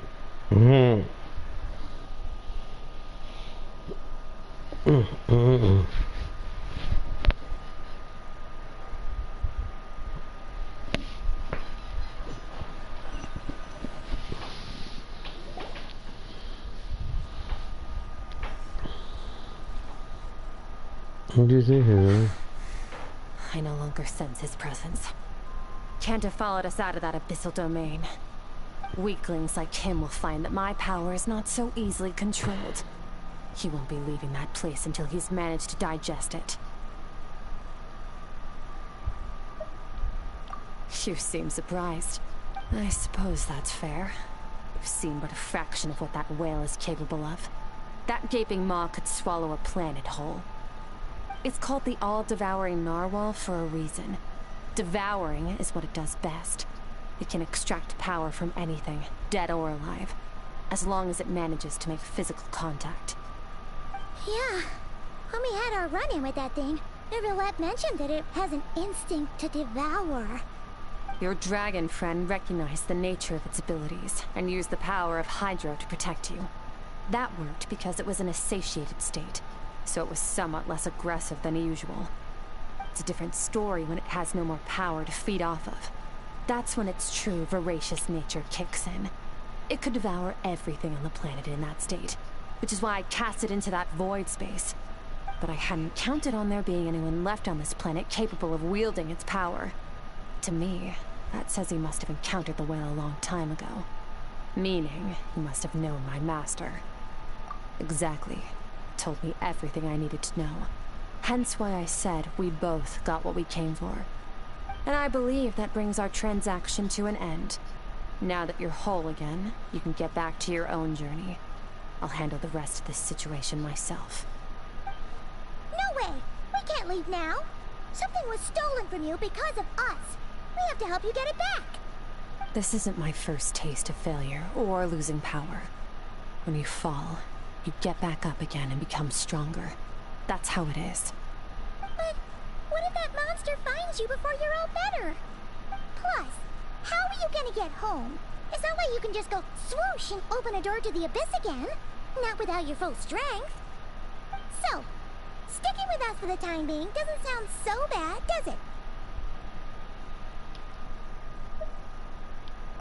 it? Fair enough. Then take this. What is it? A bag of Mora. Nothing in this world is free. I know that much. I'll leave the planning to you. Hurry up and decide where to go. We shouldn't linger. We should take Skirk somewhere she can rest. But where?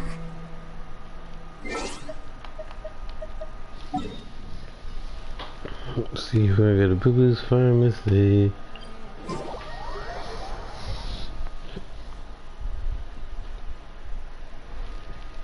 I should talk to her. I didn't even think to. But it's okay.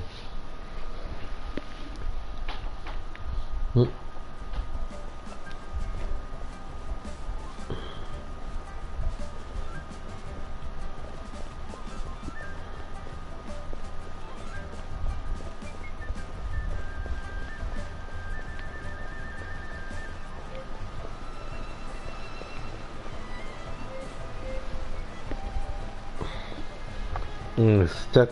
Because usually that would disappear, but it's okay.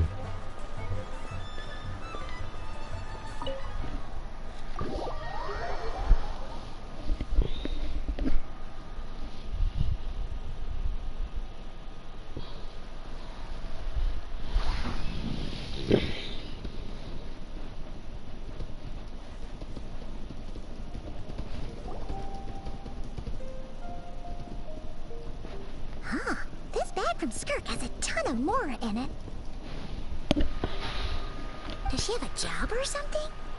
Wait, no. After what we saw at Wamin Restaurant, that seems impossible. Can you imagine?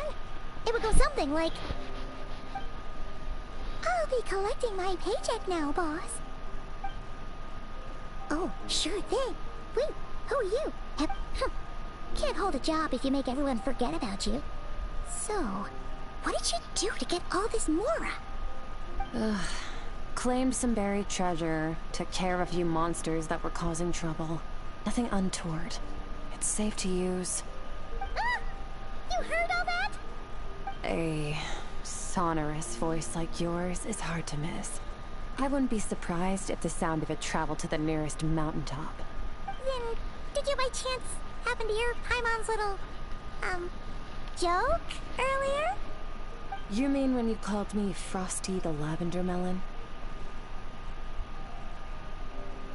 No, sorry. Paimon totally misspoke just now. She didn't say that at all. It was, a Paimon lookalike. Yeah, she's a piece of work, that one. Always impersonating Paimon and giving people weird nicknames. Okay, fine. The truth is, Paimon didn't like you all that much at the start. But things are different now. You helped a traveler in a big way, so... What do you say? Friends? Ugh.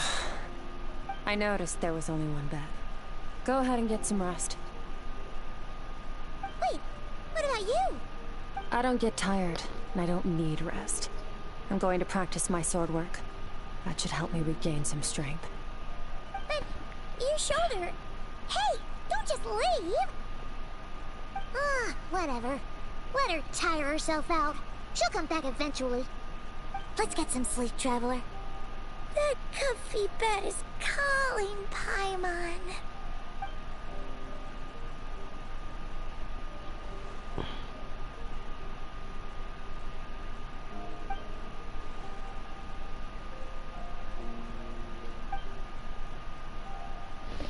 She's right, what I'm gonna do.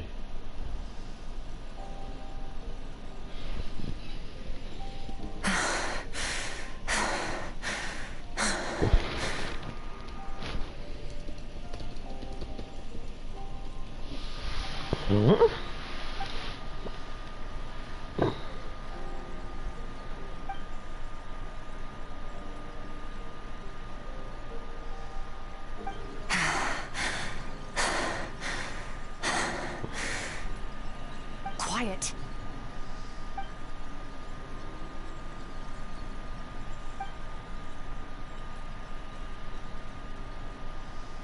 Do you even remember how many of us perished in that fire? How many bodies were left to rot on the scorched earth? Yet you alone live on. Keep your gaze fixed on your blade. You don't deserve to rest. Run, Skirk. Run! Only death awaits us here. Keep running, and don't ever look back. Yeah, she kind of makes you think of Shinha a little bit.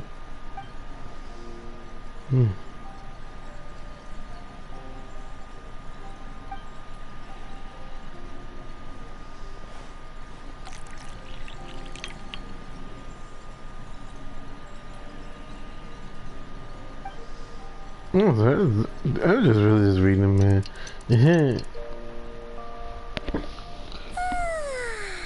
Getting an early night's sleep is the best. That bed was so comfy. Wait, Skirk? Have you been sitting out here the whole night? The bed's all yours if you want it.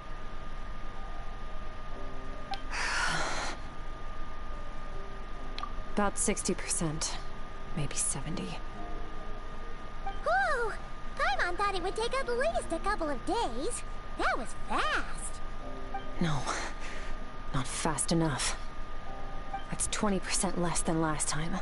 Same training regimen, same intensity.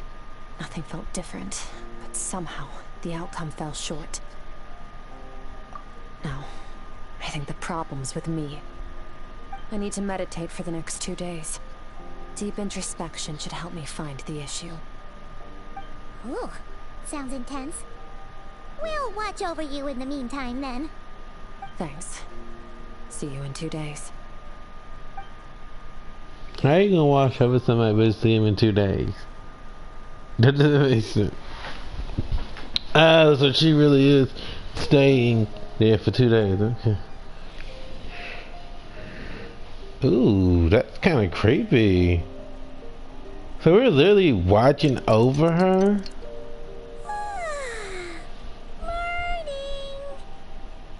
Skirk is still meditating, huh? It's been 2 days already. Shouldn't she be awake by now?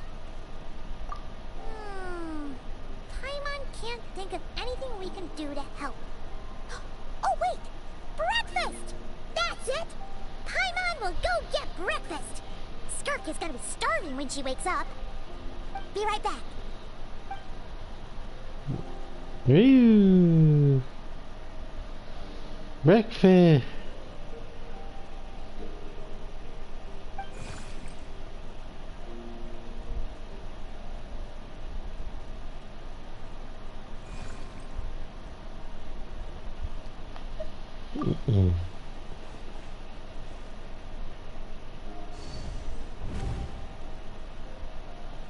I guess it's letting us see what's going on in her mind. I'm guessing. At least that's what I'm guessing anyway.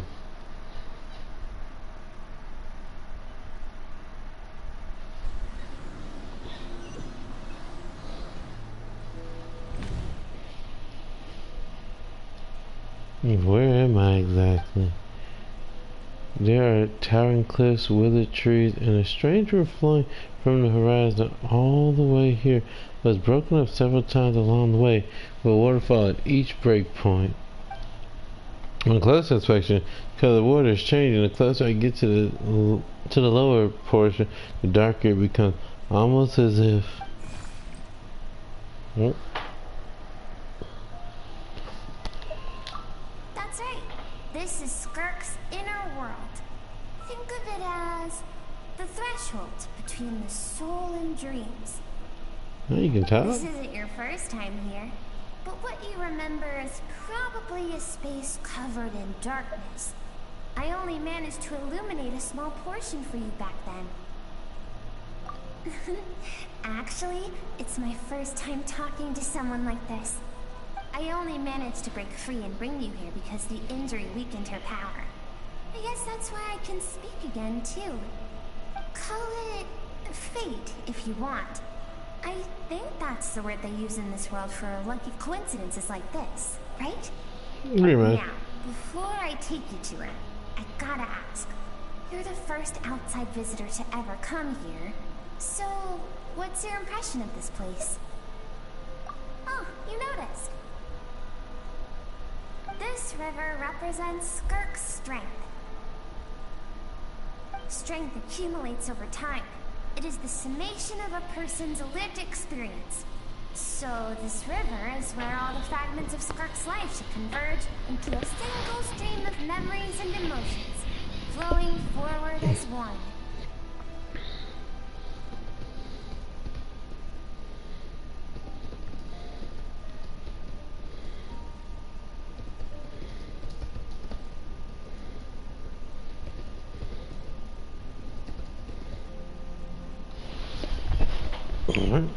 But, as you can see, this river has been severed numerous times.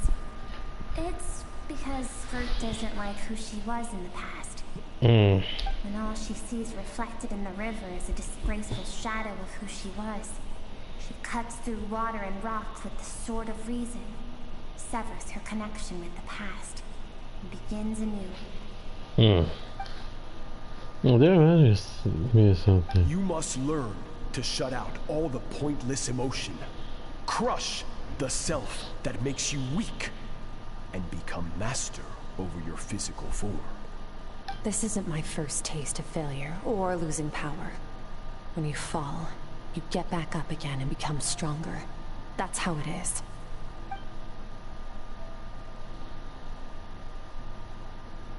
So it's been a constant process of banning, refuting, and erasing her past, so I suppose that's the secret to her strength. But sister said they didn't think about what has she been through? Why does it have to be this way? The answer to one mystery invites another question, I see. Let's follow the river upstream. There among the cliffs, among the memories etched into her heart, lies the truth of it all. Soon, you'll understand everything. Sure.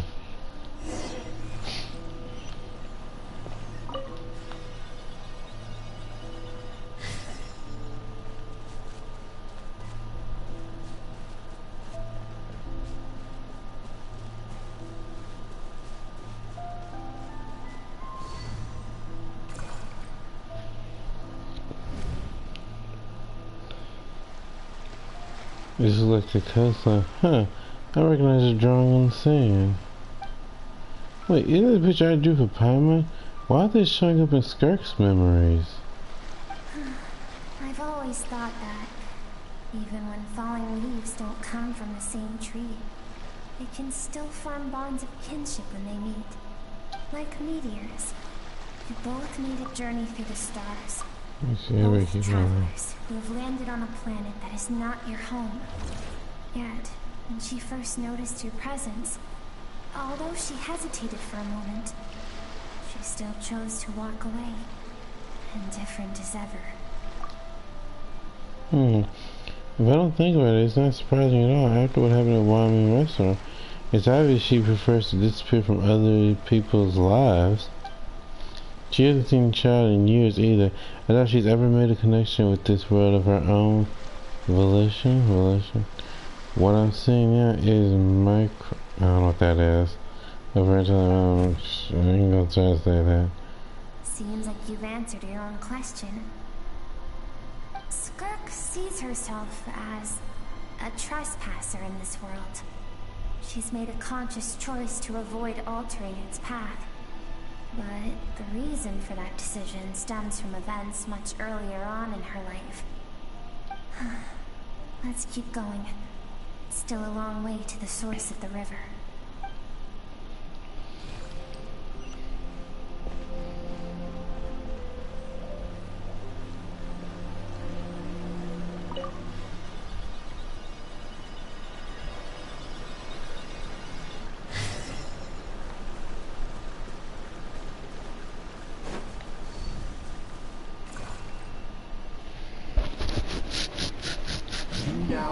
What it takes to wield immense power. From this day forth, I shall teach you no more. No one can become a worthy warrior through imitation alone. I have given you fangs and claws. Now, you must learn to hunt. You wish me to travel the world beyond on my own, Master? Indeed. Make new friends. Embark on your own journey. And piece together a new future from the shattered remnants of your past. We will still have contact through the abyss. But know this. One day, I will take the life you worked so hard to rebuild and reduce it to ashes. Just like the fire that haunts your mind.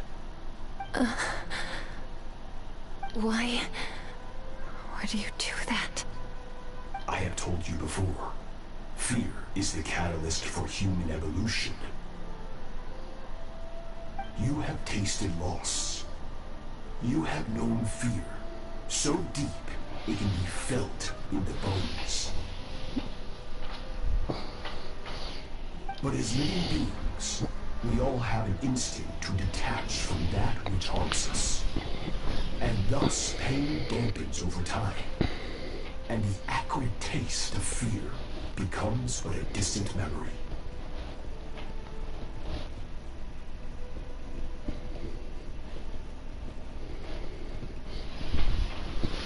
Yet now, I have bestowed upon you the gift of fear eternal. It will drown you in the nightmare of your childhood. Or it shall drive you to defeat me, whatever the cost. In other words, double-edged sword, fear Skirk was familiar. Right, I saw the same figure during the battle against the all-devouring narwhal. That is what Skirk's master, the foul Sertologi, looked like at one point in time. Of course, as a higher being, physical form is a triviality to him.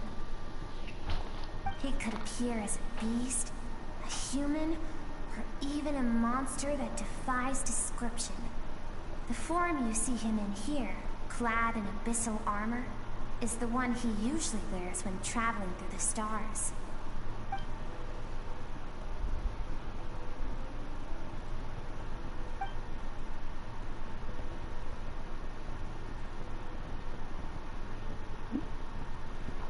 So he told her, put down roots here while at the same time turning to destroy what she managed to create.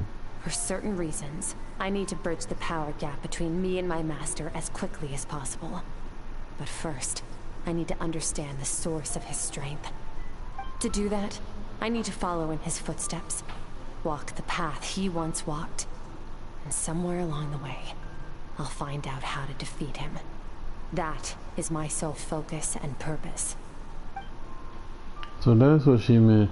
I still understand why Sertologi would do that. From what he said, I didn't pick up on a conflict between them. I'll let you in on a little secret. The real Sertologi is terrifying. The scope of his power is impossible to understand until you experience it firsthand. It is absolute. The power. Why does this thing look like look like one of those little chickens from cartoons and stuff? Shall we keep going? Let's see. We're about halfway there.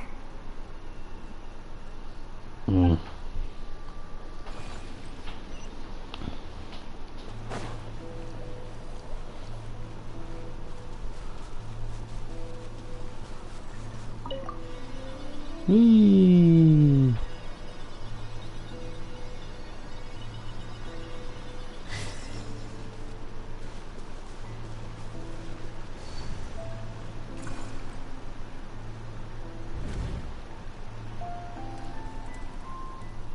This is Skirk when she was a kid. We've made it quite a ways already. This is Skirk, when she first began training under Sertologi. I have set your broken wrist. Tomorrow, you're to train twice as hard. No tears this time. Good. Attempting to garner sympathy through tears is a habit of the weak. A pitiful, useless ploy. Can I ask a question, Master? Why did you save me? I keep thinking, maybe it would be better if I had died. I wouldn't be haunted by that fire all the time. I wouldn't have to go on like this. I saved you because I have a plan for you. It has been too long since I fought a battle that demanded my full strength, and I hunger for it. Every so-called genius and prodigy I have faced has crumbled like sand underfoot. Before me, even fate bends the knee. So, I will teach you everything I know. Train you by whatever means necessary, in the hope that one day, you might surprise me. But I don't want to draw my sword against you, Master. What you want matters little. Among the boundless sea of stars, the cries of the weak are but faint murmurs that disappear into the void. You of all people know that well. Yes, Master. From that day forward, all she knew was grueling training, emptiness, and fatigue. After some time, her talent bloomed, and she gained control over her emotions, like her master. How should I put it? It was not that human emotion disappeared from her heart, but that reason came to dictate all she was allowed to feel. I suppose it was at this point that she became the Skirk you know today.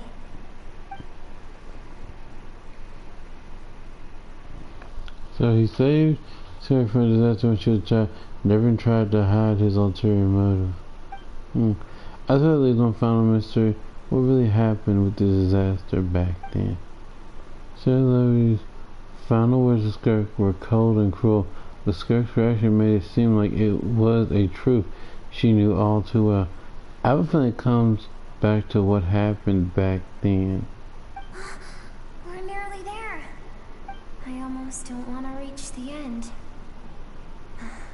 Well, shall we? This...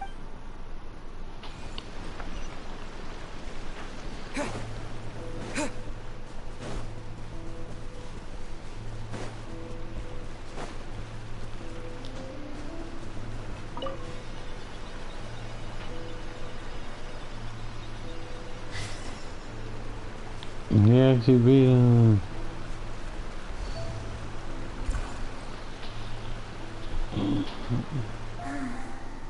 These are Skirk's happiest memories. What a simple and carefree time it was. Wisps of clouds dotted the sky. The sun bathed everything in golden light. And when song filled the air, not even the shyest of flowers could resist swaying along. This is Skirk's homeland. She was so curious about everything as a child, always skipping school to go exploring instead. There was so much to discover.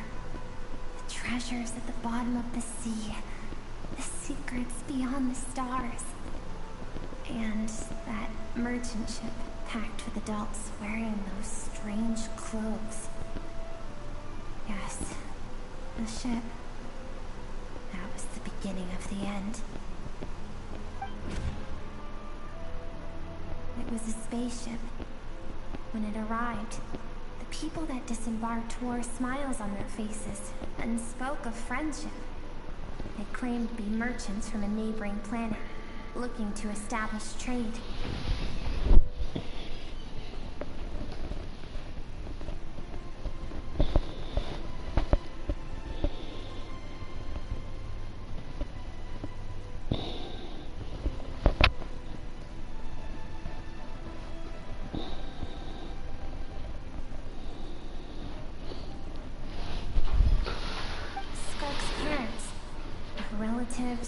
Her neighbors, everyone welcomed the newcomers with open arms and allowed them to explore the planet.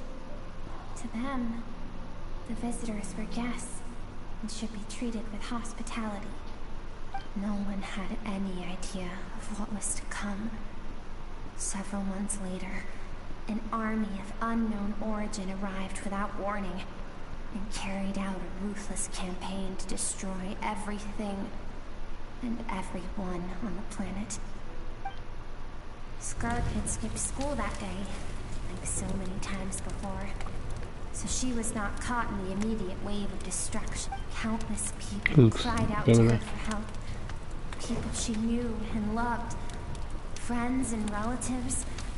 The little girl who lived next door. The shop owner with the bad leg. The bad-tempered teacher she had made fun of just that morning.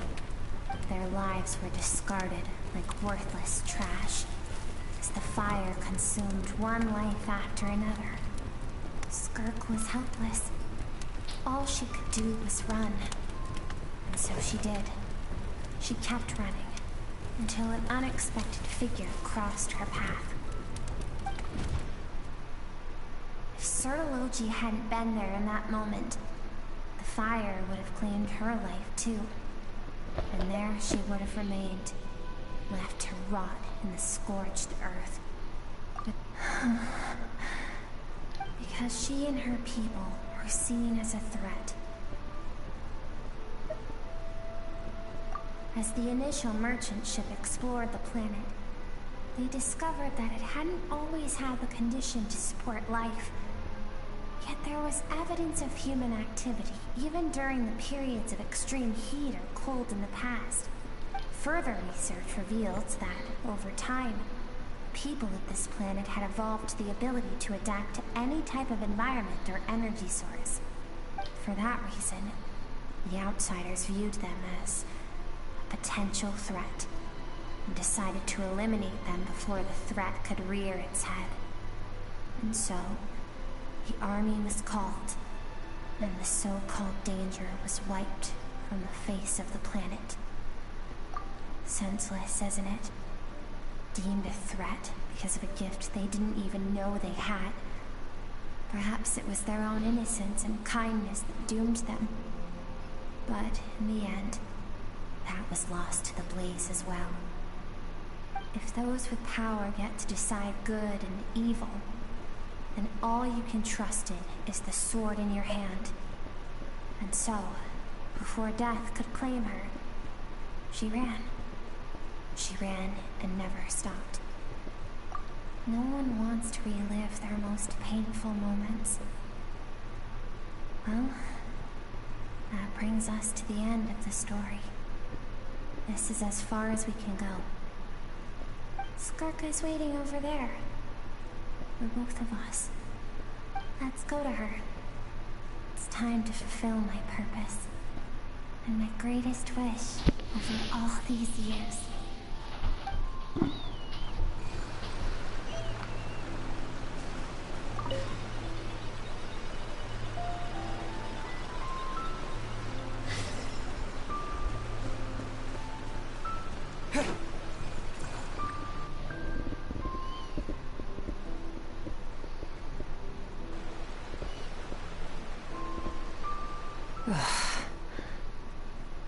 So all this, just so you could bring him here. I have things to say to you. Well, to me. I want someone to witness our reconciliation, even if it takes an argument to get there. And he's the best choice in this moment. Her suppressed emotional self. The version of herself she keeps locked in the recesses of her mind, stifled by reason. All those rejected impulses, those discarded aspects of your past selves, they are a part of me now. I am who you used to be. Someone you have refused to face for too long. So, I came to face you instead. You're wrong. I've faced you all along. And that's exactly why I keep you locked here. Your existence makes me weak. Moments of joy and longing are when we are most vulnerable. Don't forget, it was a penchant for goodness over reason that doomed our homeland in the first place. The vastness of the universe renders everything insignificant. Our feelings most of all. Even so, learning from the mistakes of the past doesn't have to mean erasing everything. Strip yourself of your so-called weaknesses, emotions like kindness and empathy, and what makes you any different from the ruthless soldiers who slaughtered our people? The difference is that I'm doing what is right, what is necessary. But see, they could have been doing the same thing. I'm not saying that right, but I allow you to exist, but with limited freedom. That is the greatest kindness I can offer. I have shouldered everything you couldn't carry. I rose above the numbness and emptiness, and it was cold, unfeeling reason that brought me this far. It made me who I am. It made me strong. That is the problem. I want to shoulder those things together. On the grand scale of the entire universe, maybe our feelings are vanishingly small, but why should that mean they don't matter? Emotion gives warmth to the cold expanse of space. It gives meaning to the world around us. Think back to those nights of gazing at the stars, those afternoons of exploring the unknown. Think back and let them grant you peace. A brief respite from the pressure you put on yourself. That isn't what we need. Exactly what we need. Aren't you curious about why recovering your strength has taken longer than normal this time? Finally, get to the important part. That is the only answer I came here to find. Then look around. Look at your inner world. You cast aside your dreams and curiosity, and in doing so, you lost your original motivation. You severed all connection to who you used to be, so you can no longer draw strength from your past. Now, the only things driving you forward are fear and survivor's guilt. But these cannot take you far enough. And so, this river, source of your strength, grows more polluted by the day. And you think that means I should seek help from a weak little thing like you? Your emotional stuff isn't weak. The fact that she transcended time and broke free from her constraints to come and face you, that proves it. Thank you for saying that. I knew bringing you here would be the right choice. To be honest, I'm not here to argue with you. This isn't about who's right or wrong.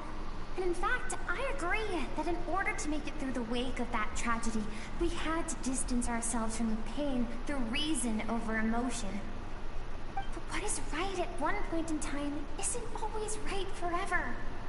I know you will never forget that fire. I know the fact that you were the sole survivor fills you with guilt. And I know that among the voices that haunt you, mine is there too. Because deep down, you know that you didn't turn out to be the person you wanted to be. All those unfulfilled hopes are like knives to the heart. And I don't want you to hurt anymore. So even if you can't accept me, I hope, at least, that you can let go. I keep thinking, maybe it would be better if I had died. I wouldn't be haunted by that fire all the time. I wouldn't have to go on like this.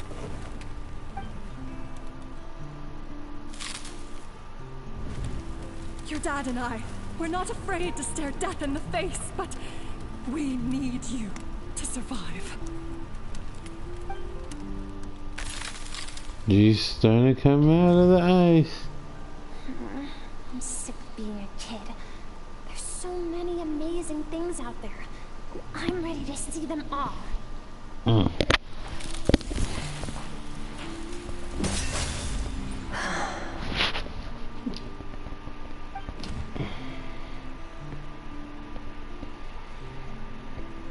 I remember. There was a song Mom and Dad always sang when we went out to fetch water. Dancing water. Sand along your path is begging for your song and movement. Will you carry this burden with you on your journey? I am not the dancing water, and you are not the burdensome sand. But if this is your wish, then I will carry you with me until the end. Thank you. I should be thanking you.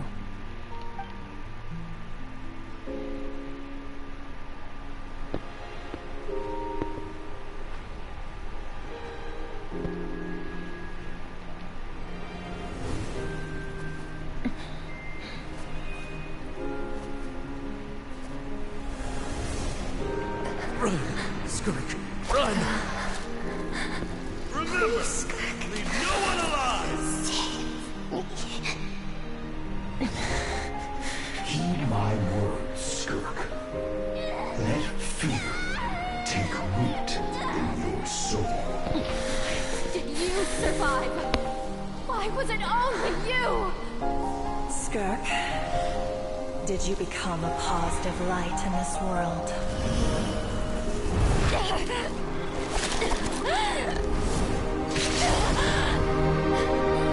Yep, there you go, girl. Break free. Hey, this doesn't have to be the end.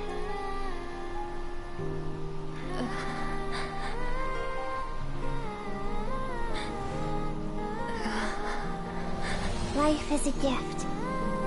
Don't let darkness claim it.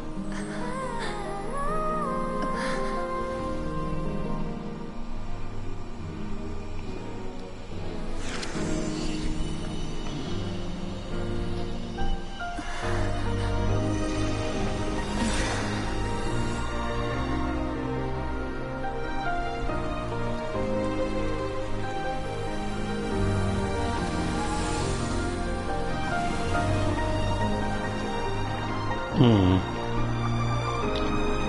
things in Genshin always get me, because it's such a beautiful thing. I'm not saying she's gonna be completely different, but, you know, at least she can let herself feel again. And that's pretty big of a thing.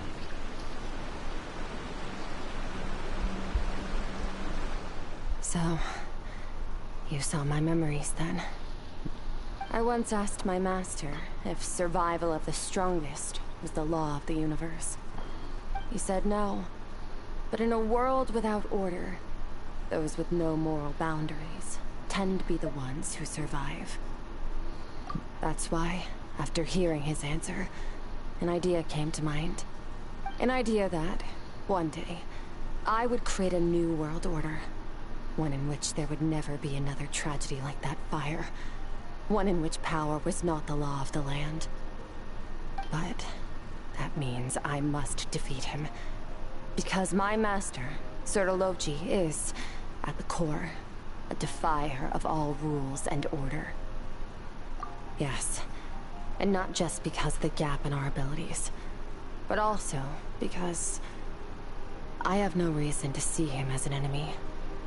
Although his decision to train me was not made out of kindness, he did everything a master should. He saved my life, taught me the sword and the principles of strength.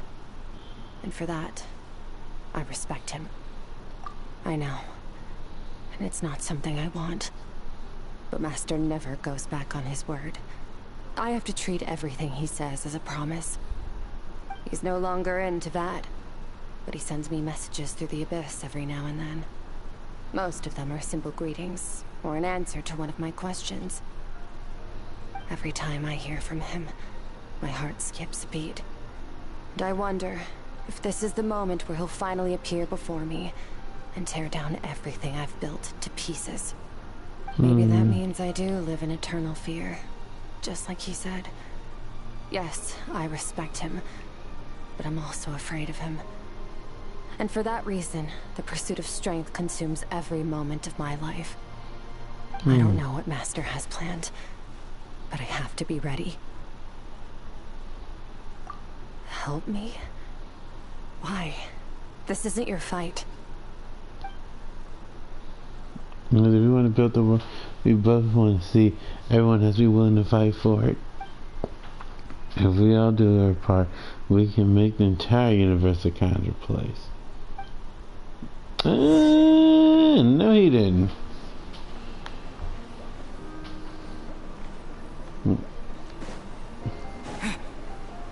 Can I actually? Is it? Tell me out here right over there.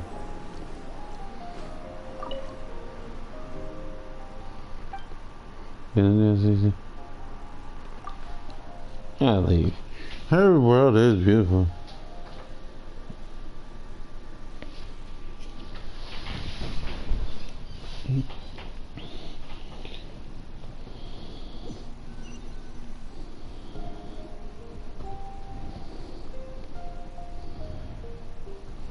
Oh, you're finally awake!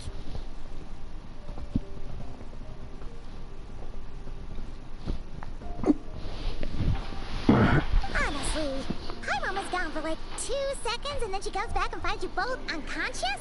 Oh, you scared Paimon half to death. You're both okay, right? What does it look like?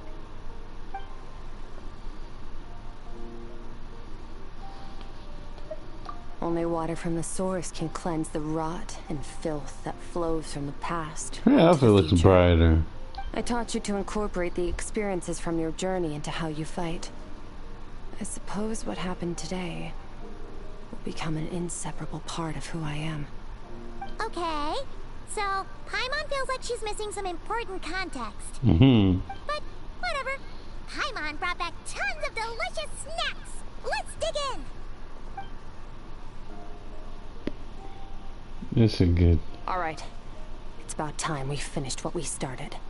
We're gonna deal with this thief for good, right?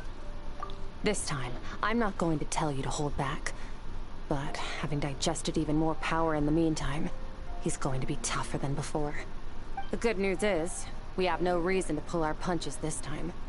So, Let's go. Same place as last time.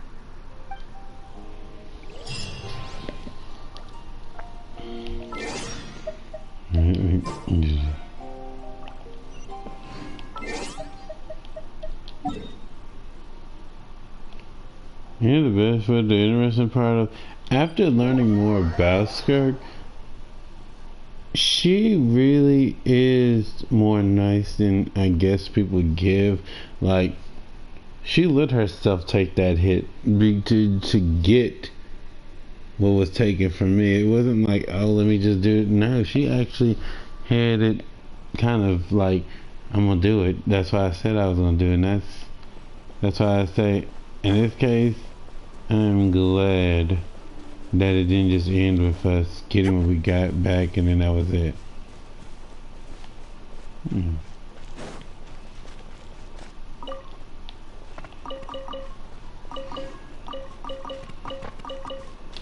Okay, good. Okay.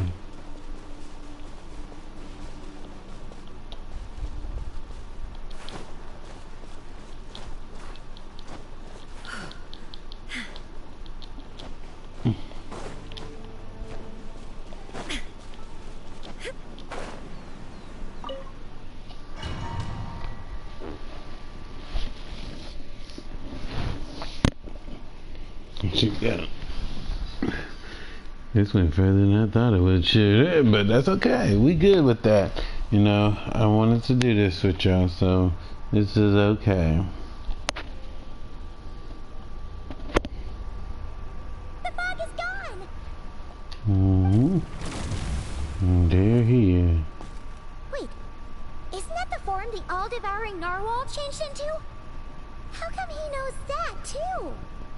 Really? So, you're telling Paimon that giant whale and this guy can both turn into the fowl? How does that work? It's a subconscious instinct. Any intelligent being who longs for his level of strength is bound to mimic his appearance. It's a natural response after encountering someone as powerful as Master. To them, he represents ultimate power. We know the person before us has encountered Master, and we know he stole a portion of my power. So it's not surprising that he would assume this form. Okay. Oh, the closer Paimon looks, the more intimidating it gets. Nervalette isn't here this time, so it's up to us. He won't have the nerve to steal again after we're done with him. Let's teach this guy a lesson. Which means Skirk and me.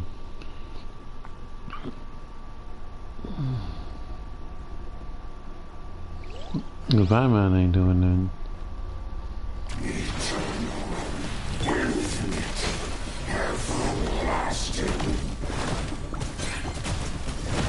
Water jet! Bombs away! Never star goes out! Annihilate!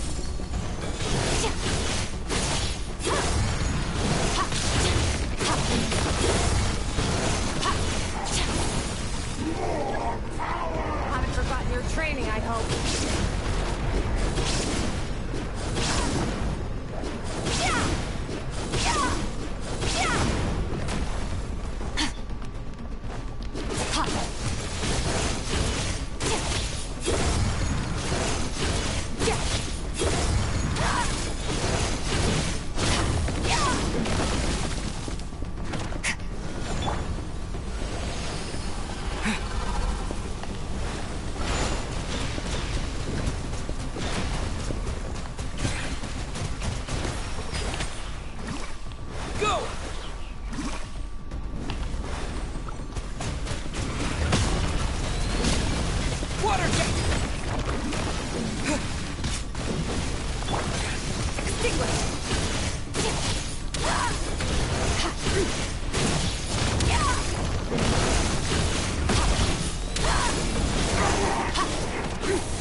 Haven't had enough of my power.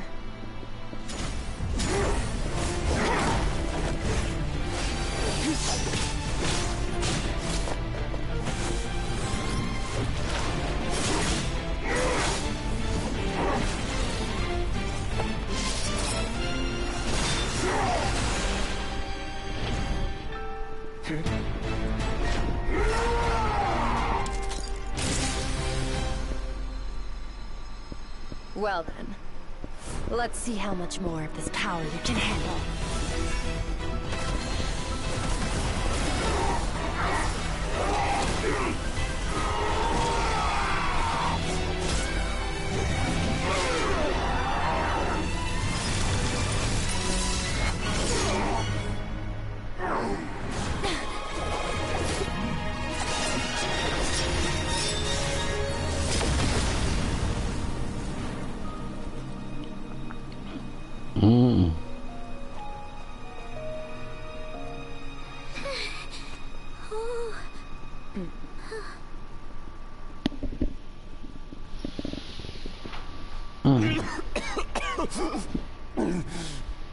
Is that him?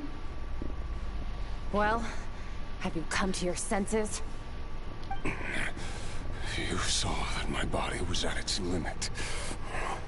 So, you deliberately channeled your power into me, knowing that it would destroy my shell from within.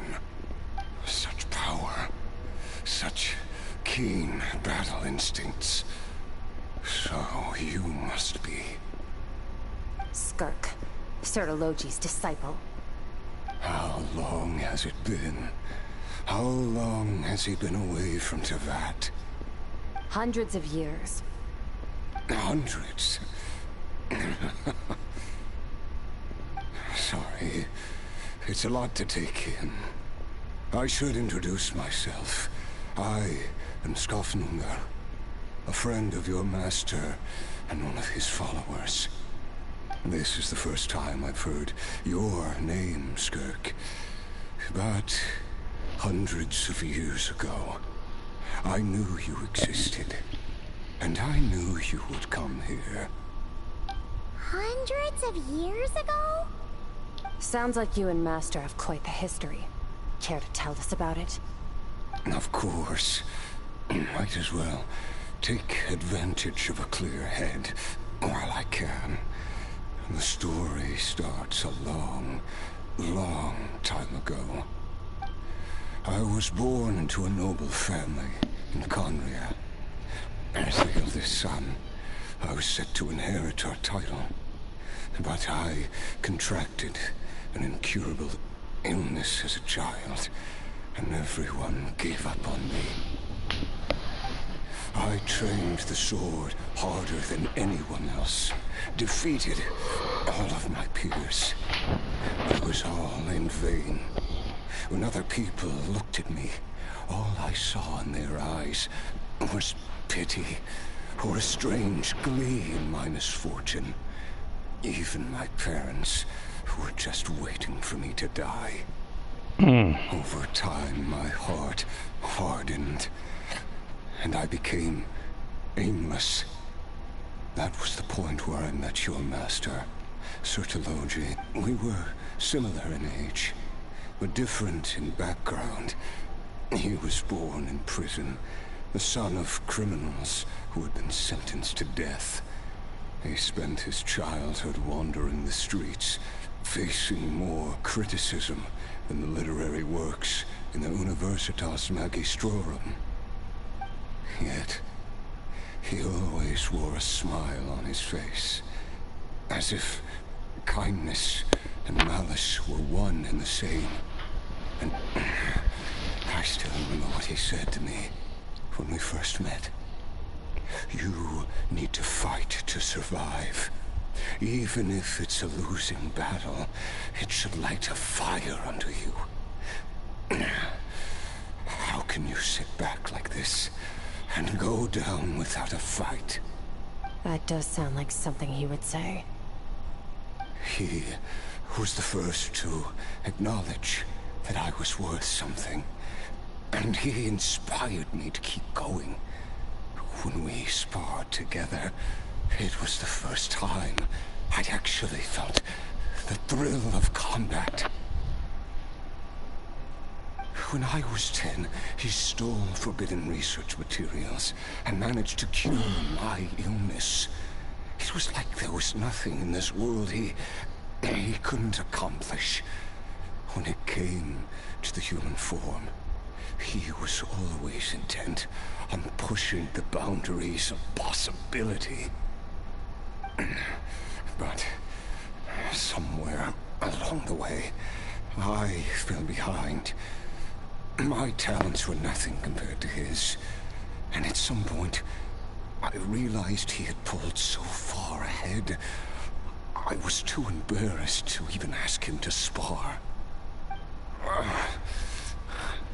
After his grand endeavor was successful, he sought me out and said to me, "This planet no longer holds anything of interest to me, so I'm leaving. But first, I have an offer. I can use a power I have just refined to break the curse of immortality for you.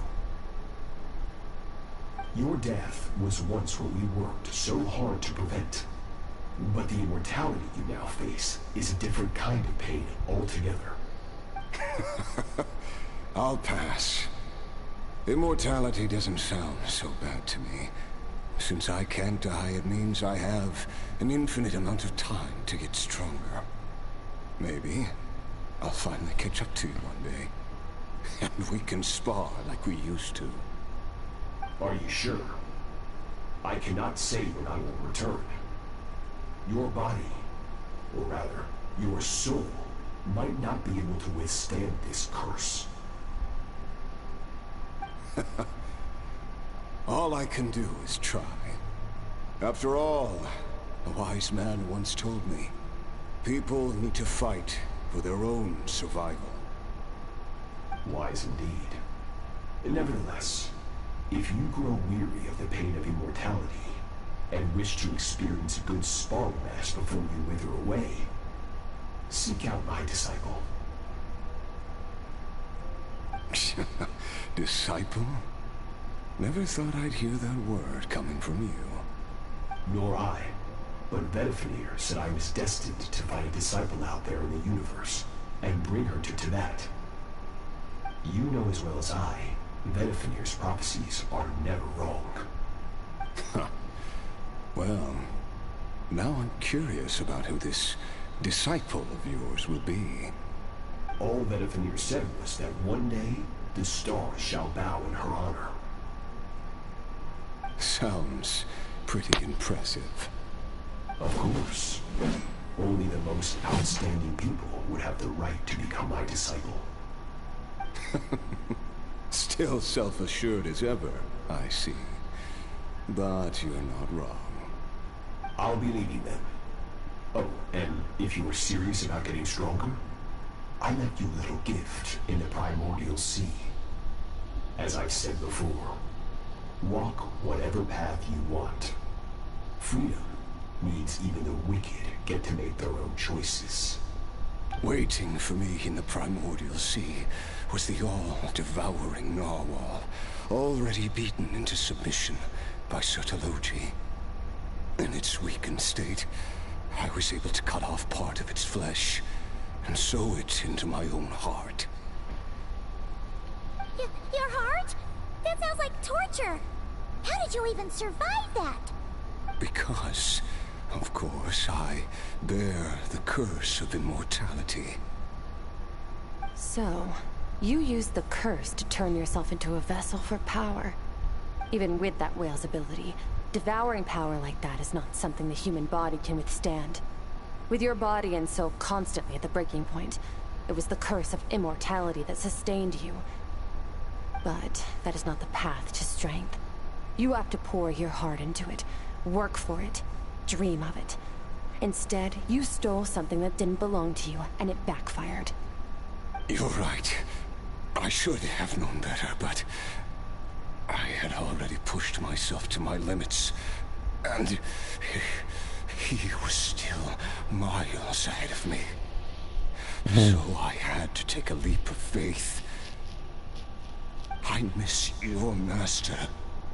I miss the days when we were all together, troublemakers without a home.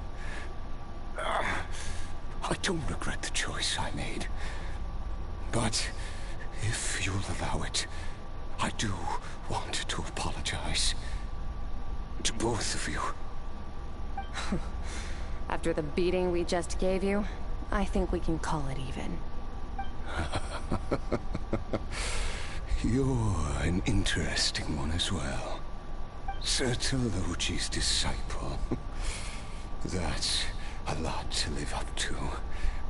It can't have been an easy experience. I know what he's like. He rules with an iron fist, using despair and fear to force you to catch up to him, all the while standing ever out of reach. We're like mountain climbers in the dark, never knowing how much higher we have to climb, or when we will see the sun again. True. But I made up my mind long ago. No matter how dark it gets, I will not give in to despair. I will overcome it. Besides, after hearing your story, I suspect what Master really wants is not a battle that demands his full strength, but rather a defeat without regrets. Oh? Since you're his friend, you must have some things in common. First time we came here, when you stabbed me through the fog and stole my power, I felt no emotion coming from that spike. But when you had to devote all your strength fighting me just now, I could feel joy and passion emanating from your blade. It was the joy of a researcher discovering the truth of the world, the joy of an artist uncovering a temple of wonders. Interesting. I'm certain I didn't express those emotions outright. Yet you were able to read them from my blade, like a glimpse into my inner world. You're right. That battle brought me an unbridled sense of joy, and my defeat brings me no regret whatsoever. Exactly. I think Master also craves a battle like that. One where his opponent forces him to use all his strength, unlock the extent of his potential, and transcend his own limits. A battle to end all battles. After which, all can come to an end, including, perhaps, his life. For that very reason, good and evil are meaningless to him. He has one purpose, one goal: to complete himself. It's one of the secrets to his strength. Perhaps you're right. Perhaps that is his goal. What a battle that would be. Oh, to witness such a...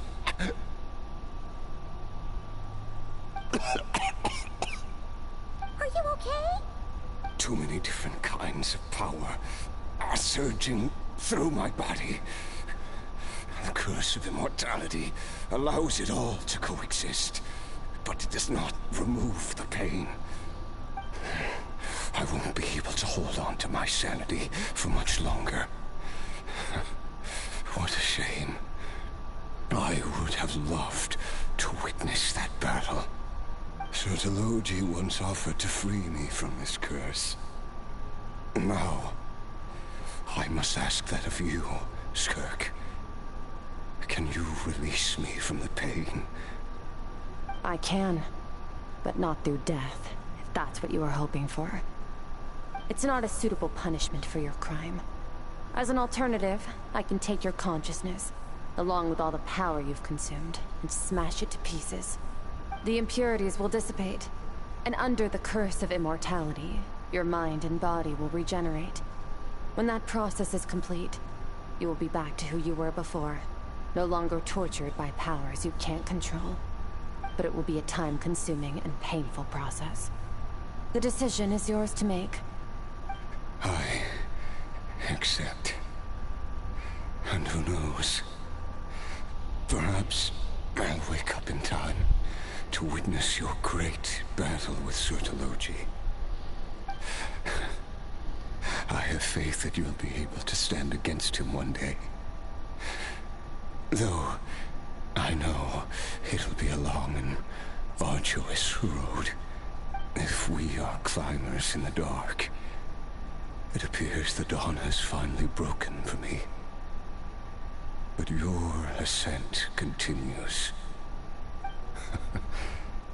At least, it looks like you are not alone on your journey. I will reach the top of this mountain, no matter what it takes. And you, Skofnungr, will be my witness at the end of all things. Whew, it's finally over. Let's get out of here. Huh! At least we don't have to make a mad dash for the exit like last time.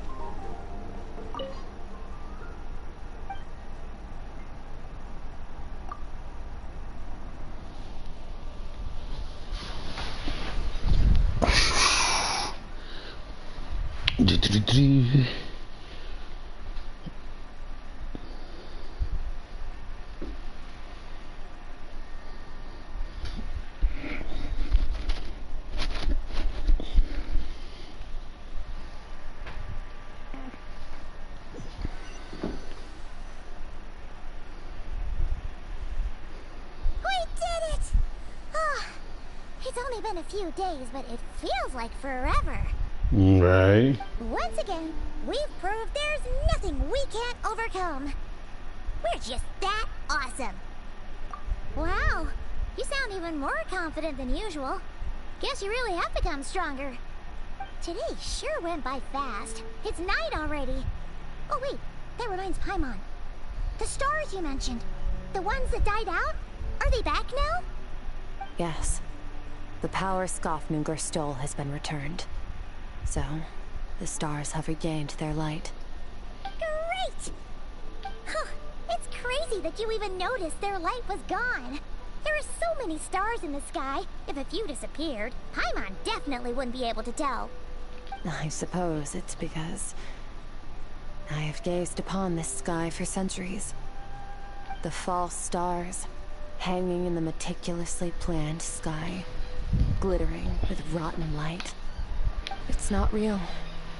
And yet, it is for that very reason that I can look upon it and enjoy the momentary peace it brings. Even the most beautiful of bubbles has to burst. We will return to the real universe one day, whether of our own volition or not. Time marches ever forward. Even the innocent and naive will taste life's bitterness. Yet through hardship, we grow, until we learn to seize the sands of time for ourselves, and uncover our true strength. Though we gaze upon a false sky, its vastness and majesty is palpable. Ugh, this is all going over Paimon's head. But if she knows one thing, it's that the traveler always finds a way. Ever since we met, he has filled Paimon's days with happiness. No matter how tough things get, he always finds a way to make it better. If it's too big a job for one person, then we'll do it with two. And if two's still not enough, then three. Then four, which will make up the team. We've had so many amazing friends, and accomplished so many amazing things. As long as we don't give up, we can make any wish come true. I suppose when it comes to you, anything is possible. Well, I should be going.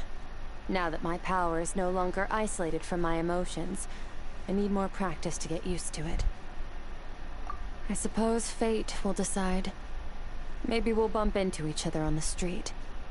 Or maybe we'll reunite on a different planet entirely. Regardless, reunions and partings are but passing moments.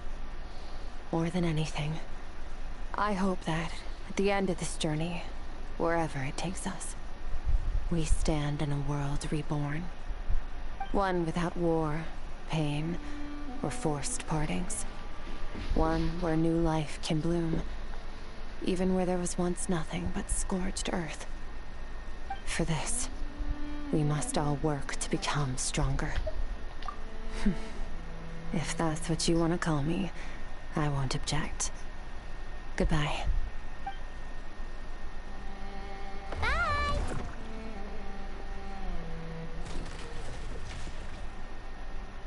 Is it just Paimon, or is she being nicer than before? We definitely count as friends after all that, don't you think?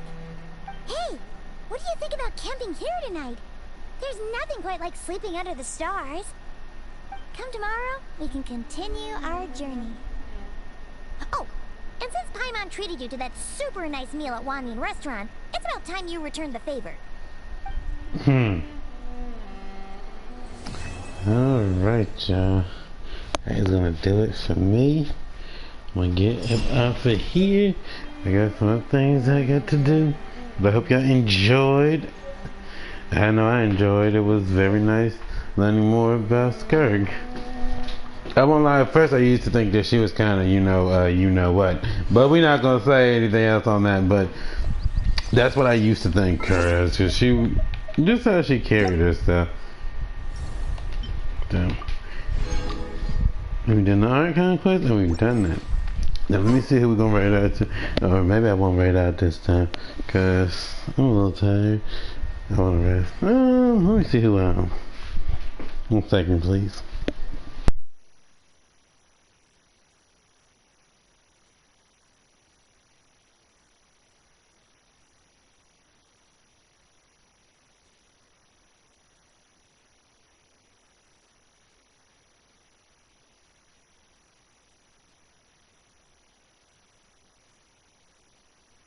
The world remains constant over the centuries, but human life is like the dew at dawn, or a bubble rising through water. Transitory.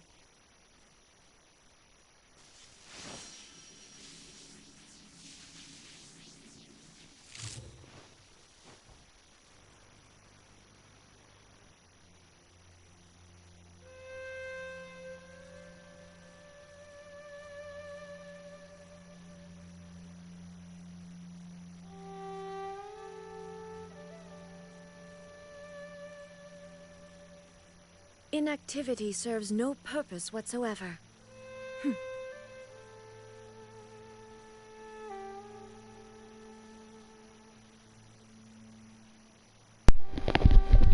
gonna go over and say hello to, I don't know. We don't know how long she'll be live, but we're gonna go in and do a little something, so be good.